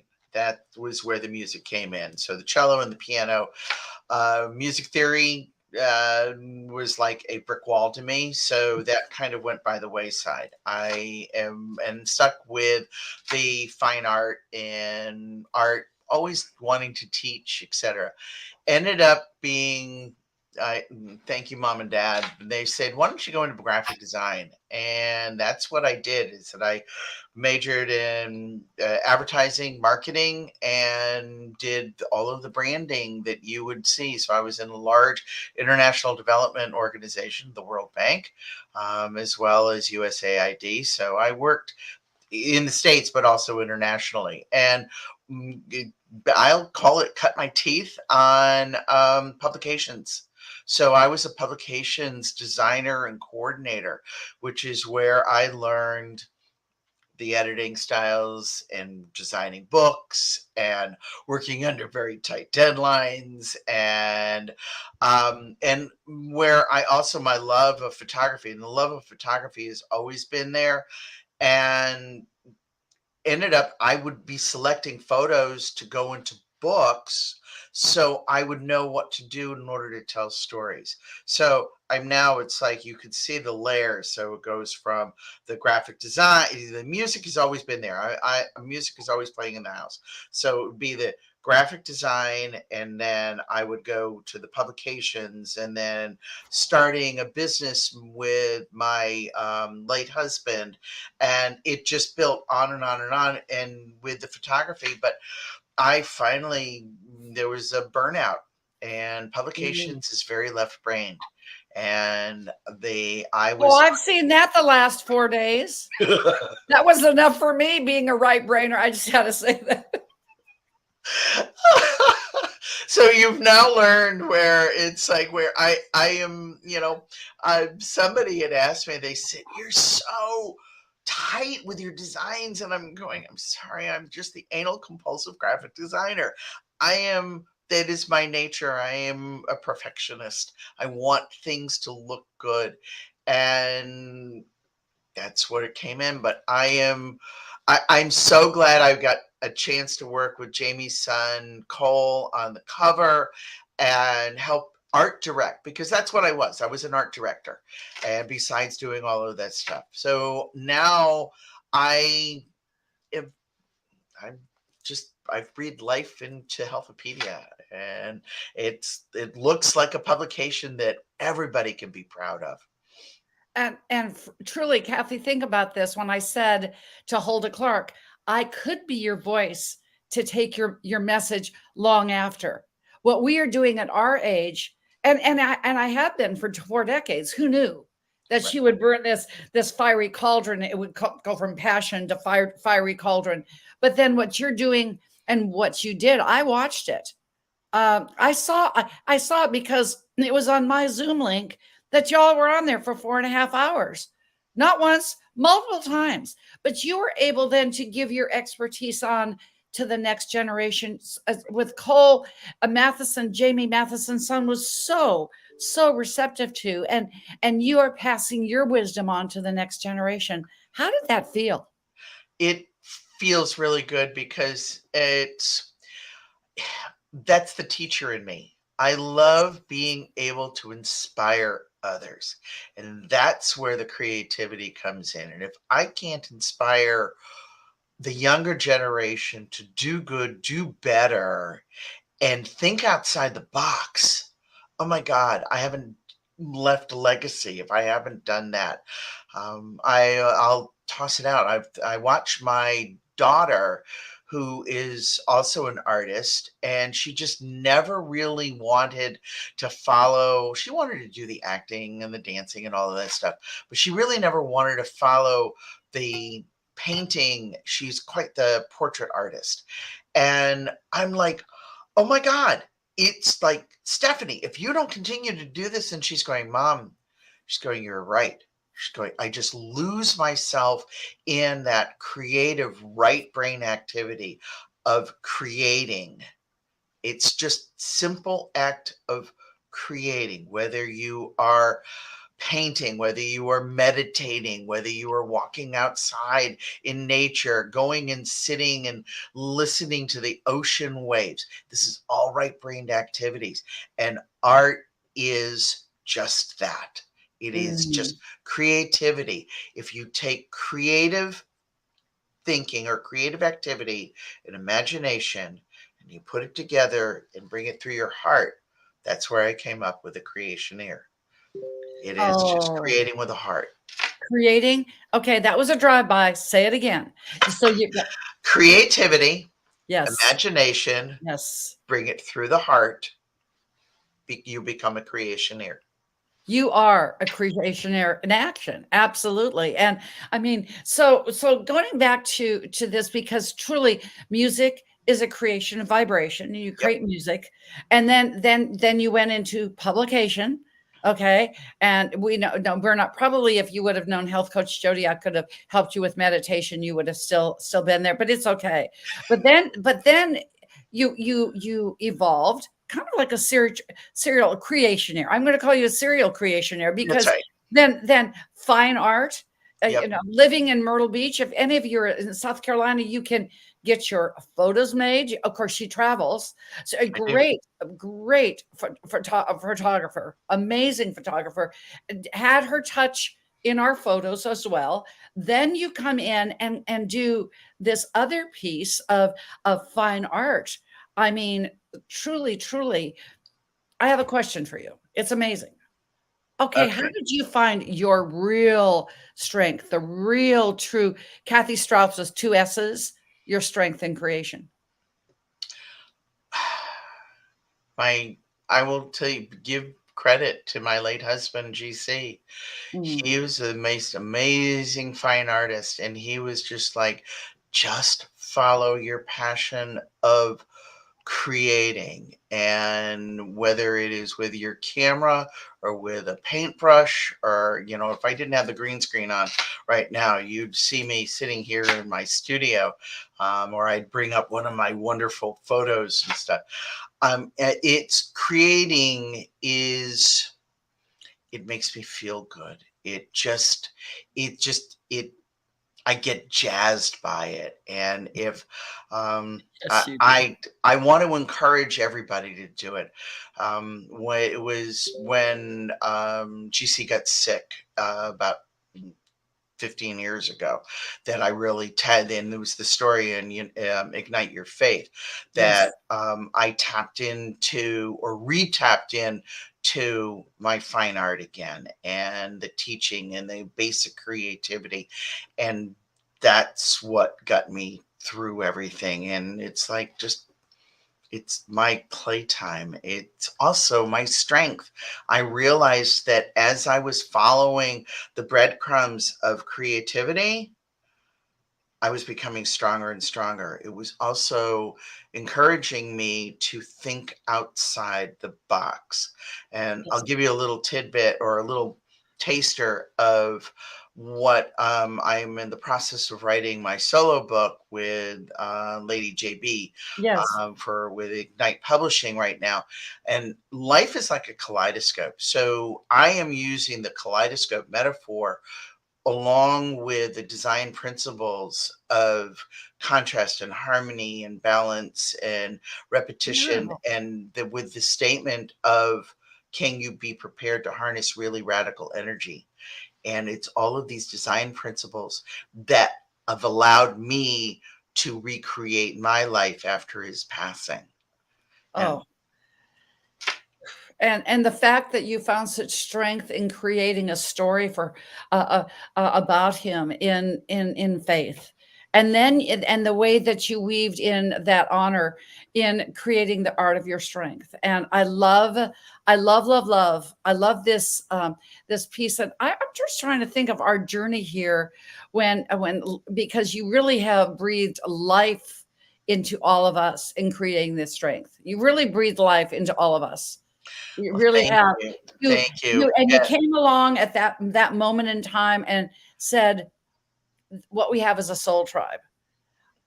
Y'all, if you are out here, and I know you're listening, the rest of you 38, we have our name.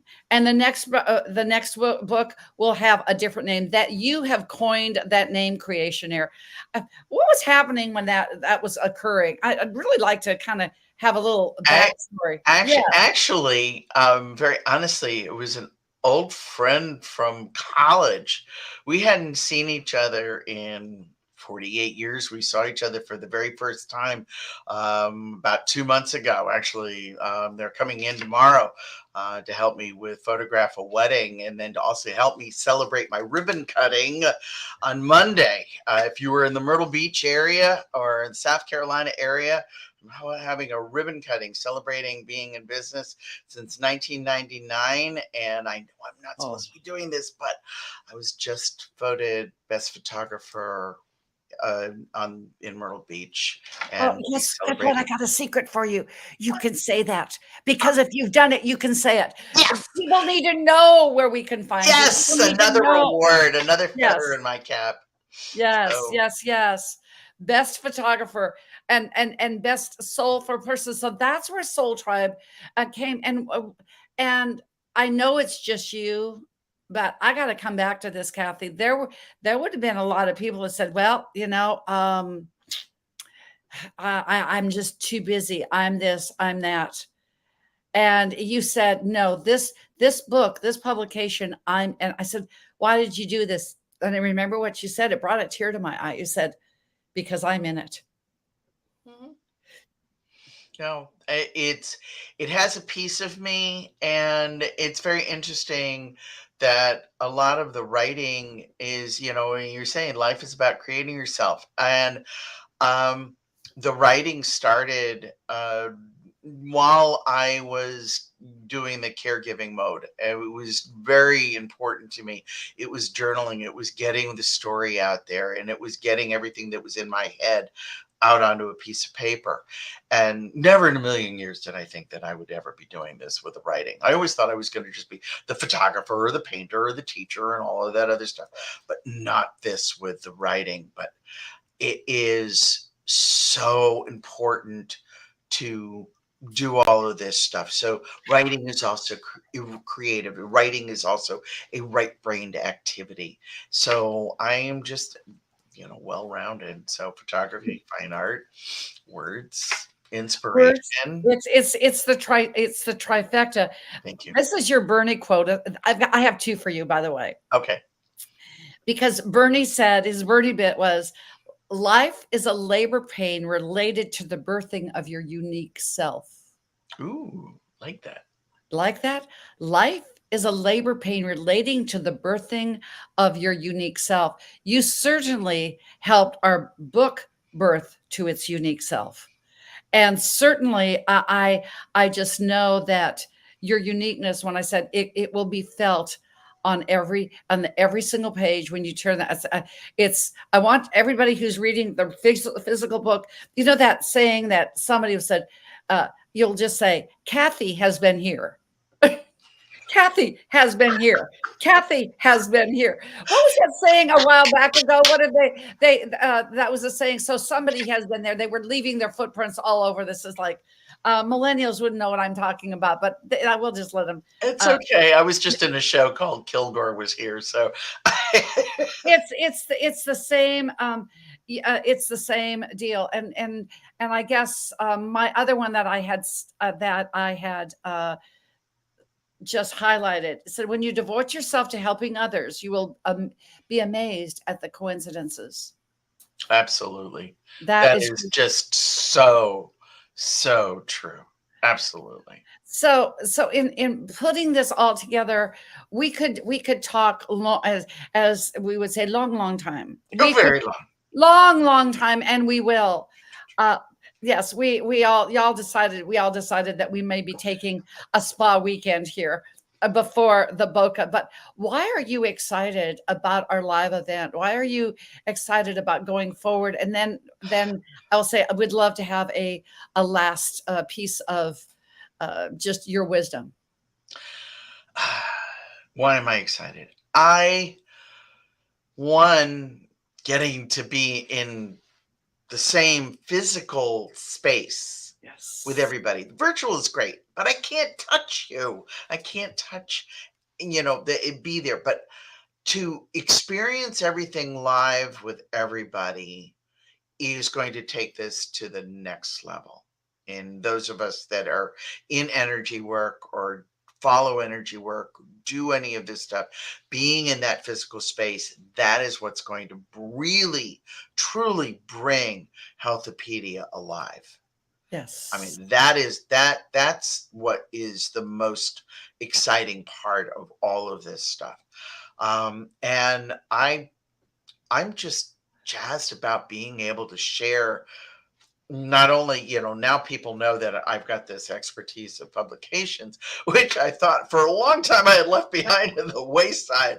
Oh, Jody has a way of bringing these things up again. But I'm just really, I'm just beyond grateful. I mean, Noah was saying, gratitude.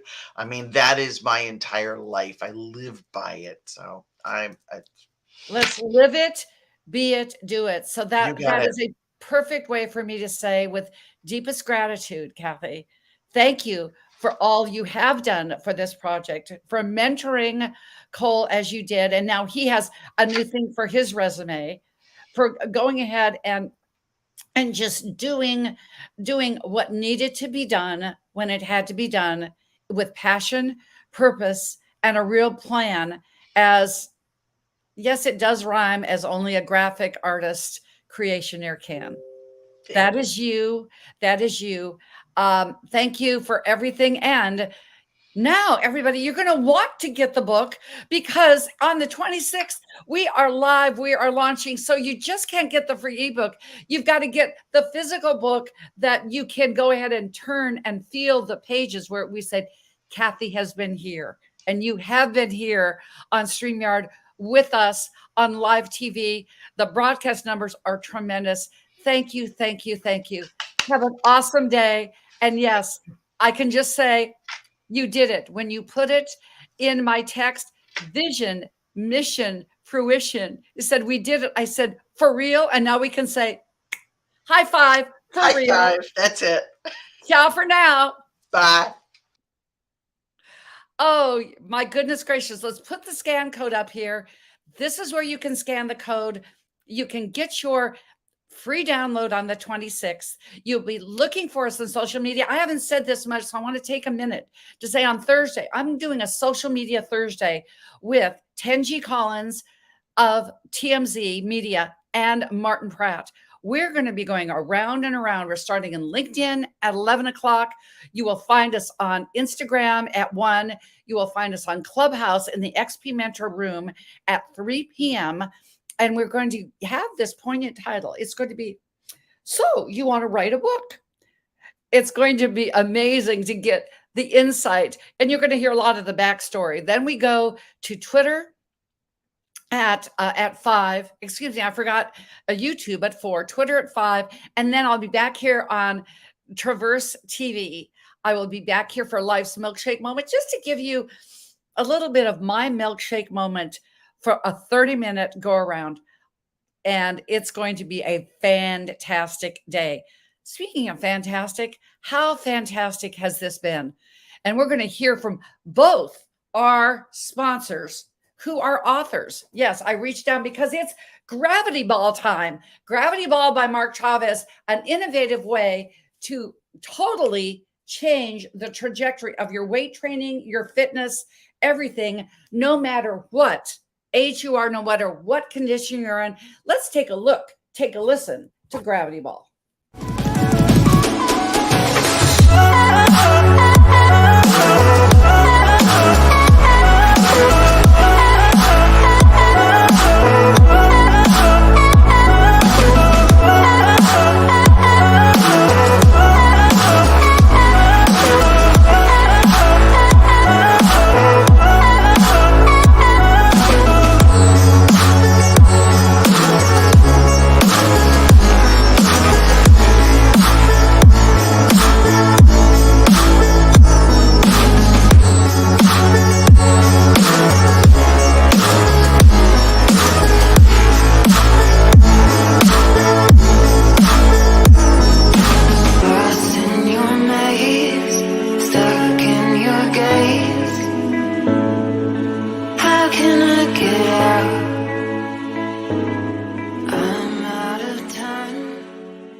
Shannon Roper, board-certified family nurse practitioner, CEO, and founder of Roper's Health Oasis, located in beautiful Carlsbad, New Mexico.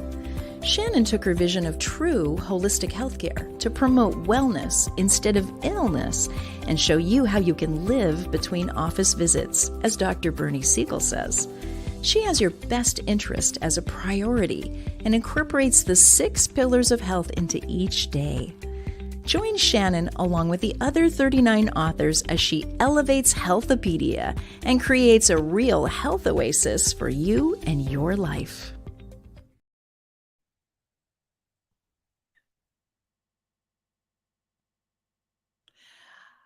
That is alignment. That is a perfect segue for us to go in to my next author.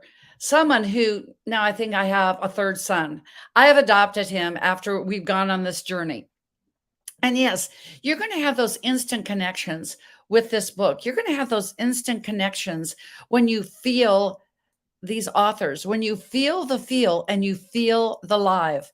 You're going to go ahead and feel that amazing piece of the puzzle. And as I was had a pause for the commercial, actually I was going in because the legacy that Jason Estes has already created with his company, I'm going, I need to pull up Aligned Earth.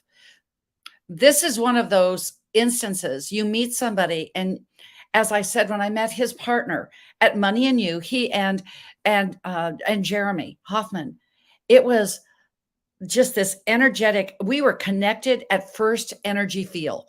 That was the only way I can explain it.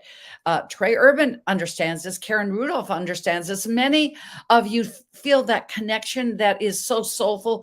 Kathy Strauss, who's still backstage, I know you feel that real as well. And that truly was my feeling with Jason Estes. I knew that we had had this 3.5-day experience with Money and You. I knew that he and Jeremy needed to be a part of this book. When I laid out my plan, when I said, I will give back, as Hulda Clark gave me this vision when I was in my 30s, that I could be that one that could take her mission onward. I knew that this book needed people that weren't baby boomers like my age, but needed people and professionals in different sectors of life that could go ahead and lead on and be that next generation and move it forward. That's who Jason Estes is, who just wants to be called Jay. But it was just such a pleasure, absolutely, to say when I heard through Jeremy, Jason says yes. I really did kind of a backflip, even a 69-year-old backflip. So I'm going to tell you, Jason, you made me do a backflip. I was so excited. I said yes. I knew that both of you needed to be in this book. So I'm going to say, I know this wasn't something that was in your business model. I know that this wasn't something you thought you would do ever. But I want to also say thank you for trusting me to assist you in the ghostwriting process and the deep editing process. You are more